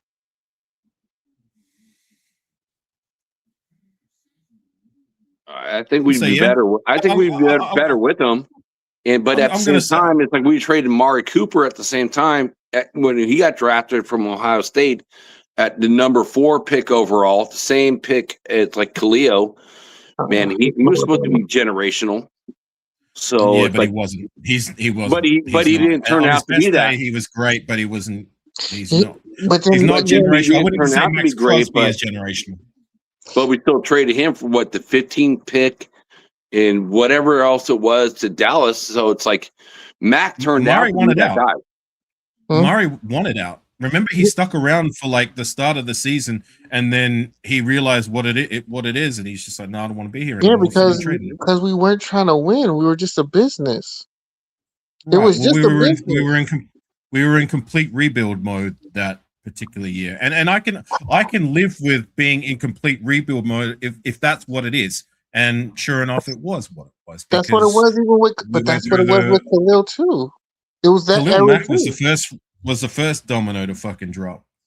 Yeah, but regrettably, since you guys both brought up complete rebuild, the Raiders have never said it's a complete rebuild. This was like the first year. Really, the first year the Raiders said we're in rebuild mode versus retool mode. So I'm proud, the Raiders actually fucking finally said that. And, we brought all our expectations from every Raider fan, all you guys, it's been brought down because they finally said it's a rebuild. It's not a retool. If I'm wrong, please someone call me out right now. It's the first time I've seen it in ever. Well, see, this is the thing. None of you guys have expectations, but I do. And Apicas knows for years I was like, bro, I ain't got no expectation for this team other than I just want to see players improve. Like my expectation was I need to see players do this. I want to see this player progress. I need to see him look like this by week 15. That was my expectation. Like team goals and aspirations, there wasn't any because I knew the team wasn't going to go anywhere. And that's what I got labeled as not being a fan or what Doppelganger like to say a fanatic is because I was the truth teller at that point. I was like I was the one who argued people like how do you guys see us having double-digit wins during that Derek Carr time period? I was like we don't have it. Like one side of the ball ain't going to do it because we're not just that dominant on one side of the ball. So my expectations are higher than they ever been in the last 10 years. Well, I guess like even though we're in the start of a rebuild year, I mean, like I guess there's nothing wrong with having a bare minimum expectation. I mean, right? You know, like I'm going into the season with very little expectation. Being we just came off a season removed from being the literal worst team in the league. We Like the were. only thing it could only be go Right. up, right? You know what I'm We saying? were So the worst team in the league. the literal worst team in the league. We have the number one pick for a reason. So, you know, I'm not expecting Rome to be built in a day, but I think it's reasonable expectation to expect that we can at least have a vision. Look like we're trending upwards. Look like we're progressing. You know, the wins and losses aren't going to tell the full story to a point.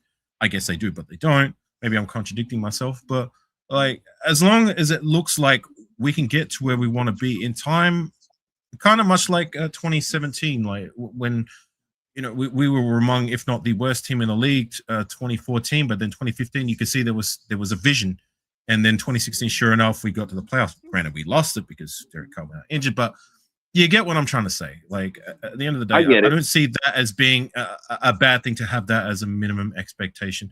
And just as a side note, before I get on out of here, Raider Paul, I'm doing the best I can. I'm about 60-40 in regards to being in LA.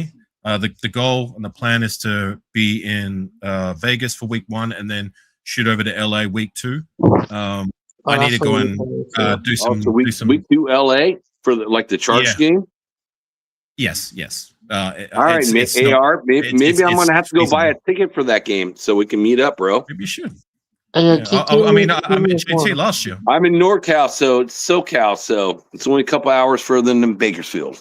Well, if you guys are going to be there, there's going to be the takeover event the day before. I strongly encourage anyone who is into Raider football the way we are, go to the events like the day before the game and then show up for the tailgate. It makes the experience that much better. Even if we lose, you know what I'm saying? We at least have those mememories to take home with us in those good times. So. Right. Yeah. I'm gonna do my best, Paul and everyone else, to be there. And if I am, you'll know about it. And to those who I haven't met, I met you, JT. It was really cool kicking it with you last year. If you guys recognize me, if I'm at the tailgate or an event or even at the game, please say hello. Like I love it when people come up and say hello. I'll make time no matter what I'm doing. And I did that every single time I had anybody come up and say hello. I mean, I'm just a regular fan, just like you guys. So yeah. AR, I know exactly what you're saying. You know, meeting up, you know, Bakersfield the last 2 years with Cheeto, fucking 805, you know, fucking Raider Nation Jason, going up with Sacktown, Blue, her boyfriend. It's like all the dudes, and, you know, D Menace is like, you know, all the guys. Like, I had a better time hanging out before the event than actually going to the event with my brother Robert Pena, who I also met up, you know, before the event, and we were just hanging out. We were just hanging out like boys. You know what I mean? We're hanging out, boys, talking our stuff, like, you know, doing what we're doing right now, just bouncing our stuff off each other. What you think, what you don't think, you know, that's the best time.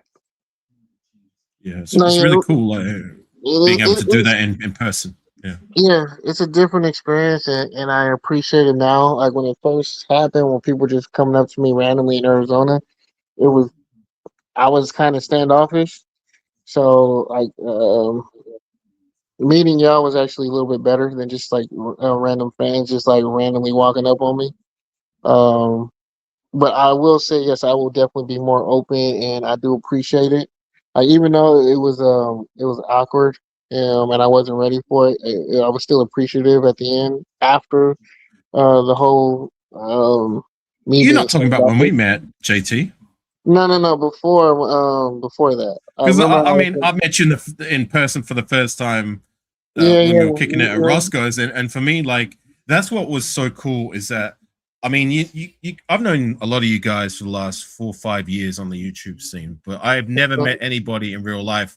I met you one day, and it felt like it was just yesterday I was kicking it with you. There was no awkwardness. There was no like, you know, when you meet someone new, you're feeling each other at Paulers. Yeah, you know what I'm saying? Like you kind of we just you get left what I'm off where trying to we say. were last week. Yeah, it's like I ain't seen you for a while, and it was like we just picked up right where we left off. I met you for the first time, but I hadn't met you. It's like we just were kicking it just yesterday, and that's what I think was one of the coolest things about my time in the States is getting that feeling of like, you know, I'm in and amongst my brothers, even though I just met you for the first time. Yeah, it's like it's my first time meeting you, but it isn't my first time. No, it's like it's my first time meeting you, but I know you. Yeah, right. You know what I'm saying? So we were just kicking it just last week. Yeah, then like people be like, "Yo, y'all family." Like that's the first time meeting. They be like, "What?" It's like, yeah, technically it's the first time meeting, but I know him, you know. So, but yeah, we definitely need to do you more. know, I had people back home. They saw some of the pictures that I took, especially that one after the game with, you know, when we were in the car park. Yeah, and I had people from back home saying like, "Wow, you really blend in. Like it's like you're not even a tourist." You know what I mean? You don't look like an outsider. And I said, these guys are some of my best friends that I've known for years. You know what I'm saying? Like I have better friends in the States than I do at home because I just keep to myself at home, and nobody's passionate about Raider Ball the way you guys are like me. So yeah, take that for what you will. But AR, I totally agree 100%. That's like me and Robert. And it's like, you know, and getting that live call with you and Robert and Richard Lyons, that was a really cool phone call for me. And I got to say, what is a cupper? I know what I know what a tip is from an Australian because my uncle married from World War II. He married a gal from Australia. It's like the tip. I know that means garbage, but what is a cupper? Hang on. Take care, doppelganger. So a cuppa is like if someone is asking if you want a cup of coffee, they just over here they say, "Oh, you want a cuppa?" CUPPA, cuppa. It can't. A Doppler, man. Like I get it, bro. But if you're gonna base watching a channel off of 10 minutes, off of like your first time meeting me, then you're not even really trying to look at the channel or even gain anything from it. If like I understand, sometimes you might have to try and listen to understand somebody on what they're saying and not just hearing what you think. You know, getting in your feelings about something. Like you may not understand and just you need to listen. I've listened to a lot of people and before I even made my judgment about people, and I've allowed certain things that like transpire before I even said anything. You know, so this isn't just a one thing, you know, one time thing that's happened while I'm saying stuff like this.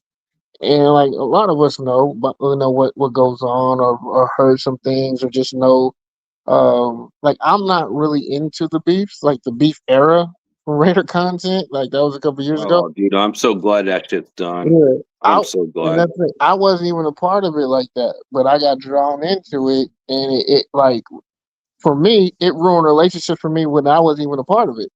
But I got drugged It into it. ruined relationships with me too. It's like, you know, I never wanted to be on either side of that the whole beef. It's like, you know, and I'm just glad it's over with, and I don't even want to talk about it. So Yeah, so I mean, move on. but if you listen, we are talking football, and you know, some of us may sound like fanatics because some of us are fanatics. We're all fanatics. We're all Raider Yeah. fans, so we're fanatics. So that means fanatics is like, you know, you are a super fan.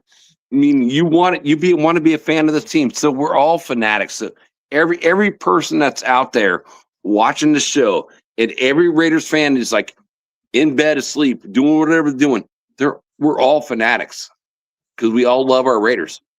Yeah, but at the end of the day, bro, I say you don't just give someone one listen and that's it. If that's you, you're not doing yourself due diligence or even trying to understand or learn anything. So have a good day, bro. It is what it is. If you listen to me again, I appreciate you. If not, I don't give a fuck.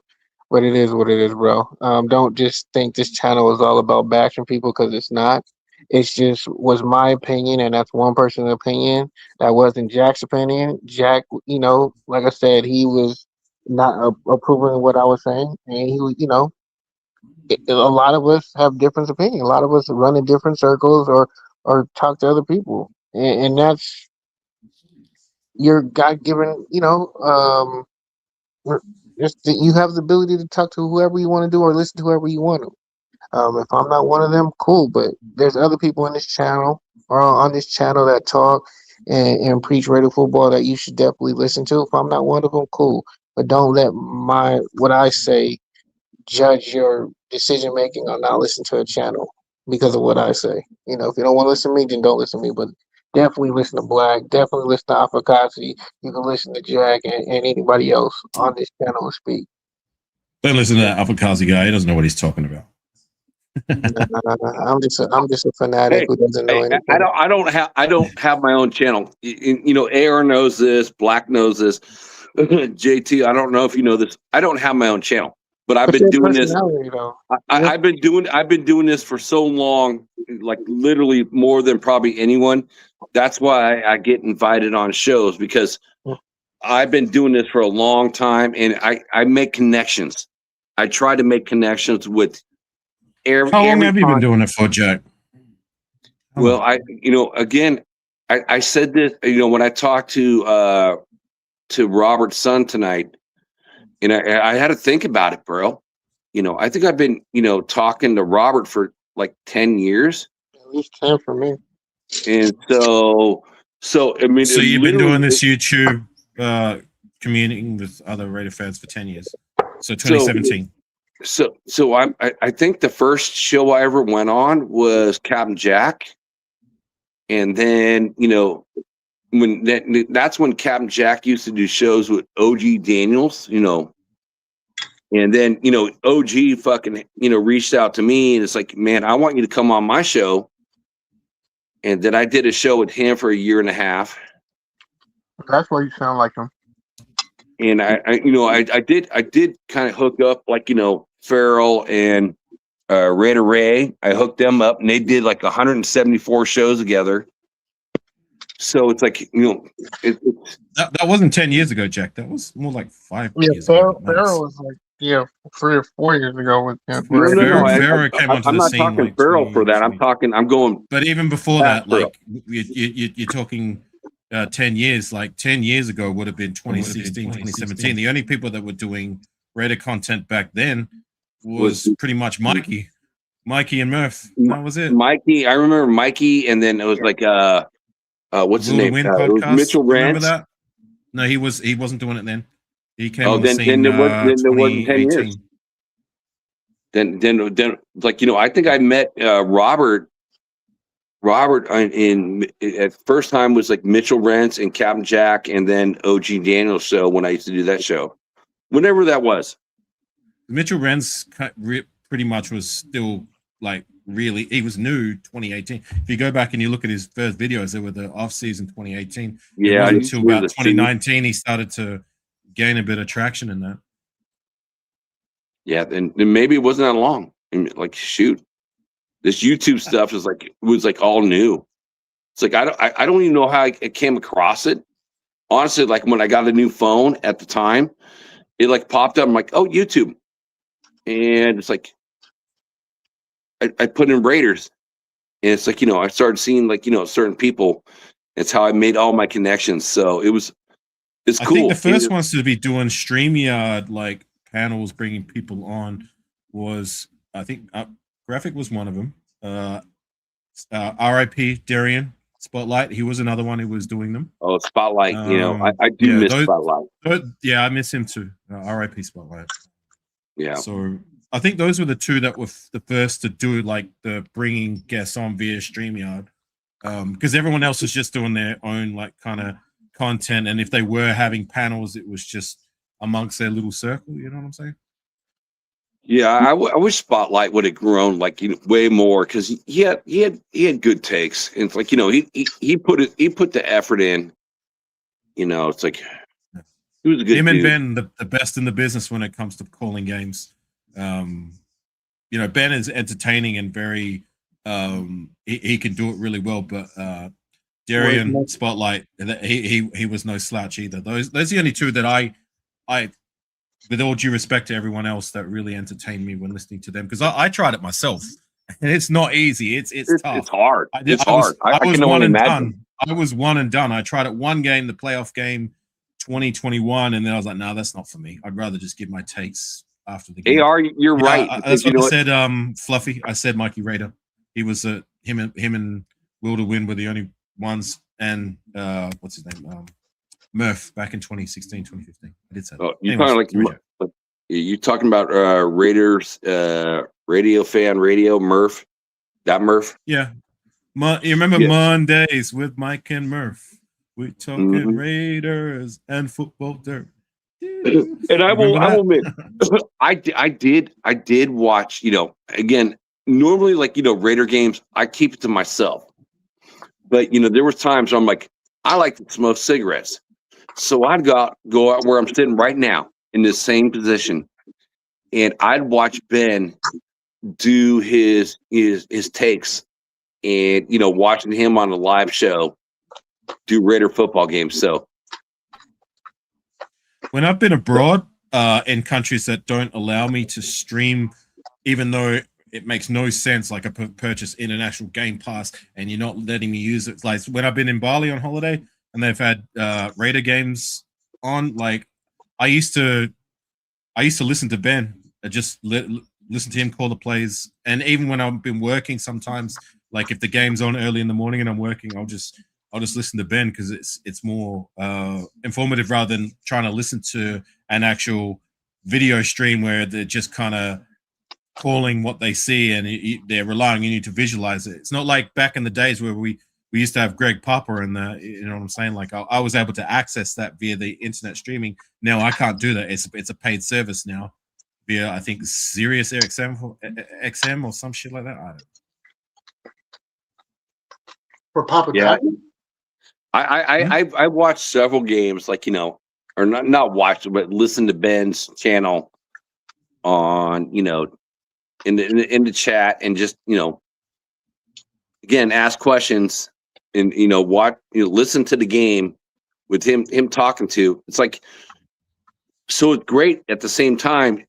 What I got a great pleasure of doing this is like, then I get to talk to other people behind the scenes that, guys I see in the chat tonight, like, Paul. It's like, just chit chat behind the scenes, or Raider Rebel, or Nabman, or whoever it is, like, on whatever channel is. I like, talking kind of behind the scenes when you guys do your shows, and I can have my own one-on-one conversation with, any other Raider fan that I want to, chat with. So, that is something I appreciate for yourself and, Black and, Ben and every other Raider content creator. I met great friends, just, being on someone else's, listening to someone else's channel. And then you agree with something that someone says, and then you start bouncing your ideas off each other, which is amazing. And Paul, thank you for saying RIP, Spotlight, Pena, and Gord. Man, yeah, 100%, brother. 100%. The Silver and Black Seas, those three for sure. But just to your point, Jack, sorry to cut in on you. One of my favorite shows, and you're probably going to remember this, JT, because it got we were both passionate about our opinions and views. Do you remember that show we did on whose was it? Twan's live? I think it was like a year ago when me and you. I think that one of the last times we shared a panel, that was pretty fun. Even though we had contrasting ideas about the team and specific players, and that, like I had a lot of fun with that, and I think JT did too. I mean, absolutely, that was fun for me. Sharing the difference of opinion and the reason why, and you can back it up with facts. And we both did that, so it was like, well, I can see where you were coming at and why you were coming at it, and it made sense. But I just felt the team can execute, and you felt the team could, and but that's just the best part of it, is when people who can speak the game, support their position with facts, and still at the end of the day, even though it looked heated, it wasn't heated.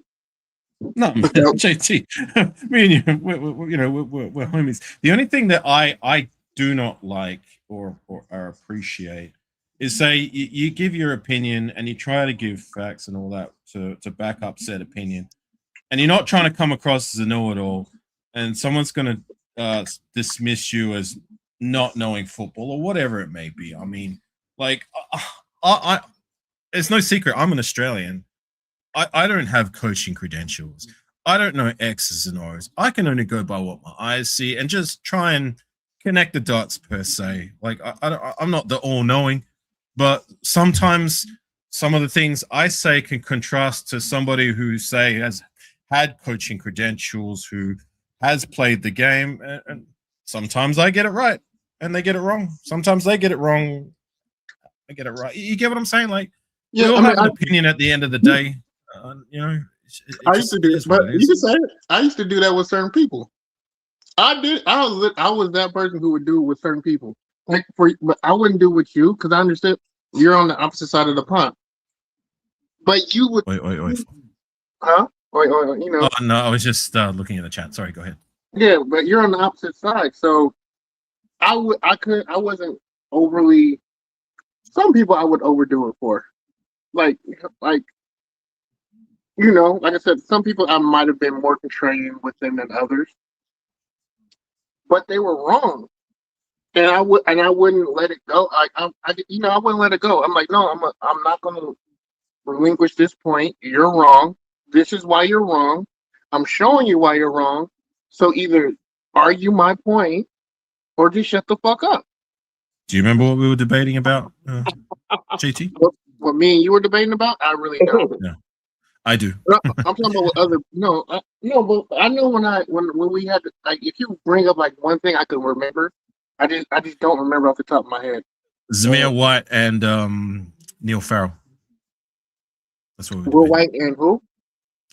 We were debating Zamir. So the first one, which was the longer one, we were debating the fact about Zamir White, and then it turned into also a debate about not Neil Farrell. Byron Young. That's it. Byron Young. I remember the White. I don't remember the Byron Young one. I definitely remember. Byron Young was like, because we were debating the fact like that you didn't see it as a wasted pick, and I thought that was lunacy. It's like, well, this guy got one season out of him and did absolutely nothing. How can that be the case? Like, not one season. We got 4 games. We got 4 games. He was on our roster for 1 season, and then he didn't make it past preseason year 2. So that's what we were debating about. Oh, I'm not Farrell. I'm talking about Zeus. It's like Zeus. We got 4 games out of him. Like, all I gotta say is like, again, okay, let's turn this into like, modern roster right now. So I disagree with a lot of people on Washington, the running back that we got, out of Arkansas, who my boy Rebel, like, you guys talk how you met. That's how I met Rebel, was like doing a draft. I think it was on Farrell's channel. And me and Rebel talked the whole draft, the whole way through it, round 1 through round 7. And we became friends. And I even got him to hop on the Wild Wild West show once when Nabman couldn't do it because he's moving. And I see Washington, super fast, big dude. Everyone's like saying, "Oh, he's the next, what's his name? The fucking next Raiders running back." So it's like he's like 6'2", 215, runs a 4.33 40. But I'm like, man, he's kind of the same player as Zeus. He has no vision on the inside. He can run on the outside. That's what Zeus was good at. That's why he got those 100-yard games in the beginning until they shut that shit down. Zeus was running between the tackles where there was holes. No, he wasn't an outside runner either. Oh, he was a totally outside runner, and I'll disagree with on that. He was totally outside, not inside. But even if he was an outside runner, Zeus had no vision, and and again, that's kind of my drawback on Washington. Oh, okay. I remember the player's name. He's a cross between what everyone's saying is like McFadden. What I just said before. I knew you were going to say Darren McFadden. Yeah, I'm like, he's no Darren McFadden. And he's like, he's a cross between McFadden and Zeus, but McFadden was better. It's like, were Were you saying that, or was he Please saying don't that? compare him to Zeus. Please don't compare any new running backs. No, I'm saying he's a tweener. He's a tweener. That's what I'm getting. It's like he's a tweener because I see certain aspects in the game. He's not an amazing blocker. He's not a blocker. He's not an amazing pass catcher. He's not an amazing vision on running on the inside. He's great. He's super fast running outside, which is great for the wide zone scheme that we're going to run. So it's like I'm the one person that's going to knock him back a mark, but I like the chances that we have with him, and having a great coach like Kubiak and our great offensive line coach and like getting shit right. But I'm not as high and mighty on him. Getting him in the 4th round this year is like a lot of people are. So, well, Jack, we're drafting him to be the spellback. Like, scratch me up now because that's just my opinion. Well, I'm not gonna scratch you up about it, but what I will say is this, though. I mean, like being a 4th round running back, you're not gonna do a lot of things. So, but the thing about him is when that zone run scheme. Like the cutback lane is usually not all the way in the middle like that. So that's why he probably don't even have to do that too often. And I don't think we're going to ask him to do that either. So if Zamir White was an outside runner, well, we definitely used him wrong because we always used to have him going running up the gut. That's why he was running into his own. And that's why he kept running into his own lineman, like I guess. So, we used him wrong.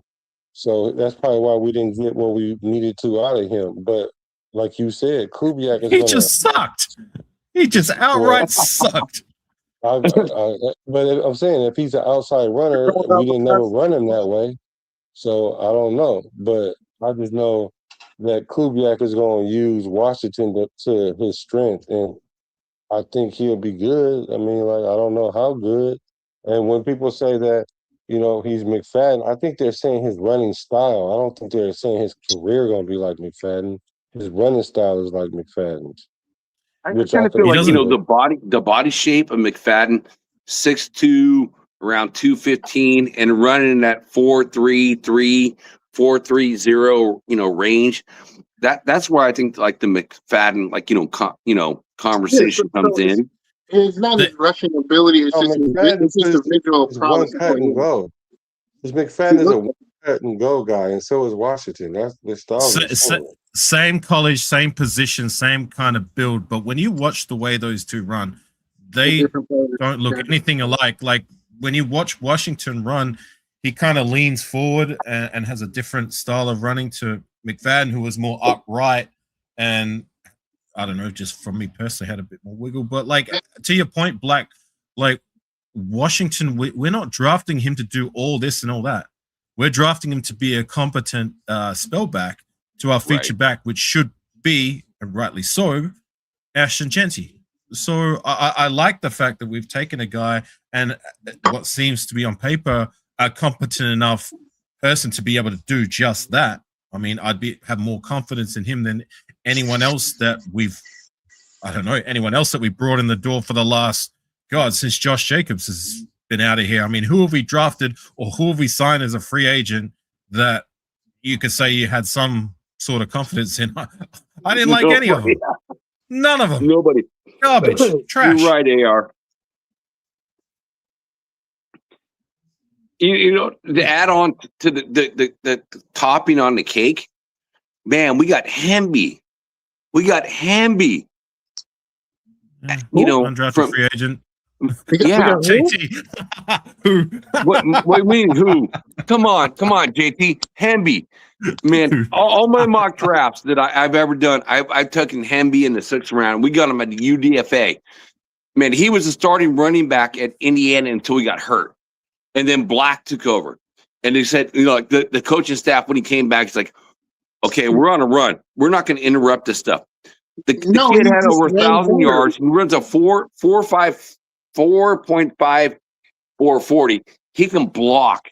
So, I mean, if you had to put a 3rd down running back and you're not going to put Genty in there, you're not putting Washington in there. You're putting Hemby in there. It depends on the situation. If it's third and short, then and it's a passing down, I probably would. I'm not going to. If you're going to play into the obvious, then you're going to lose when you ain't got the talent to back it up. We can't play. I'm gonna be honest with you. The Raiders can't play big boy football. Like, hey, we're running down your throat. You know what's coming. Stop it.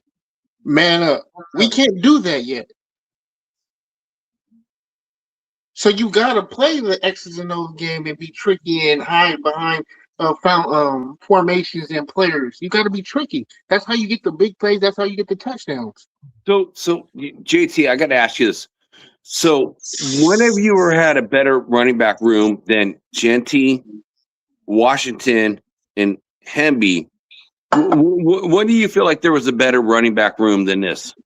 Hang on, time out, Jack. Sorry, you're including him. Yeah, right. And you're including Hemby. I mean, the dude's a UDFA. Let's not give him the sincere McCormick treatment on crowning these guys that are undrafted free agents when they go on and don't do squat. They're not even better than this guy make the. This guy's going to make the roster first. That's his first battle, and then he's got to do something after that. You know what I mean? Who was a better running back room? What team? What team? I think again. I feel Hemby's very valuable, in my opinion. Again, as a Raiders fan, all my mock draft, I took Hemby. I really love the kid. Again, he was a starting running back in Indiana until he got hurt. Oh wait, okay. So stop right there.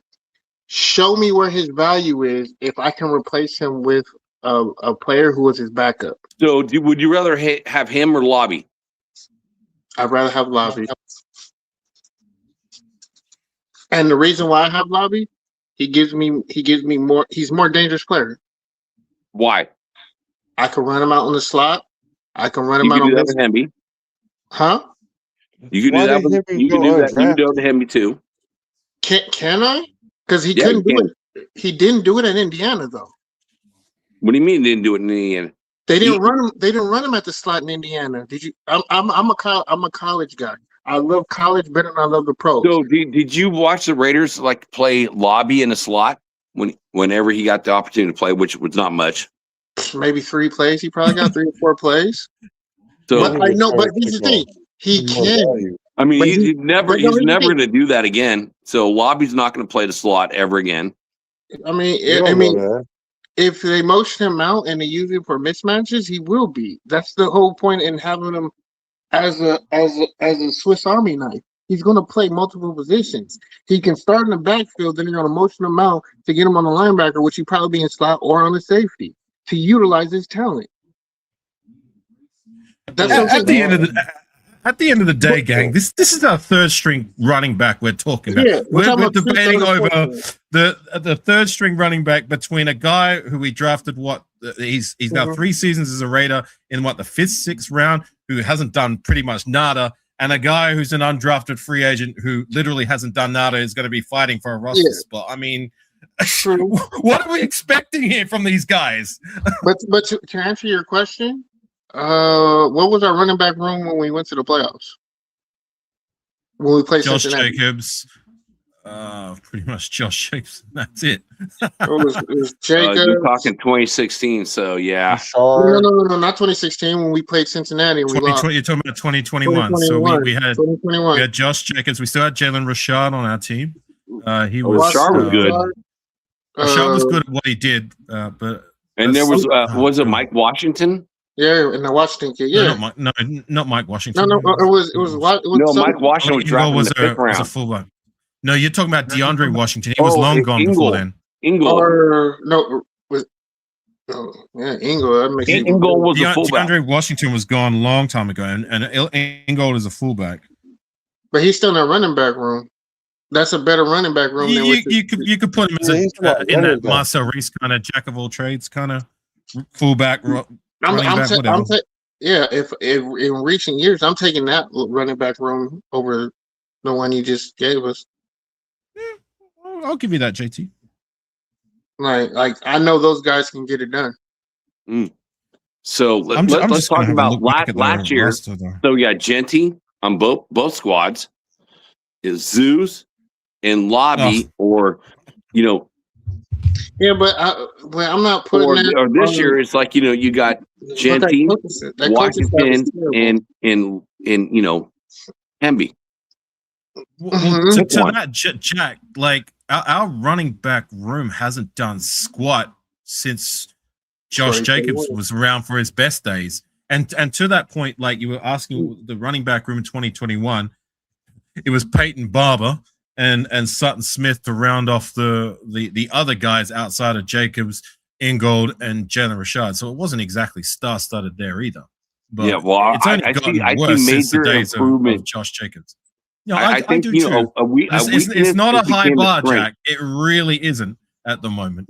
You're right about that. It's not a high bar, but I will say, I would dare say the lowest bar it's been in the last 30, 40 years. I mean, we haven't had a worse running back core since you think back to the early 90s and 80s. What was it worse than Marcus Allen and Bo Jackson? Was it worse than Napoleon Kaufman? Well, that's one of the best running back rooms ever. We had in the 90s, in the early 2000s, we had Charlie Gardner and Tyron Wheatley. There you go. Grant McFadden. Thunder and Lightning. Shit, I will take even like who. Remember we had White Chocolate. Freaking before McFadden. What's his name? Are you talking about Justin Fargas? Your dude from USC. You know Fargas. Justin Fargas. Justin Fargas. I'd have Justin Fargas. I'd have Lamont Jordan before these scrubs that we've had in the door for the last couple of years before we drafted. Who was the guy who ran upright? Genty.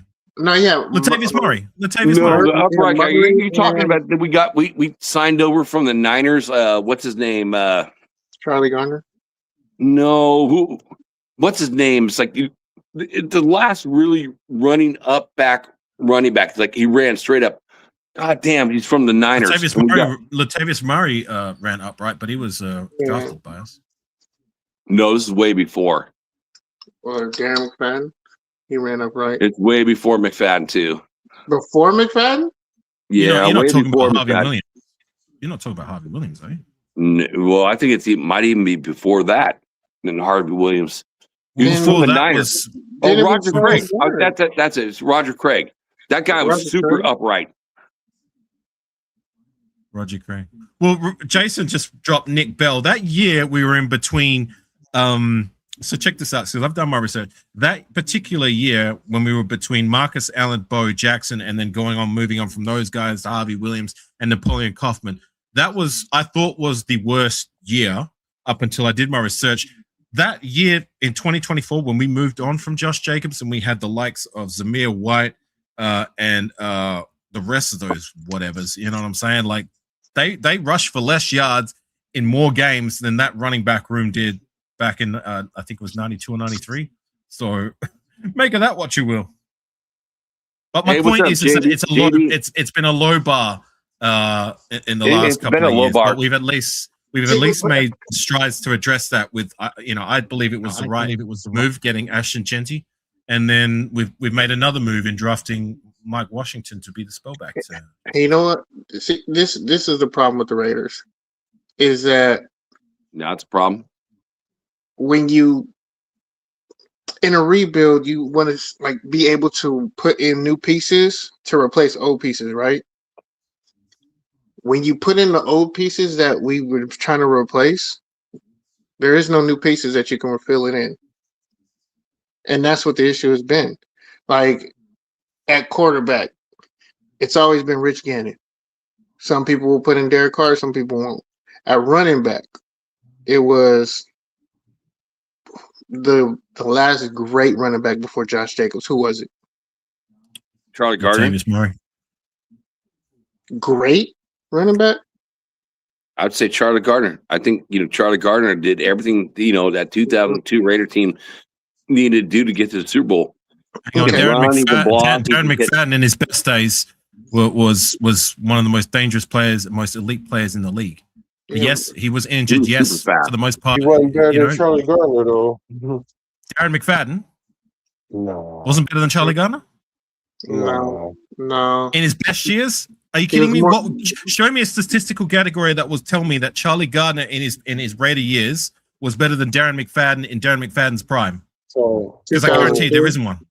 Well, I'm not about again, I'm not about the stats, because we look at Genty last year, who almost got 1,000 yards, but was hit, 40% of the time behind the line of scrimmage and then like yards after the first contact.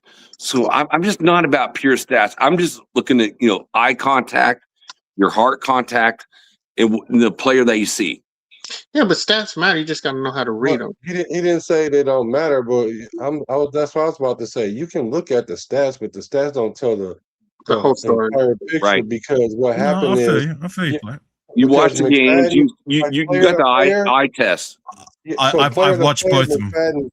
Player to player, McFadden is probably the better player, maybe, right? But with Charlie Gardner, that defense is schemed for Charlie Gardner. They didn't scheme really for McFadden like that. Are you kidding? Sorry, I respect you, but I gotta strongly disagree with that. Yeah, McFadden's best years with us, he was the only thing we had on offense, pretty much. So teams were most definitely scheming against him. No, well, come on. By default, I'm talking about like being a really whole weapon. He wasn't a more effective weapon than Charlie Gardner, because Charlie Gardner had way more facets of the game than McFadden. McFadden can only hurt you in one part of the game, is if you give him the ball and he get wide open, because he will get tackled if you just touch his feet. Charlie Gardner was getting third downs with first downs with catches. He would run the ball real hard, and then what's not fair either is that him and Wheatley had this thing going. They had this synergy going together with how they was calling plays together. So they were being utilized more effectively than just handing off the ball to McFadden and then hope he make a big play, which he did enough for the time. I'm not saying he's not a good player. I'm just saying he wasn't the way he affected the game. It wasn't the same. There it is. Charlie, if I can get in there after Black, hang on, Black, you finish, please. I need to get in after you. Go. If you got no, that's why I was trying to jump in, but you can go ahead and respond.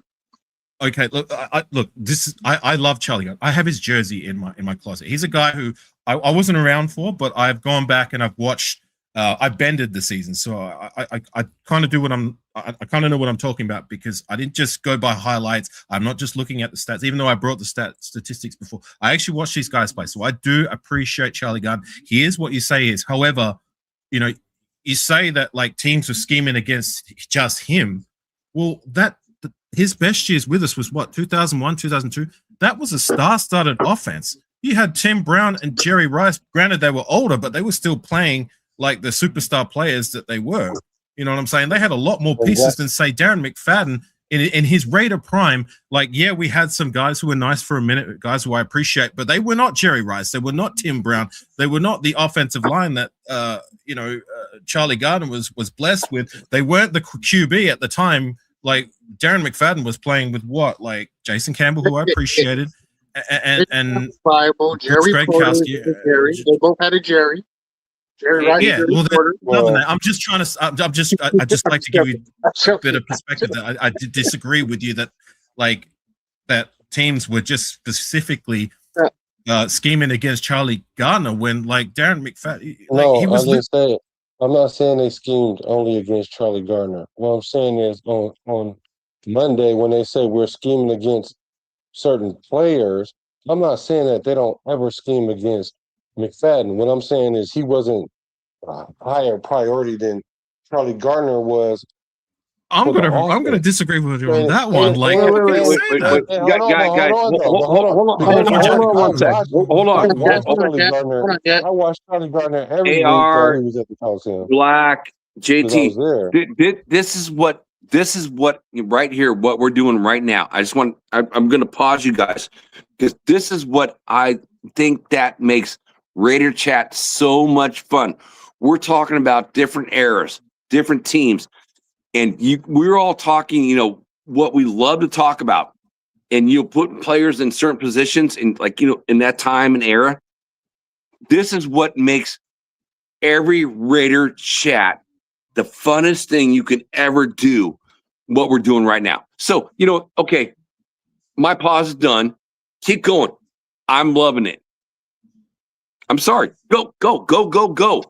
Sorry, Black, you're in the middle of saying your piece. I'm sorry, but it makes it fun. No, go ahead. All I was saying is, like, I watched Charlie Gardner because that's when I had season tickets with the Raiders, and I just know his impact on the offense versus when Darren McFadden was in the offense. And I'm not saying Darren McFadden wasn't a piece of the offense, but what I'm saying is Charlie Gardner, they really had the game plan for him, because if not, then you're not going to win the game, because he's going to for sure eat you up in more than one way. And you highlight Jason Downs, you like Raiders first downs, his fucking take. I love it, dude. Yeah. Look, I don't want to sound like I don't appreciate Charlie Gardner, because he's a guy, like I said, I've learned to appreciate. I have his jersey in my closet, and he is everything that you say. He's a guy who came over to us as a free agent. I think was pretty much like the tail end of his NFL career, and he had some good years with us.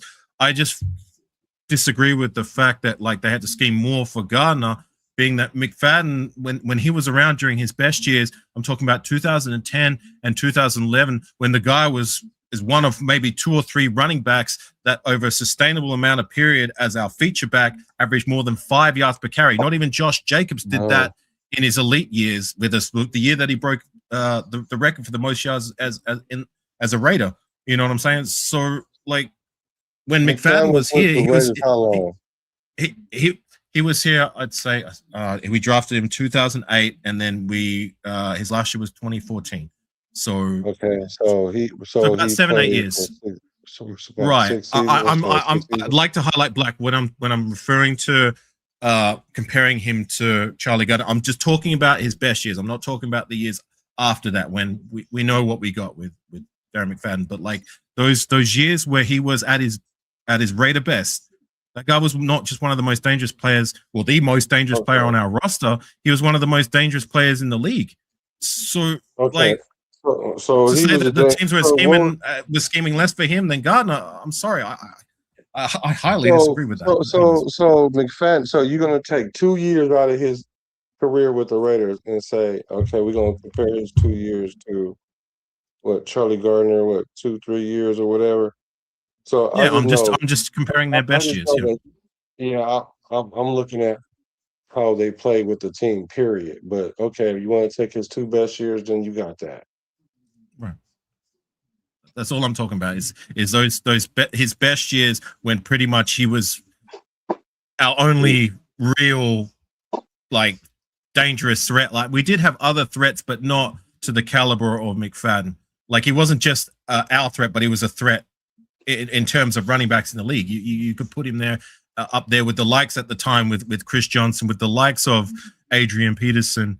You know what I'm saying? Like he was that good during his Raider prime. So now I'm going to throw you guys a curveball here, since we're talking running backs in only 2 years, right? So let's compare like the elite of the elite, Marcus Allen and Bo Jackson. Bo got hurt again. We're talking 2 years. If we're talking this for 2 years, like who's the best Raiders running back in history then? What's that? Sorry, what are you asking? Oh, my question is, like, we're only talk 2 years, right? You mentioned 2 years for McFadden, right? You know, over at Charlie Gardner. So let's take it up to the next notch. So the best 2 running backs ever in Raiders history is like only 2 players. It's Marcus Allen and Bo Jackson. Then who would it be? If you're saying a 2-year span, then it's going to be Bo Jackson. No, it's got to be it's unmatched. But if you want to talk about productive and winning, then it's Marcus Allen. And I fucking hate Marcus Allen. You already know. No, Marcus Allen only averaged 4 yards a carry. McFadden averaged like 5 yards a carry. So based on talking about McFadden, McFadden doesn't compare to Bo. No, but it has to be sustainability as well. on how long you did No, it, and that's what Well, takes we to just McFadden said to have the 2 game. years. No, we just said 2 years. Oh, okay. So you're talking about 2 years. Okay, you're talking about so you're talking about a 2-year stretch, like the best so years Marcus of Allen any. never had Okay, 5 all right. yards of carry. He never had 5 McFadden yards never of carry. played a 16 game season. Yes. Oh, like what? 2010. Yeah. The only thing, like maybe once. So like that was probably his best season, wasn't it? 2010, 2011 would have statistically been his best year. That was when he was averaging over 5 yards per carry, but then he got hurt. Yeah, that was his biggest thing. His biggest thing was Right. just he couldn't stay on the field because he just anytime he got hit a certain way, he just was hurt. So like for me, I agree with Afakasi that team schemed more against McFadden because McFadden was the only home run hitter that we had on that team, really. But the effectiveness in Charlie Garner being the win con for that team is why Charlie Garner was a better back. Because even though you schemed to try and stop Charlie Garner, even when we had an older Jerry Rice who was still productive, an older Tim Brown, it was all about Charlie Garner establishing offense.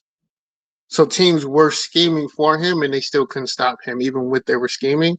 And then that's what opened up the play action pass for Rich Gannon to be immaculate and do everything he did with our wide receivers and tight ends. But I Don't would forget say Rice and Tim Brown both had 1,000-yard seasons. yeah, I mean our offense was just fucking amazing. Like we were the top of the crown at that time with offense. People were trying to emulate. 2002 was the best offense the Raiders ever had. So, Jack, so if I can clarify, what you're trying to ask is not in terms of overall productivity. You're talking about, like, say their best. Who would be your next best after Marcus Allen in terms of their best days as a Raider? Is that what you're asking? Well, I didn't say the next best. I said the two best. The two best is like, we're talking like, you guys talked about 2 years, for later history. A 2-year period. I would say that, Bo Jackson probably had a better 2-year stint than Marcus Allen. Man, when I watched those guys play, I wanted the ball in Bo Jackson's hand. It's like Marcus Allen was becoming, again, I don't know. Again, we all don't know what happened with Al Davis and Marcus Allen, but he became the fullback for Bo. And I love what Bo did, man. That dude's so big, so strong. And I feel like, I talk about, players, I've had this on conversations on different shows. Oh, what players you can bring back that are Hall of Famers that actually could play right now? I'd say Bo and Marcus are like one of them, but my favorite player in Jim Otto couldn't do that anymore. He couldn't do it. So, but we're talking running backs. I'm thinking Bo was so unbelievable that I think Bo's probably the greatest, ever. And so again, we're talking 2 years. I'll give you some names. I already brought up McFadden, but I'll give you 2 others. Josh Jacobs, I mean, he literally holds the record for the most yards of any Raider running back. So you have to put him in that conversation. And the other name I'm going to throw out there that doesn't get the flowers I feel like he should in his best days as a Raider is Napoleon Coffin.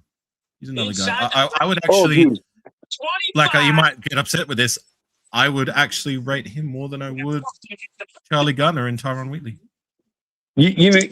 AR, what's cool?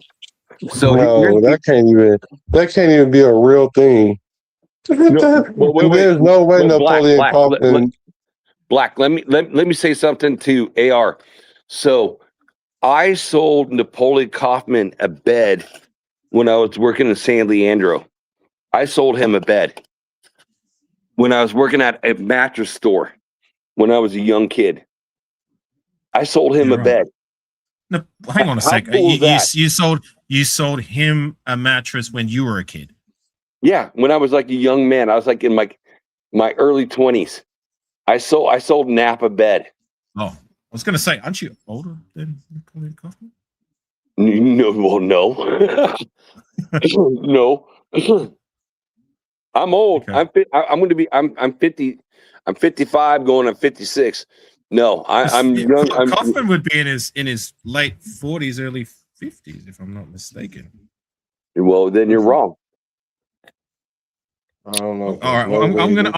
Oh, he's 53. Yeah, he's younger than you, dude. Oh, then he is younger than me. Shit. Only by a couple years. So we're around the same age. But I sold him a bed. I got to meet him in person in my store, and it was kind of cool. It's like the store over next to me in San Leandro was a big and tall store, and I met Grady Jackson. I was going to go out to lunch, and I walked out and I saw Grady Jackson. I'm like, dude, defensive tackle. Are you Grady Jackson? He's like, yeah, I'm Grady Jackson, and he signed me a picture. He pulled out a picture and signed for me. Jack? Yeah, is he a defensive tackle? Yes, sir. That's pretty cool. Yes, sir. But yeah, look, I would.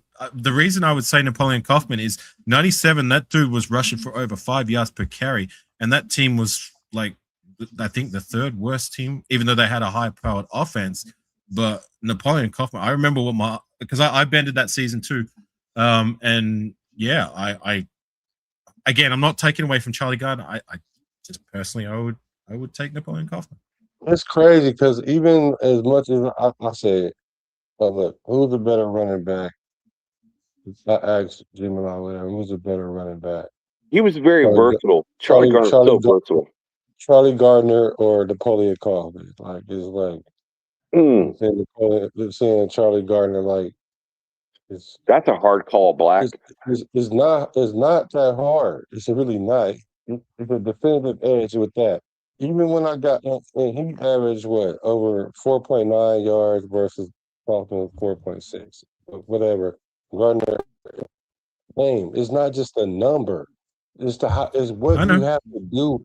It's what you have to do to stop the player. If all you have to do is worry about the player running between the tackles or getting to the outside, that's different than when you got to do that with a running back and him in the receiving game. There's a big difference in that. So Kaufman could do that too. Kaufman could do that too. Agreed on both you guys. I love both these players. These are some of my favorite players, running backs in Raiders history.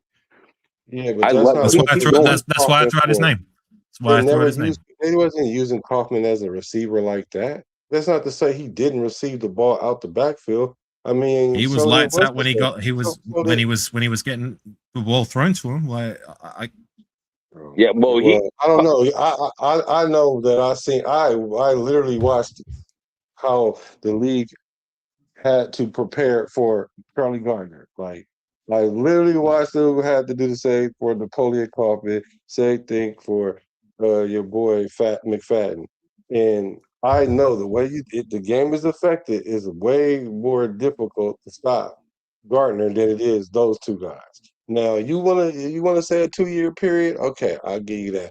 But if we're gonna say a 2-year period of time, he better than Marcus Allen over a 2-year period of time then. Because Marcus Allen ain't never averaged no 5 yards a carry. So how are we gonna quantify that? Okay, well, Black, I will say this. So the thing about Marcus Allen is kind of like a Josh Jacobs thing. He will always make the first guy miss. And you get near the goal line, and if you were watching the highlights, no other player's ever done this the way he's been able to leap over these fucking 6'5", men and just fucking get into the end zone. And Marcus Allen is that dude. He is that dude. I love him. I love him too. And I'm not saying that he's not that dude, but if we're saying that if McFadden had 5.4 yards a carry, and it was the best 2 years, it was him. And one of those years, he was 5.4 yards a carry, and that's what we're basing it on. Mm-hmm. And when I say, okay, well, Marcus Allen never had 5 yards a carry. Yeah, so I agree. How do you quantify that? That's what I'm saying. Because we all know that Marcus Allen is the better running back. So the only way you can quantify that is by how he affected the game. If if we're talking Raider career period, there is no bet take the best 2 years or whatever. If we're talking period, then of course you have to go with Marcus Allen, because the thing that Marcus Allen did it over the likes of Darren McFadden, over the likes of Charlie Garner, and the likes of Napoleon Kaufman, is he did it for not just like a 2 year stretch. He did that for a long time. Like, yes, granted, the numbers aren't there, like the 5 point whatever, that elite number, but it's still, he's in elite number category with the 5.5 or whatever yards it was that he was able to do over a sustainable stretch, which is what he did more than any Raider running back. I mean, you're going to have to go further back to find a carry. Yeah, I know that, but I know, but to my point, what I'm trying to say is that, like, he never, granted, you're right, like, he never averaged over 5 yards per carry. The only Raider running backs that I know that did it over a sustainable amount of time, I'm talking about at least a year and a half stretch, it's McFadden, Kaufman, and Josh, not even Josh Jacobs did it. McFadden, Kaufman, and Bo Jackson, the great Bo Jackson, which is why people remember him to be the greatest, like they do. Wheatley didn't. No, Wheatley's like been there for a long time.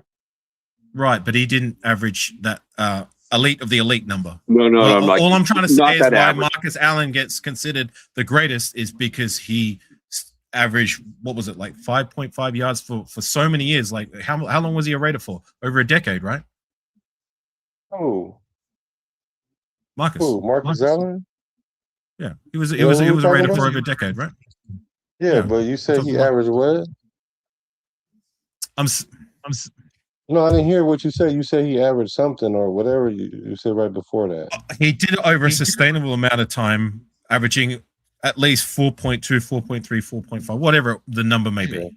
That will have him considered to be the greatest Raider running back that we've had ever. That's what sets him apart from those other guys. Yeah, because the way he affected the game, though. It wasn't because of the stats so much. Right. And he was able to do it for such a long time, more than those other guys. Yeah, I could go with that too. No, I'm not even saying it's not even arguable, because I could be very wrong. I mean, I just, that's why I was like, well, let me ask this AI which one they would think. And I asked it for both of them. They both said Charlie Gardner for both of them. But I could see your argument. Really, I do see it. Well, I see the argument for Charlie Gardner because he's probably the best.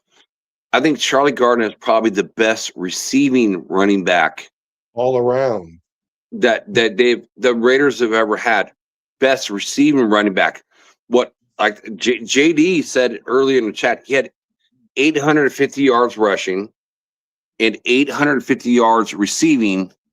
I mean, 850 yards from a running back, that's like Marshall Faulk type stuff. You know what I mean? You got a plan for that, right? But it'd be like, but as a receiving running back, that's amazing.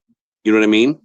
You again, like I said, please do not take this that I'm disrespecting Charlie Gardner, because I do appreciate Charlie Gardner. I do love me Charlie Gardner. Absolutely not. I know you like him, but I'm just saying, it's like, to have a running back that gets 850 yards, that's like a McCaffrey or something like that right now. Like, in today's age, it's like, I think that's pretty flipping amazing. And I love the fact that you guys are all entertaining me on this conversation on running backs, how we got started off, like, our top three, like, and over the years, it went into this deep dive conversation of this.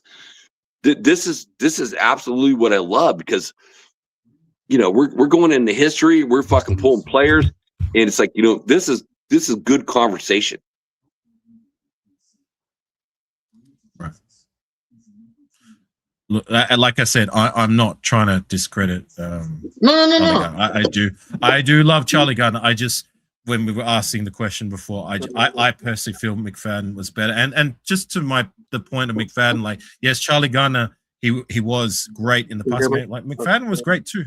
I mean, dude, like, had, I think, 500 yards and 5 touchdowns receiving back in 2011. That's to go alongside, what was it, like 1,200 yards rushing, and how many touchdowns? I mean, yeah. So I'm gonna say this: if I had to choose, it's like this, and this is why I'm gonna choose. Napoleon, everything you said about Napoleon Kaufman is accurate. Was he the best player on that offense? Yes. Was he the focal point? Yes. And he was a great returner too. He was a great returner too. Yeah, and he was dual threat. I couldn't stand him because I'm a Bruin, and he did that at UW as well. The reason why Charlie Honor gets the nod is because Napoleon Kaufman was pretty much the offense. Charlie Garner did that with all the other weapons around him and still produced like that in a very similar category. But he had also Tim Brown was getting the ball a lot. Jerry Rice was getting the ball a lot. The tight ends were getting, Ricky Dudley and all of them were getting the ball. Wasn't Doug Jolly back then? There was a lot. I think Doug Jolly was just a little bit after. Yeah. So I'm saying, like, that whole era, Charlie Garner still produced at the same clip as Napoleon Kaufman, even with all that on the team. Now, it just shows how dynamic that offense was. But with the dynamic of the offense being like that, it didn't go without Charlie Garner. It exactly, didn't. because you know who you had the scheme for first was Charlie Gardner. He made the offense go. He opened up everybody else's kit to be because Jerry Rice lost a step. Tim Brown had lost a step. They weren't the receivers that they were, but they still were top-notch receivers. But they got enhanced because the team said, okay, we can leave our corners on the island with Tim Brown or Jerry Rice at times. We can't do that with Charlie. So that's why he gets the nod and why he was a better back is because he had so much more to deal with, not just with the defense, but also in producing when he got the chance to get the ball. But wouldn't that work the other way around, being that, like, if you don't have as much talent around you, then that gives the defense pretty much less to really focus on, like when they were keying in on. I mean, yeah, granted he had Tim Brown, a younger Tim Brown, when he was around for his best days, and that was pretty much it. I mean, like James Jett was the other wide receiver. You had that was the year I think they drafted Ricky Dudley, who didn't really work out for us at all. Yeah, second round pick, and Jeff George, a guy who I learned to appreciate, was at quarterback. I mean, there was, far less on that Raider offense, even though offensively that particular season Napoleon Kaufman had his best year. Weren't that bad. It was more so the defense, but no, I don't know. I guess it can work both ways, right? Like, yeah, it's a double-edged sword. But why? It's a double-edged sword because you can make the argument for both ways. This is why Napoleon Kaufman, he was the only person that can do anything, right? And Tim Brown. Let's not discredit Tim Brown. Yeah, but he didn't have nobody. He didn't have nobody to throw him the ball. Tim Brown. He didn't have nobody who could throw him the ball. I just want to throw. Well, again, I just want to fact check real quickly. I'm saying the quarterback was shit. The quarterback Jeff George was not shit. Jeff George was shit. No, he was not. He was not. He was not. JT, I watched that season from start to finish. He threw more touchdowns and less interceptions than Rich Gannon's MVP year. Yeah. The dude, when he was throwing, the team didn't win, not due to him not being able to throw the ball or get the ball to the receivers. The defense was terrible that year. So I'm going to disagree with Jeff George was not good. Tim Brown will even attest to it. When Tim Brown's asked who was the best Raider quarterback you played with in terms of pure arm talent, his answer was unequivocally Jeff George, and he only had him for a year. Hey, what? Yeah, Jeff George has crazy arm talent. He has one of the biggest arms in the league.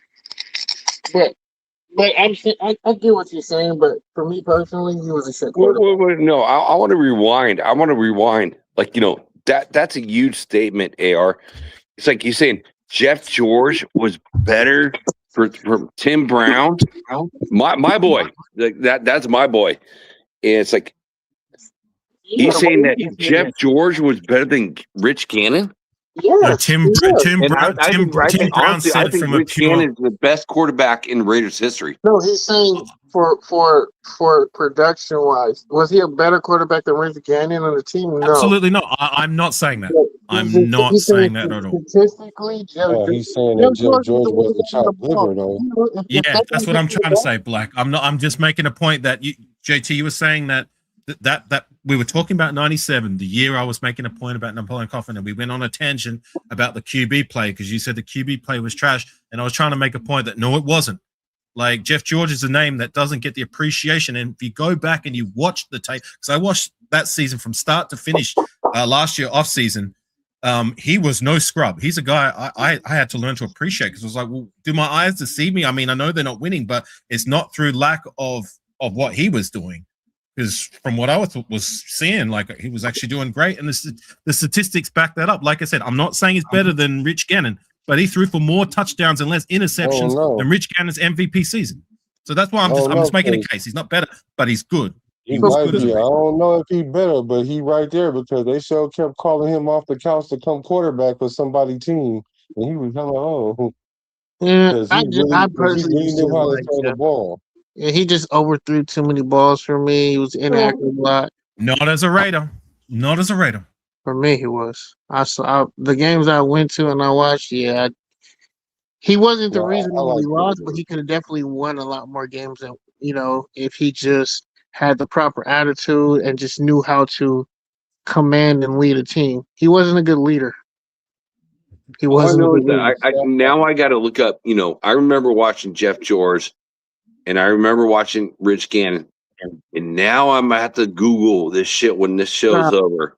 This is the first thing I'm gonna do. This is the first thing I'm gonna do is I got to look up because you know what, I saw totally two different players than what you guys are talking about. For me, guys. If you want to look up statistics, Jack, look at 97 specifically, Jeff George, 97 specifically, and then go and look at whatever Raider quarterback you want to compare him to.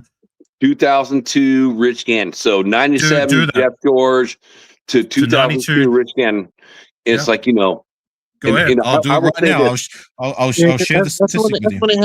Wait, let me finish. Let me finish. JT, stop, please. Let me just finish. I've seen everyone from the snake to every single quarterback that's ever played this game. And, my favorite quarterback, if I'm like picking a dynasty team, I can pick one. For me, it's Rich Gannon. We talked about running backs. So you already heard my opinion on that. So now I'm so curious. 2002 Rich Gannon versus the 97. You want the stats, Jack? Yeah, dude, you want the tell me because you're gonna break my heart, right man. now because I was the one who brought this up as a point in the first place. And again, chat and Jack and everyone else, I am not saying I think I'm not saying Jeff George is a better quarterback than Rich Gannon. I will take Rich Gannon in a heartbeat. All I'm saying is my point was the whole time is that he wasn't a scrub. But anyways, this is Rich Gannon. So don't trick you, chat. So 2002, Jeff George, 1997. Yes, 4,689 yards, 26 touchdowns, and 10 interceptions. Right? That's Rich Gannon. Now we're going to go back to Jeff George because I've looked at this statistic myself when I watched George play. 4,600 and something yards. Now this is Jeff George. All right, so Jeff George, so Rich Gannon had more yards because Jeff George has 3,917, but Jeff George has 29 touchdowns and 9 interceptions. There you go. So here's a side note. Here's a side note real quick while you digest that. Hold on. So AR, it's funny. So I asked what was the top? Say it again. Say it again, please. Say what again? Both stats. So let's start off with yards. Hold on. I'm gonna go back to it because I want to hear it too. But this is gonna be quick. So I looked at the top 10 running backs, right? And so of course Marcus Allen was number 1. So Josh Jacobs was 4 and Bo Jackson was 5. But McFadden was number 9 and Kaufman was number 8, which is interesting to me. And Charlie Garden wasn't on the list, because he wasn't a Raider long enough. So he wasn't on the list. He's not. He wasn't What? Raider for longer than like what 4 Black, years? Black. Let's come back to this. Let's come back to this. No, I'm about to be done with it because Hang on, I'm about to be done with this topic right here. But he didn't play long enough for the Raiders, so I can see why you would say that McFadden is probably a better running back than him overall because of what he brought to the Raiders. Because he's like a number 7 all-time rusher for the Raiders. So I can see what your point. That's all I was going to concede. Now, as far as the stats with the George and Glennon, I want to hear that as well. I want to hear him again. So let's go step by step. Do you want me to? Okay, I'll read out yards. Rich Gannon's first. Okay, completion percentage, touchdown, interceptions. But just the important ones, not the other ones that don't really matter. Okay, so you want to know yards. So this is Rich Gannon. Okay, 2002, 4,689 yards, 26 touchdowns, and 10 interceptions, with a completion percentage of 67.6. Right? You got that? You got all that, Jack? Yeah, that's fucking great. Look, I love yards, 26 touchdowns, 10 interceptions. Yeah. All right. So let me go back to Jeff George. So you said 40, 90. So 97 Jeff George. He had 3,917 yards. So Rich Gannon had more yards by 700 yards. The completion percentage 55.7. So the completion percentage was a little bit again 12% higher for Rich Gannon. This the numbers I want to hear. This is the numbers that I shared before that I said why I made a point that he's not a scrub. He threw for 29 touchdowns, which is more than Rich Gannon threw in his MVP season, and 9 interceptions, which is less interceptions. So 3 more touchdowns, 1 less interception. Yeah, 1 less interception, but 700 yards less and 12% completion percentage. It's not a comparison. I'd rather have the less yards with the more touchdowns than the more yards and less touchdowns. No, I figure if you're getting there, you're going to get your running game into the mix too.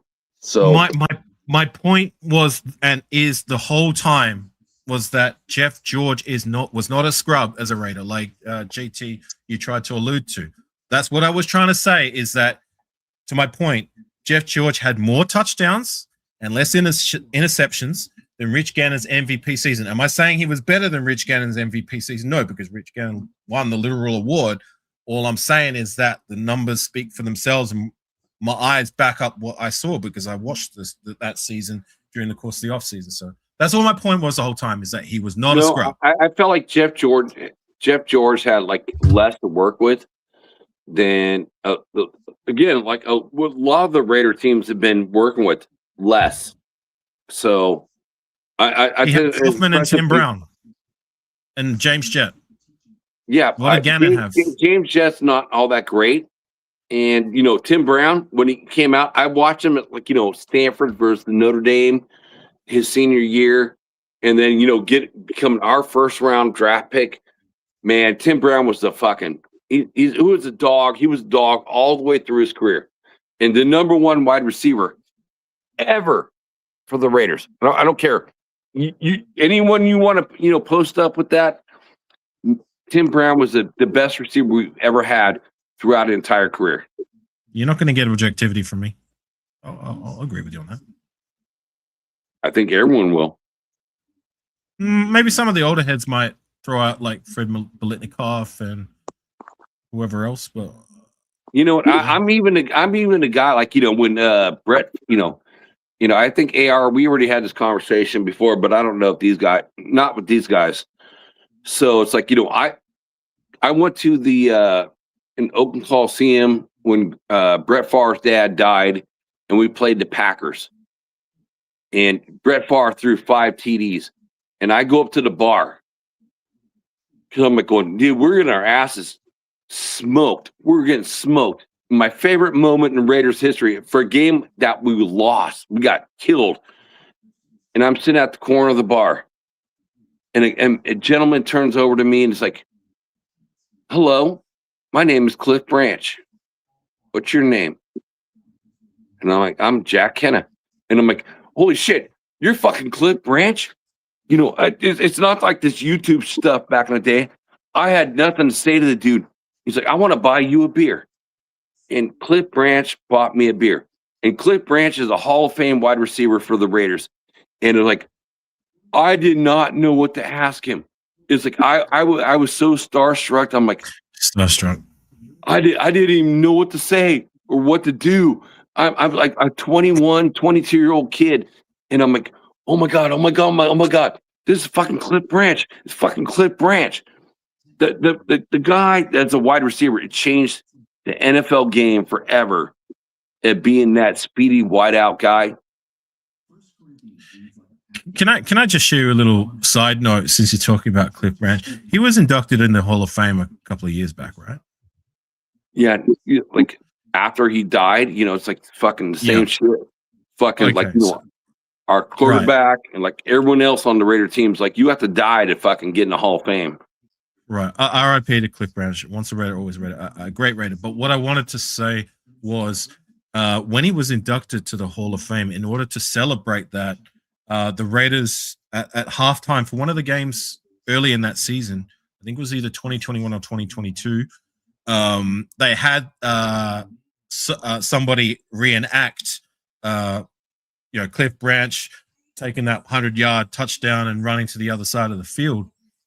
And they had a former Raider play the part of old buddy Cliff Branch. Does anybody know which former Raider that was? Dude, I never saw that. Send it to me. I saw it on Instagram. It was Jacoby Ford.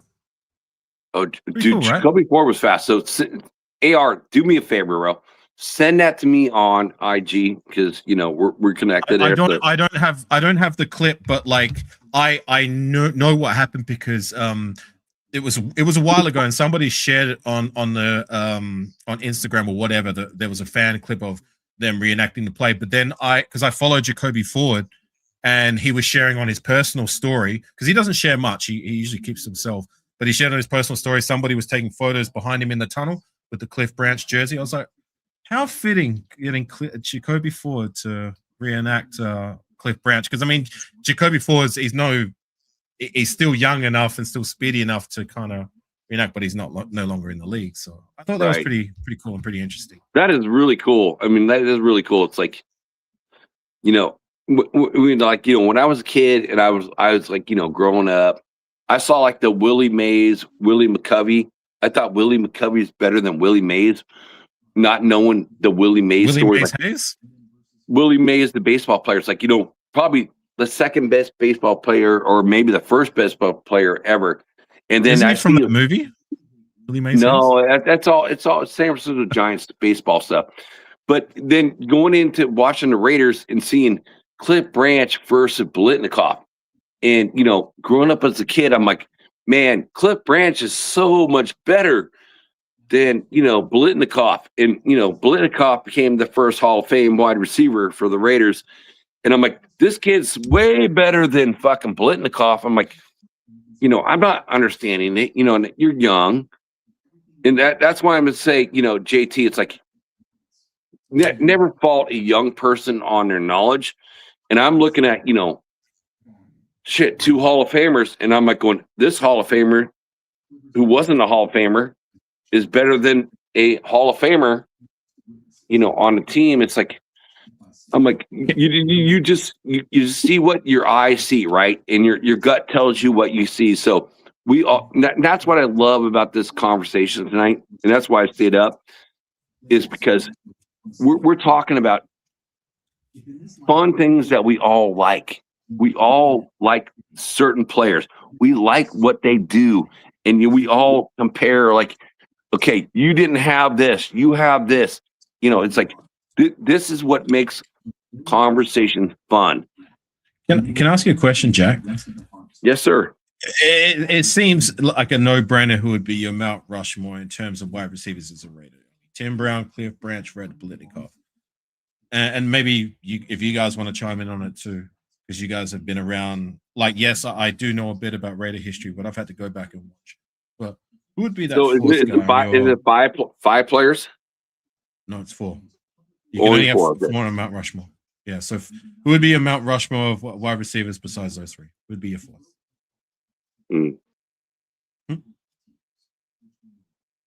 All right, you got to give me a moment because you said 4, and I don't even unequivocal. Those 3, but who would be your 4th? So Tim Brown definitely number 1, and Are we going to count players that come over for a year or two? Or are we talking only what they did as Raiders? Because I mean, you would have Jerry Rice up in that conversation. That's why I was asking that whole, question. But he was only a Raider for what, 2 years, and they were still good years. But I'm talking about Raiders wide receivers. What they did with the Raiders specifically. Who would be your 4th?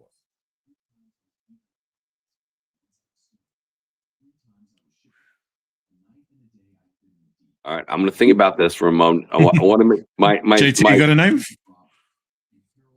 Tim Brown definitely number 1, and a Cliff Branch is number 2. So I'm going to say 2 right now. You guys can answer like you're 2. And then I said that originally, Jack. I said, look, it seems pretty unequivocal. The first 3 names would be on your Mount Rushmore: Branch, Biletnikoff, and Tim Brown. But the 4th is disputable. Frank Weber, he said Warren Wells. He's a guy I'm not too educated on. Maybe you might know about him. Warren. Sorry. Hey, Weber, salute, brother. Love you, but no Warren Wells. I'm sorry, not on my list. What about James Jett? James Jett's not on there either. Yeah, I know. I was just fucking with you. You got any names, GT, you would throw in that conversation?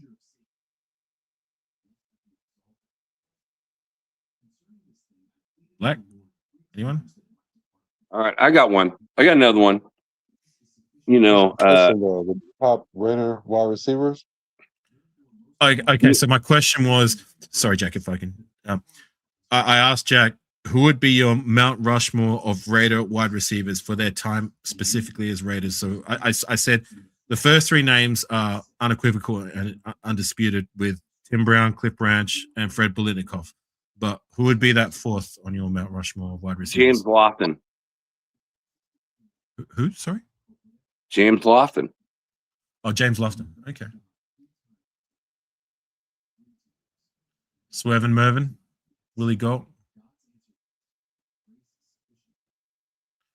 Let me think. I mean, I'll throw out some names just during my James time. Lofton, if I'm correct, I think he's got a gold jacket too. Does he? I could be wrong, but when they got him from the Packers,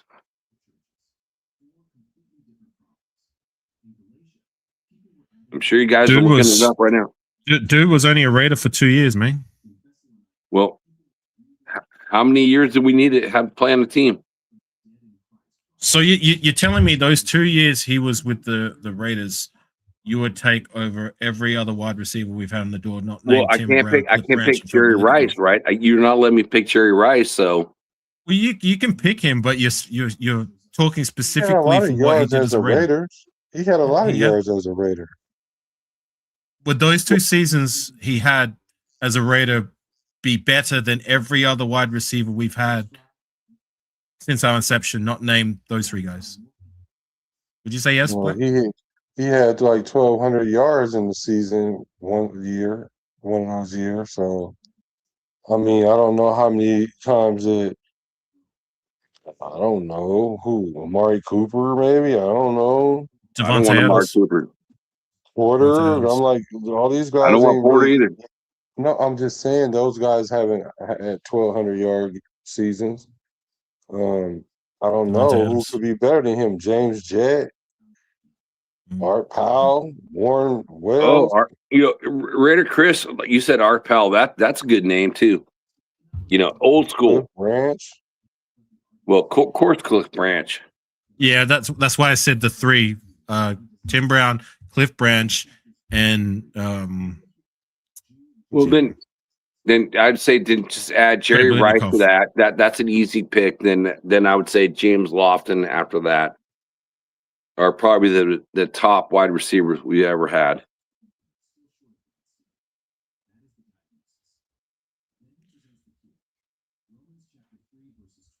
What about Mervin Fernandez, Swervin Mervin, and Willie Galt?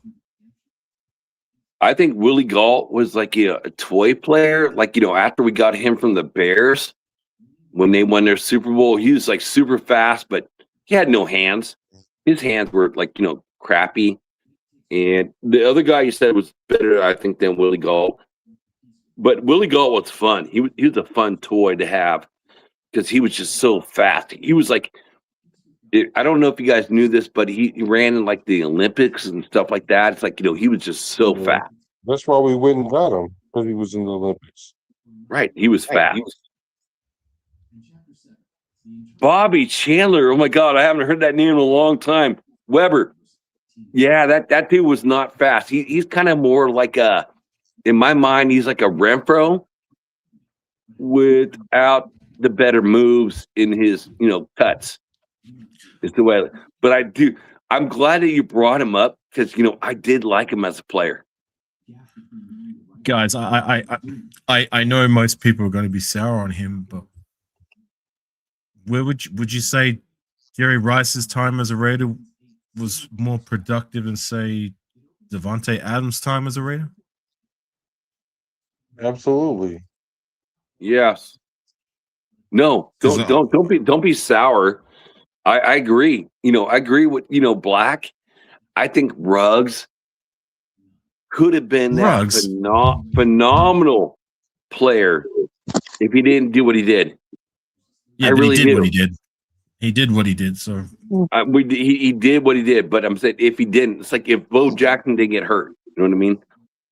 It's like if he didn't do what he did, he could have been phenomenal. And you know what?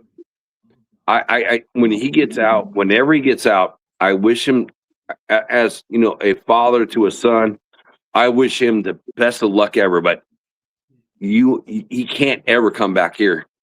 He can't. He just can't. I don't want to go down on the Ruggs rabbit hole. You just can't. But I was asking before, like, I know people are sour on Davante Adams. He would be in that conversation. I mean, the numbers back that up. Just saying. Yeah, Devontae is good. I think, and I can't argue with that. It's just like at the same time, I will argue like, what's the guy we got from Pittsburgh who came over in a hot air balloon and never played for a game for us? Oh, Antonio Brown, but he did nothing as a Raider. Oh, it's like, okay, that puts him in the same position, getting kicked off, Stuart Swagger show a couple times, fucking Randy Moss. So I will never consider Randy Moss ever. Randy Moss was okay as a Raider, but his numbers don't compare to say Jerry Rice and Davante Adams' time as Raiders. Yeah, but they're not even close. But Randy Moss is like one of the best wide receivers that's ever played the game. I know that, Jack. I know that. But I'm talking what they. I'm not. I don't care what they did, because if you're talking about as careers as a whole, then you've got to put Jerry Rice in there, because Jerry Rice is the literal greatest wide receiver of all time. Again, we got Jerry Rice out of there. Randy Moss is out of there, dude. You can almost make a case for Randy. And don't get me wrong, I do not like him as much as anyone, but you can almost make a case that Randy Moss was greater than, say, Fred Litnikoff and Khalif Branch. Oh, absolutely. If you take their careers, he's absolutely better, but I'm not going to put him in there. That's why I'm saying Raider career specifically, not what they do anywhere else. Then I'm going to stick with my number 4. It's like your last pick is Lofton. Okay. I mean, I'm not looking up stats. I'm just going off my gut. What about you, JT or QB? Black? Who would be your 4th? I probably would go with the 3 that we mentioned, and the 4th one would be Jerry Rice. We can't take Jerry. So I'm talking about the years that he was with the Raiders. The years he was with the Raiders, he was still great. Yeah, I think he. It just wasn't all time great, like you know, Right. if you consider like the rest of his see, career. yeah. What about you, JT? Do you have a name? JT over there in Raiderland sleep. I think he's passing out. Yeah, it's about that time. My brain's wide awake because it's like 6 p.m. over here. Sorry, you were saying? Oh yeah, you wired up. Oh yeah, it's 3 a.m. here. Yeah, I know. You're on Cali time.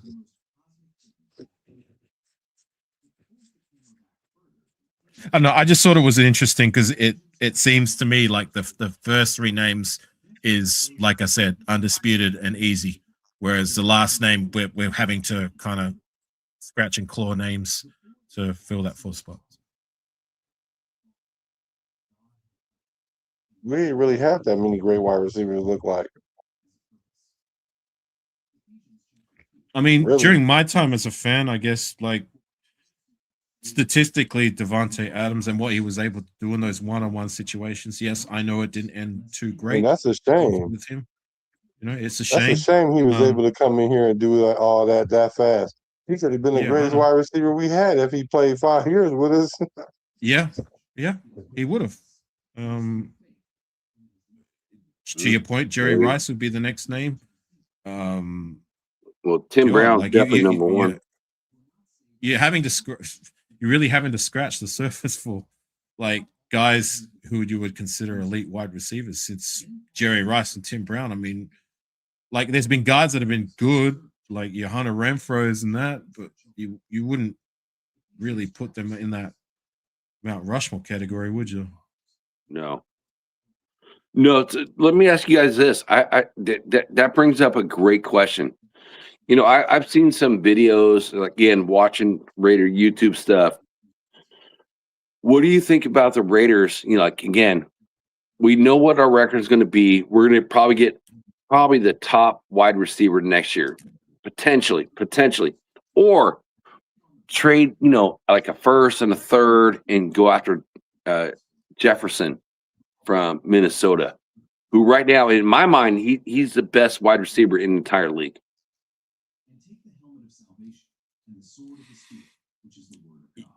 Were you going to ask a question, or you just? That's my question.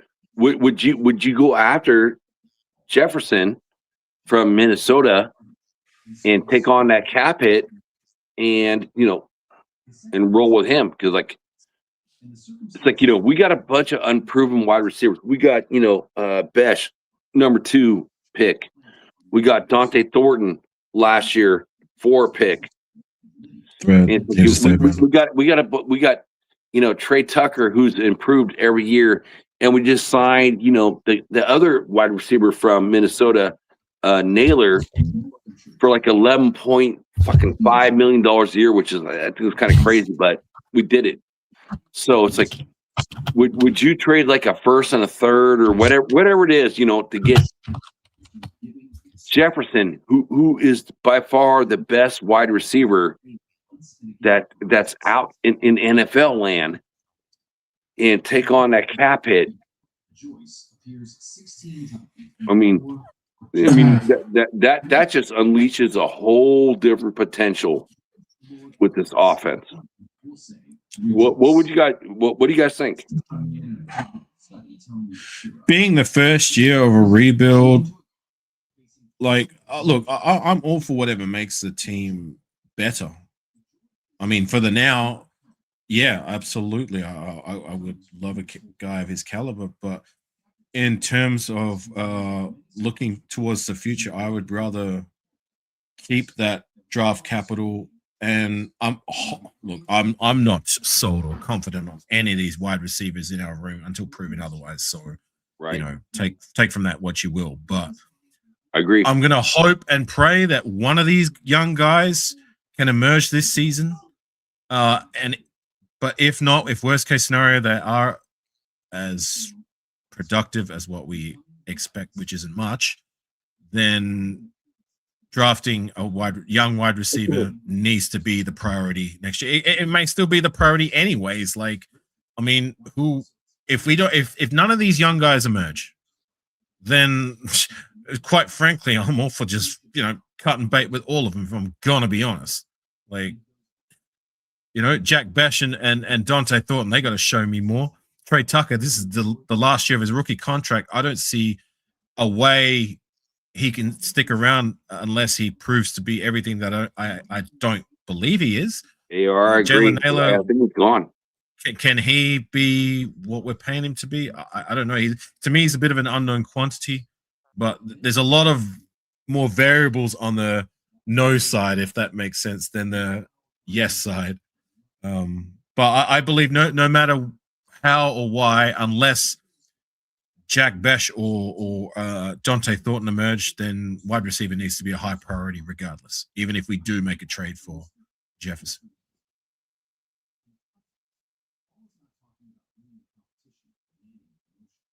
So, Black, what do you think? If you have a chance to get a wide receiver like that, you better go get him, especially for Raiders, because we're usually not in that position to get somebody like that. It's only a first and a third, because if we prioritize a wide receiver next year, it was going to be first round pick. It's nobody who will get Jeremiah Smith, Jeremiah Wright, Jeremiah Nehemiah. It don't matter. He's not going to be better than Justin Jefferson. So a first and a third would be a steal for me. I think that'd be good. I'll take that, because we don't have nobody in the wide receiver room. Like the best wide receiver we have is Trey Tucker. Trey Tucker until other proven, like you said, like otherwise proven. And he's not even that great. He's a 700-yard receiver, like yeah. So we relying on him to be the leader of this whole thing. So I don't know. Justin Jefferson come over here. That's going to make it hard to stop us, because you got Brock Bowers and Justin Jefferson out there. Then you can have that. Then that's what makes the Tuckers better. That's what makes the Nailers open. That's what gives time for Besh and Dante Thornton to grow into the role, instead of having to turn around in year 2 and have to really, really prove themselves after being dicked around for 1 year. But at least they got some time, so it was better than no time. But we wouldn't have to rely on them to turn the corner, because right now we're relying on them to turn the corner now. They have to turn the corner. We're relying on these guys to be more than what we should expect them to be. Because Tucker, for me, like he to your point, like he's good as a complimentary guy. I like him as that. I like him when he's open in space. I like what he can do with the ball in hand. I like his speed. There's a lot to like about Trey Tucker. What I don't like is having him as the guy, because I don't know what you guys see, but when I see, I was highlighting Davante Adams before, and the one thing I appreciate about him is that when it was a 50-50 ball, he would come down with it maybe 7 times out of 10, which is great. You know what I mean? Like when it's a true contest. When you got Trey Tucker in a contest, he loses every single time. If he's open, he'll catch it, he'll make plays. But if he's not, if you throw a true 50-50 ball with him, did you guys see what I saw? He lost not just like some of the time, all the time. And that's you make a great point. It's like, with Devontae, he's a great wide receiver. He made, what's his name? It's just one thing that I appreciated about Devontae. I'm not trying to compare the two, even though no. I know. I'm just saying that's what I appreciate about Devontae. But with Trey Tucker, it's just glaringly a weakness with the guy. And to your point, his size. But whatever way you cook it or you cut it, his size, his lack of jumping, or whatever it is, he just can't win the 50-50 balls. He never does, ever. Well, he made Jacoby Myers look amazing. That I think that's why Spytech, it's like it went after, Jack Besh. Man, he drops no balls. Like both guys, they don't drop any balls. But I would say Devontae, helped Jacoby go from that, $12 million player a year, $11 million player, like what we signed him for per year, to like a $20 million player per year, like with the Jags. It's like, And that's why I think, Spytek was looking at Jack Bech going, man, he's got like the same hands. They're both similar in speed. If he can be the same player, then we can get him on a rookie contract versus paying a player like that for $20 million. But I don't think Jack Bech is ever going to be that type of player. I just don't see it. Player. Like just being a Jacoby Myers. I don't think he's going to be a Jacoby Myers, in my opinion. How good do you think Jacoby Myers is? Although he did play good last year with Jacksonville, how good do you think he is? I think Jacoby Myers. It's like I feel like we saw some of the best work he's ever going to have when you have Devontae, like when AR was saying, on the other side. And again, they're fucking putting two people on him, and then he's getting open up the middle, the slot, whatever you're doing. I think that's his best work he's ever going to have. I don't think he's ever going to get any better than that. So again, I personally thank you, Jacksonville. Again, it sucks that we have to lose him because I really like him as a person, a player, his mentality as a football player and working. And I'm sad we lost him, but I don't think it's ever going to get any better than having Devontae on the other side. I think but the thing about it is, we were saying he wasn't even a true number one. When he was here, he's never a number one. He's number two. No, so that's what I'm saying. He wouldn't have been doing us no good right now either. He just would have been a half step upgrade from Trey Tucker. Well, not half. But step, even he's better than every guy on our current roster until proven otherwise. Agreed. AR, I agree. I 100%. We don't know about the rookie guys yet, because we got we don't. Well, but I think Bech's gonna be better than what people think, though, because you know what I've noticed about Bech on the slick, and I want you to get your point that I did to put in front of you. I just see he blocks very well, and that's gonna be important in this offense. So I see Bech playing in this offense a lot. Hey, look, if he can block very well. The one thing, Jacoby Myers was a willing blocker too, but yes, Jack Bech is bigger, stronger, so yes, he's a better blocker, but he doesn't offer you the same threat. I feel like he offers the same threat, like in the middle of a Michael Mayers or a Brock Bowers. Everyone's coming across the middle. It's like he's just another guy doing that. We need guys on the outside, like to stretch. Stretch. Well, I really like Dante Thornton. Everyone wants to fucking trash on Dante Thornton. Yes, that kid needs to learn a lot. I mean, he needs a lot of help. Give you the fucking handbook to play wide receiver to fucking separate defense. He needs that because Tennessee did not do that for him.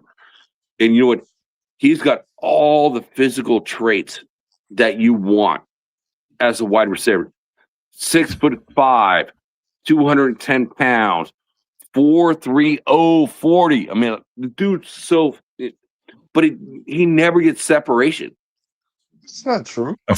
Alfredo says, "What about Shedder Jackson?"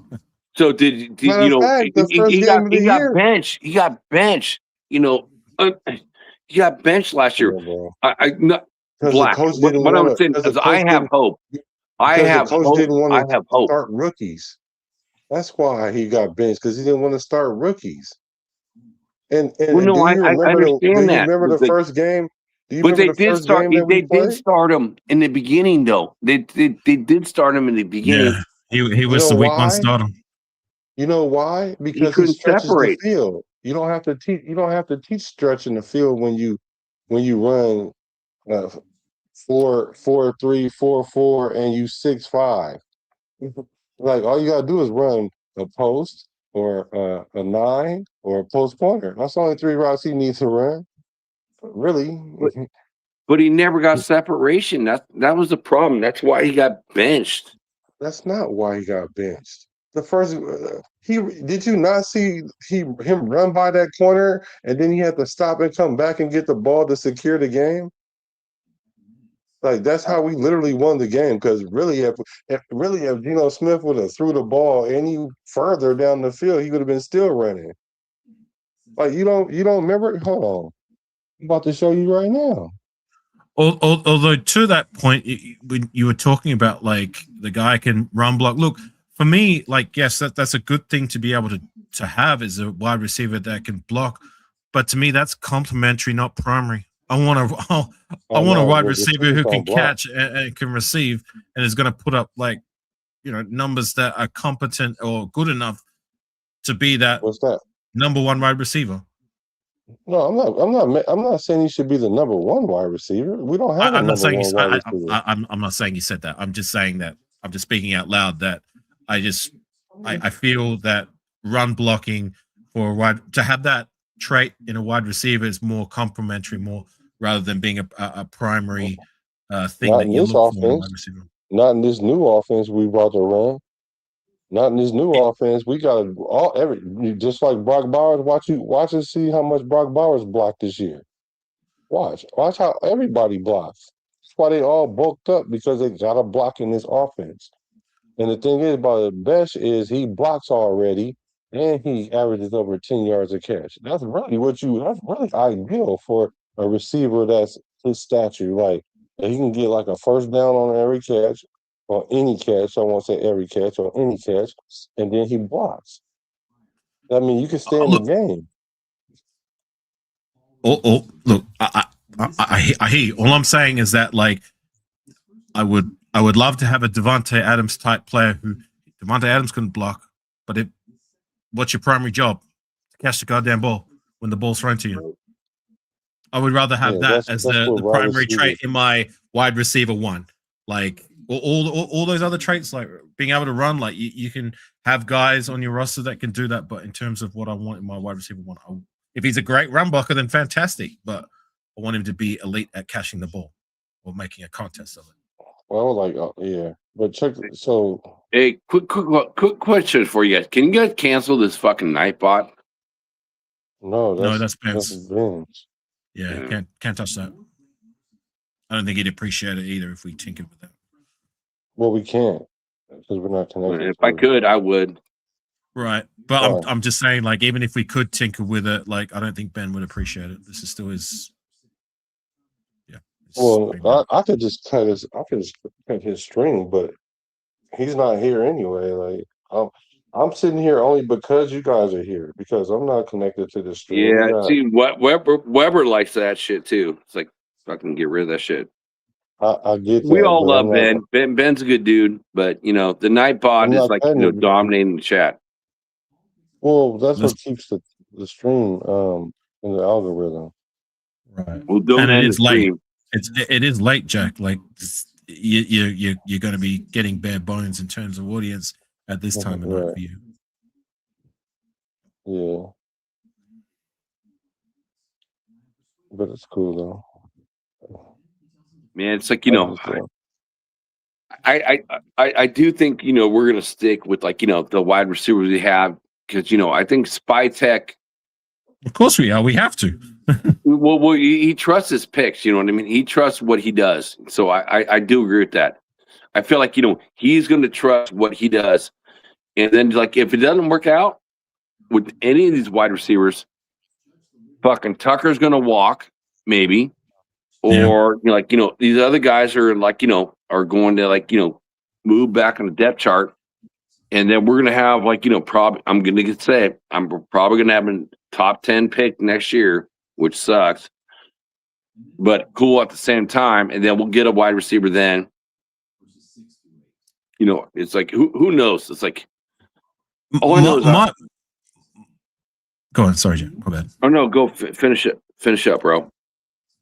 Look, I just want one of these young guys to emerge. Like that's a bare minimum. Like our offense would be in a much better place if one of these young guys proves to be not just a little bit better, but much better than what we anticipate them to be. Because none of them outside of Trey Tucker has proven squat.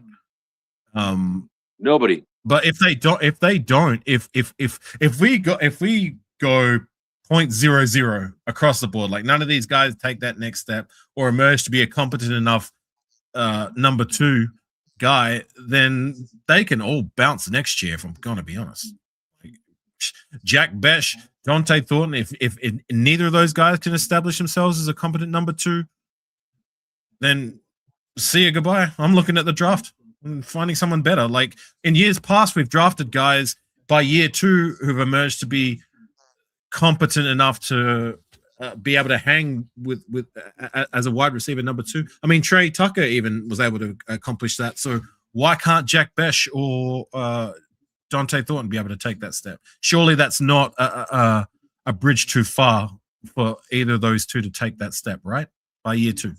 Right. Surely not. Again, I think Spytech looked at Jacoby Myers like, it's like Jack Bash can be that player to replace him and do the same type of things. Not super fast, great hands, drops like no balls, but his route running has not been there, and they don't use him like that. Again, that's on Pete Carroll and fucking Brendan Carroll and like the whole thing. That's why I said, like, we got 9 rookies last year that never played. We got right now 10 rookies who've never played. So it's like we don't know what we got. It's like it's a fucking crapshoot. So I hope you guys, work out. We'll find out what's going on.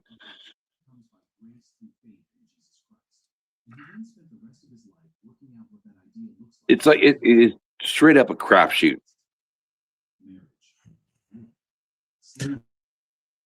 I hope they prove to be more. Like I hate being less sold on these guys than what I should be. I don't like it.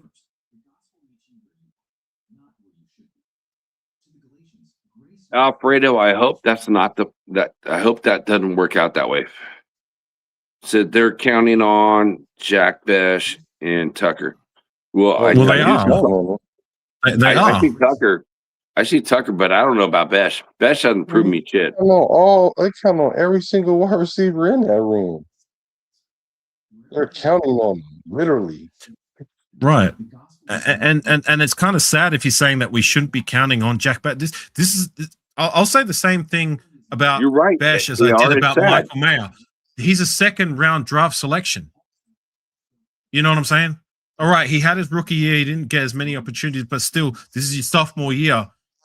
You should be able to make strides on being at least a competent number 2. I mean, that's a bridge too far to expect this guy to be a number 1. I'm not expecting that, but surely that's not outside the realm of being unreasonable for him to emerge as a number 2 guy, right? I mean, you're a 2nd round draft selection. It's not unreasonable. 500 yards. That's I guess not a bare minimum, but a minimum reasonable expectation, right? A minimal reasonable expectation, exactly. Reasonable. A minimal reasonable expectation, being that he only had 200 last year, right? So he should be able to double that, and maybe even go up to 500, and then that'll let me know that you're developing. I mean, I wouldn't expect you to triple I can live with that. If that's what we get out of Jack Besh, then okay. At least we're seeing that he's going upwards, not like just staying downhill. He's trending. Yeah, he's trending. Yeah, because then next year going into camp, you don't have to worry about if he's gonna make the roster or not, or if we need to pivot off of him and go get 2 wide receivers, 1 in the draft and 1 in free agency. Right. Yeah. If we're only getting two to 300 yards out of both him and Thornton, then I'm looking to get someone better in the door. Yeah, one of them got to go because we can find somebody that can do both of that, especially in the 2nd round. Renfro did that year 1. You know what I'm saying? Why can't either of these two? Renfro was like, man, it's kind of crazy. It's like, his career was like so short-lived, but he was special when he was here. So salute to Renfro. He was. But we're talking about a 5th round selection. Like he was able to get the 4th, 5th, whatever it may be. Right. He showed that it's possible, like come year 1 or year 2. So I'm expecting, like I said, that reasonable bare minimum from either of those two. Like one of these guys got to produce 400 to 500 yards. Any less than that, getting 300 yards, that's not cutting it for me. I'm moving on from both of them.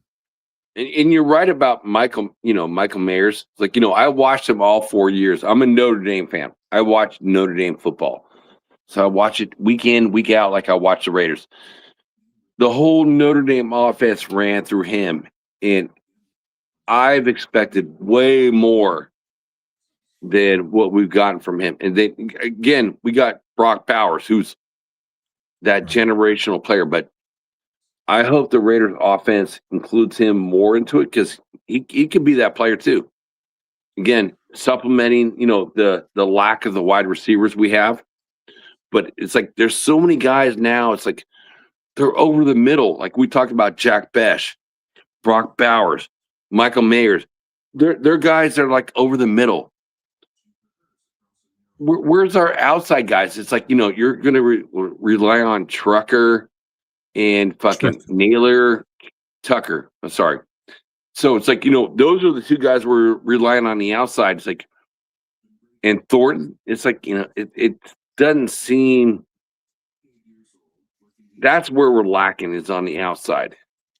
Do you consider Brock Bowers already would you classify him as generational? I mean, I think he's elite, but generational, you're talking about Gronkowski here. Well, this is the way I look at it. Just, based on the work he's done, AR. Generational. Did he not break every single record since 1963 in Mike Ditka's records? Gronk never did that. Gronk never did that. We're talking once in a generation. Yeah, that's what I'm saying. I do. I see he's that type of player. And it was kind of crazy that the NFL now is like, we're all going to the 12 personnel, 13 personnel. So now we're throwing out 2-3 wide receiver or tight ends.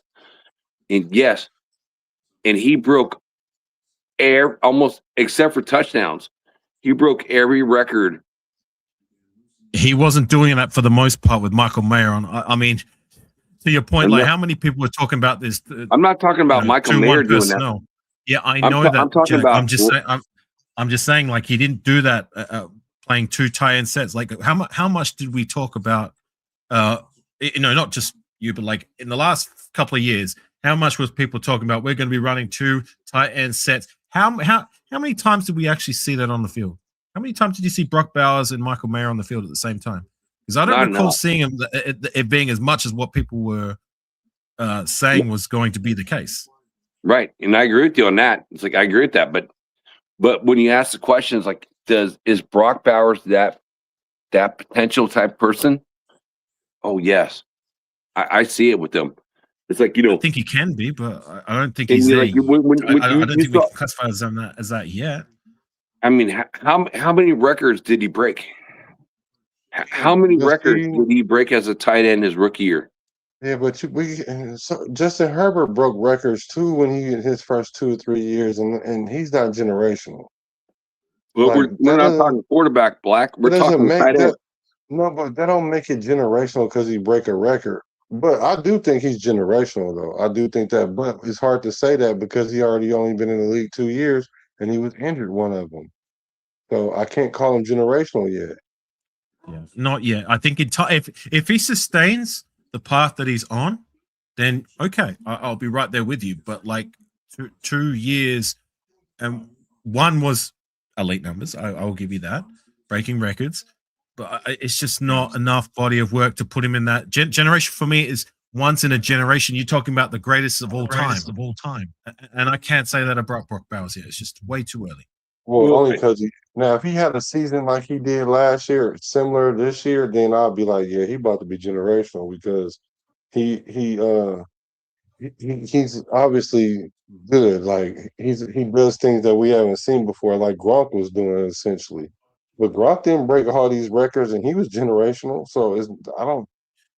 Yeah, but he did it over a sustained amount of time. Like that's where I draw the line. Is like you've got I mean, yes, like Brock Bowers may have had more reception or whatever the statistic may be, but like you can't just do it 1 year. You've got to be able to do it like 3, 4, 5 years to be considered generational. Generational is the greatest of all time. You're talking about the handful, the cream of the crop, and I just don't believe Brock Bowers is there yet. Well, that's why earlier, gentlemen, it's like I brought up Bo Jackson and in Marcus Allen, so it's like it's kind of the same topic. It's like Bo or Marcus, But I see in Brock and what he's done, he's got that potential. But no, he does. I will agree with you there. But no tight end is really had less to work with as wide receivers around him right now as Brock, and he's still leading the charge. And last year he got hurt, so I kick out last year as like phenomenally because he was hurt. But you look at that rookie season, he broke every single record except for touchdowns. So I feel like this year, then what? Huh? And I don't wish that on him, but what if he got injured this year? Even if it's only for like 4 games, then I'm gonna be like, he can't be these things. We can't project that yet. Well, then that's what AR said. Like it's about your career. Work. It's not about just a short body of work. But I brought up the running backs because running backs are a little bit different than tight ends. I think he's going to have a long career. Well, I hope so. And if he does, and if he sustains being at what he did in his rookie season, or even close to what he did his rookie season for at least another 3, 4, 5 years, then yes, I will be right there with you in calling him a generational talent. But I can't put someone as a generational talent when he's only had 2 seasons in the league. Generational talent is once in a generation, Jack. You're talking about the cream of the crop, the Hall of Famers, the first ballot guys, and it's too early to call Brock Bowers that. I know what you're saying, but I'm just calling it early. I have faith. I am having faith, man. I'm having faith.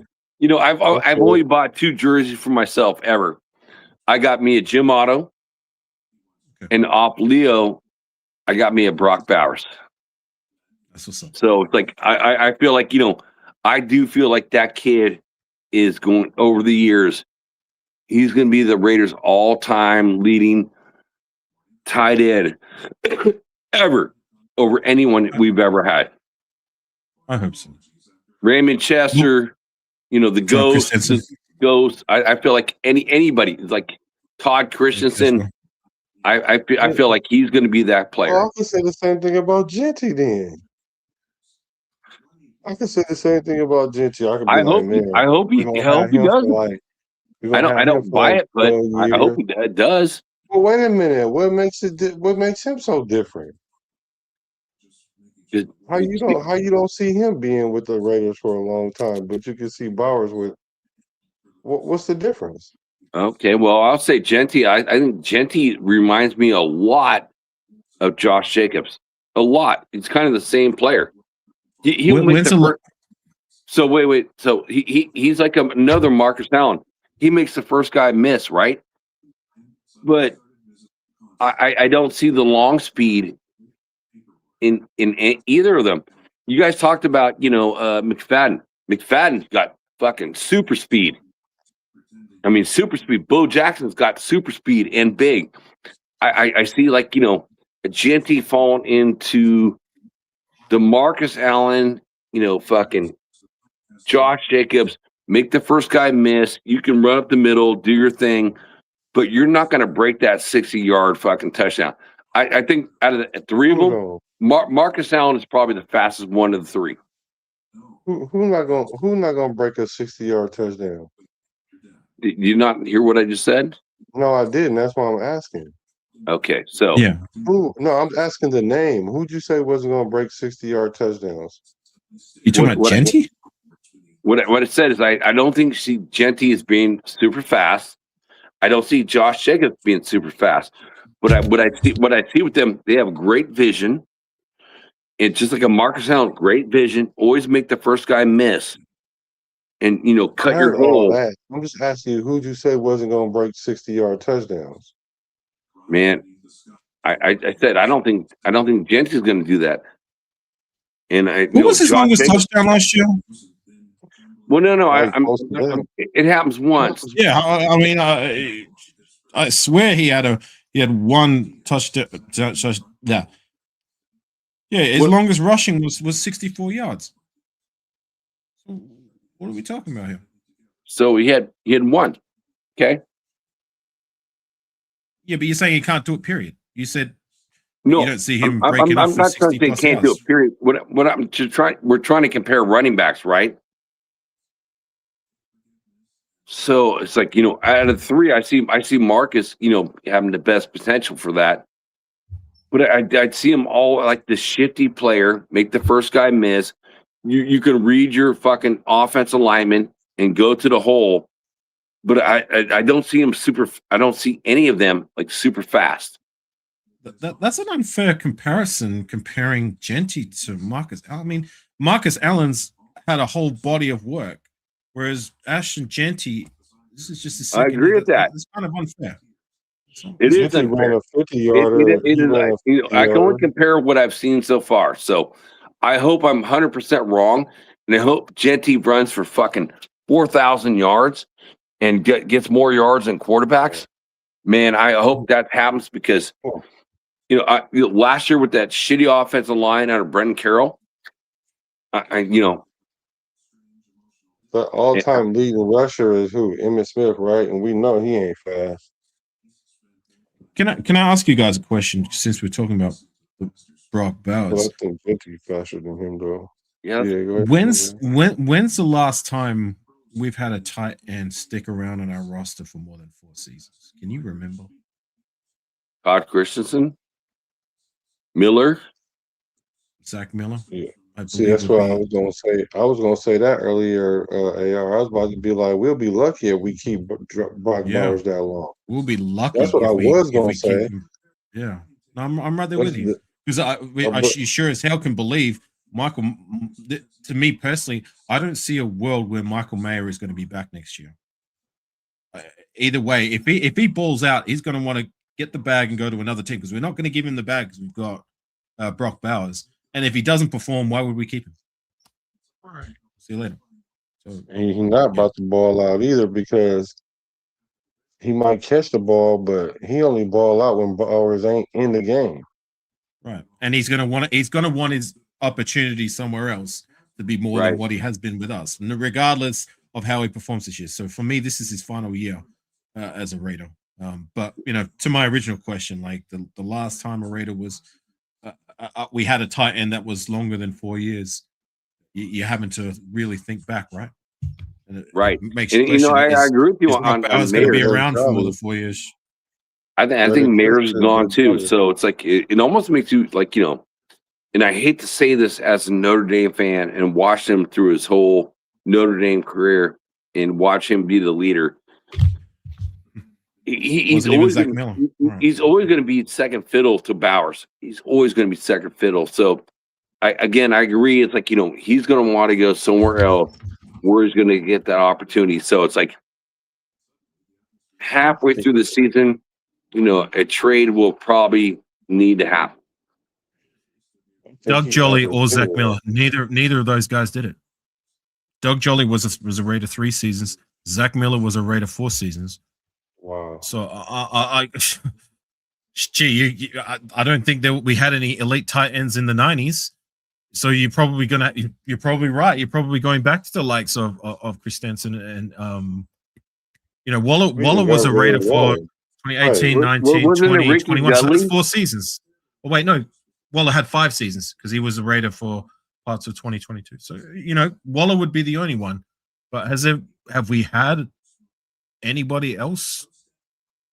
The only one I can think is Ricky Dudley for I can only think 4 seasons. Dudley was 4 seasons, yeah.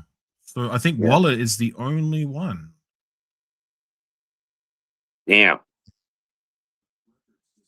And even that was like 4.5 because we got him at the tail end of 2018. Yeah, crazy. Yeah, and the only one, before him was oh shit, what was the name? Mr. Mustache. No, that's going 70s. So that was Raymond Chester and Christensen. Goes to the post. There you go. Thank Dave you. Casper. Christensen was like the last one. Right. Mr. Mustache. So one guy in that time since then, that's over like 30, that's 30 what? 30 something years? That's 40 years. Damn. 40 years. Waller being the only tight end we've had on our roster for an accrued 5 season. Wow. That's crazy. That is crazy. And it makes it even more crazy that we drafted 2 tight ends back to back in a first round and a second round. And we even trade up for the second round. That's why I get so disappointed with Michael Mayer. Sorry. No, I was about to say, I don't think we plan on getting Brock Bowers. He just happened to fall into our lap. He did fall in our lap. So we just grabbed him. They got Mason Graham before. Cleveland got Mason Graham before Brock Bowers, and we was like, oh shucks, we was probably gonna go with another player, but we went with Brock Bowers because we didn't really need a tight end allegedly at that point. Yeah, allegedly. Well, we were hoping for Penny, at that point. It was very basic to me. I think basic tight end. He doesn't give me any frills or thrills. Because even when he was starting, they was slapping him. He was getting slapped. So here's a good story. AR, I know you know Jeff. So Jeff, me and Jeff were all about Mason Graham that year. Me and Jeff were like, we're like pumping for Mason Graham. And we go to Bakersfield, and then 805, and I'm sure both you guys know 805, and the chat knows 805. I've met him before, Jack. I know 805. And it's like we did the after party. It's like I'm hanging out with 805, and he's showing me all the videos on Mason Graham, and it looked fucking horrible. Like it was bad, dude. It was like so bad. I'm like, dude. You're breaking me down, dude, because like this is the guy I want the Raiders draft. And then, it's like we end up getting, Brock Bowers. I'm like, I don't even like the pick at the time. And then Brock Bowers does what he does. I'm like, dude, I'm fucking dumb. Well, a lot of us were ill-informed on give me a minute. Sorry, I got to get going soon. But a lot of us were ill-informed on Brock Bowers because most of us casuals who don't do only really do extensive research, if you could call it that, on prospects, didn't really do extensive research on the tight end position, being that in theory we didn't expect to go that route because we invested a high draft pick in Michael Mayer the year before. So when we picked him, a lot of us, including myself, were surprised because we didn't really know much about him. There was only a handful.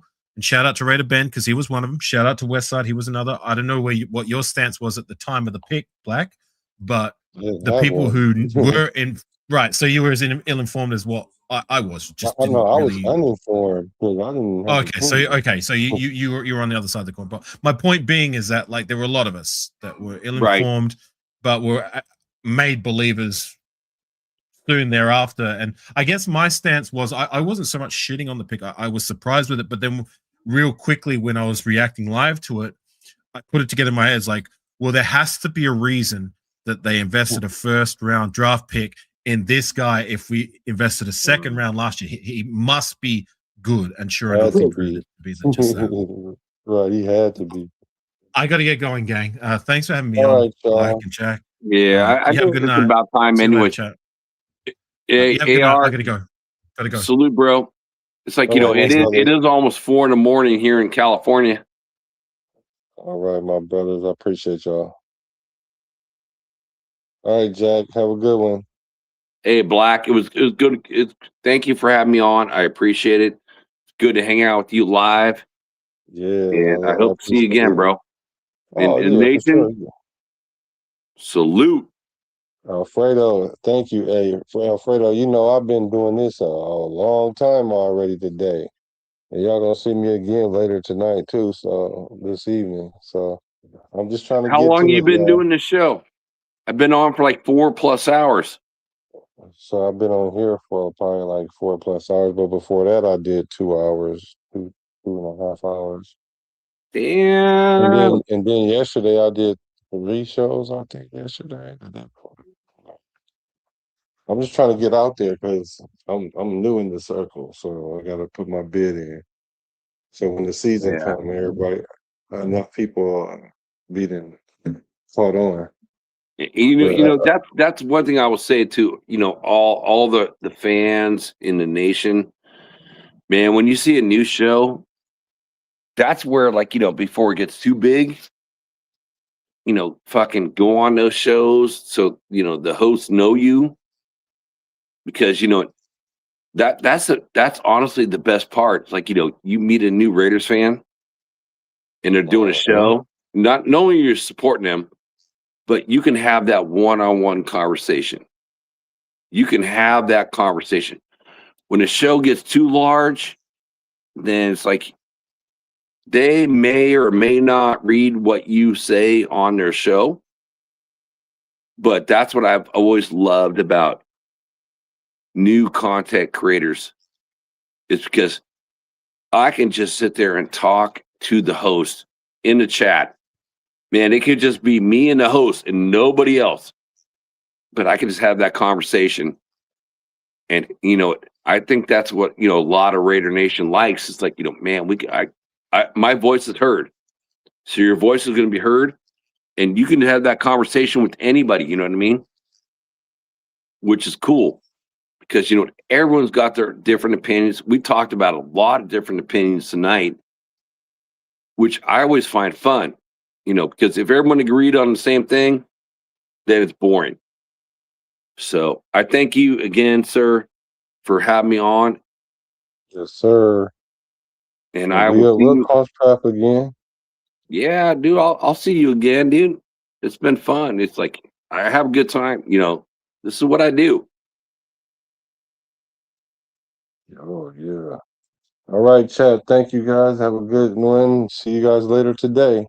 Salute. Good night. Salute. I'm a Raider from the Bay to LA to Las Vegas. Recipes to Al Davis.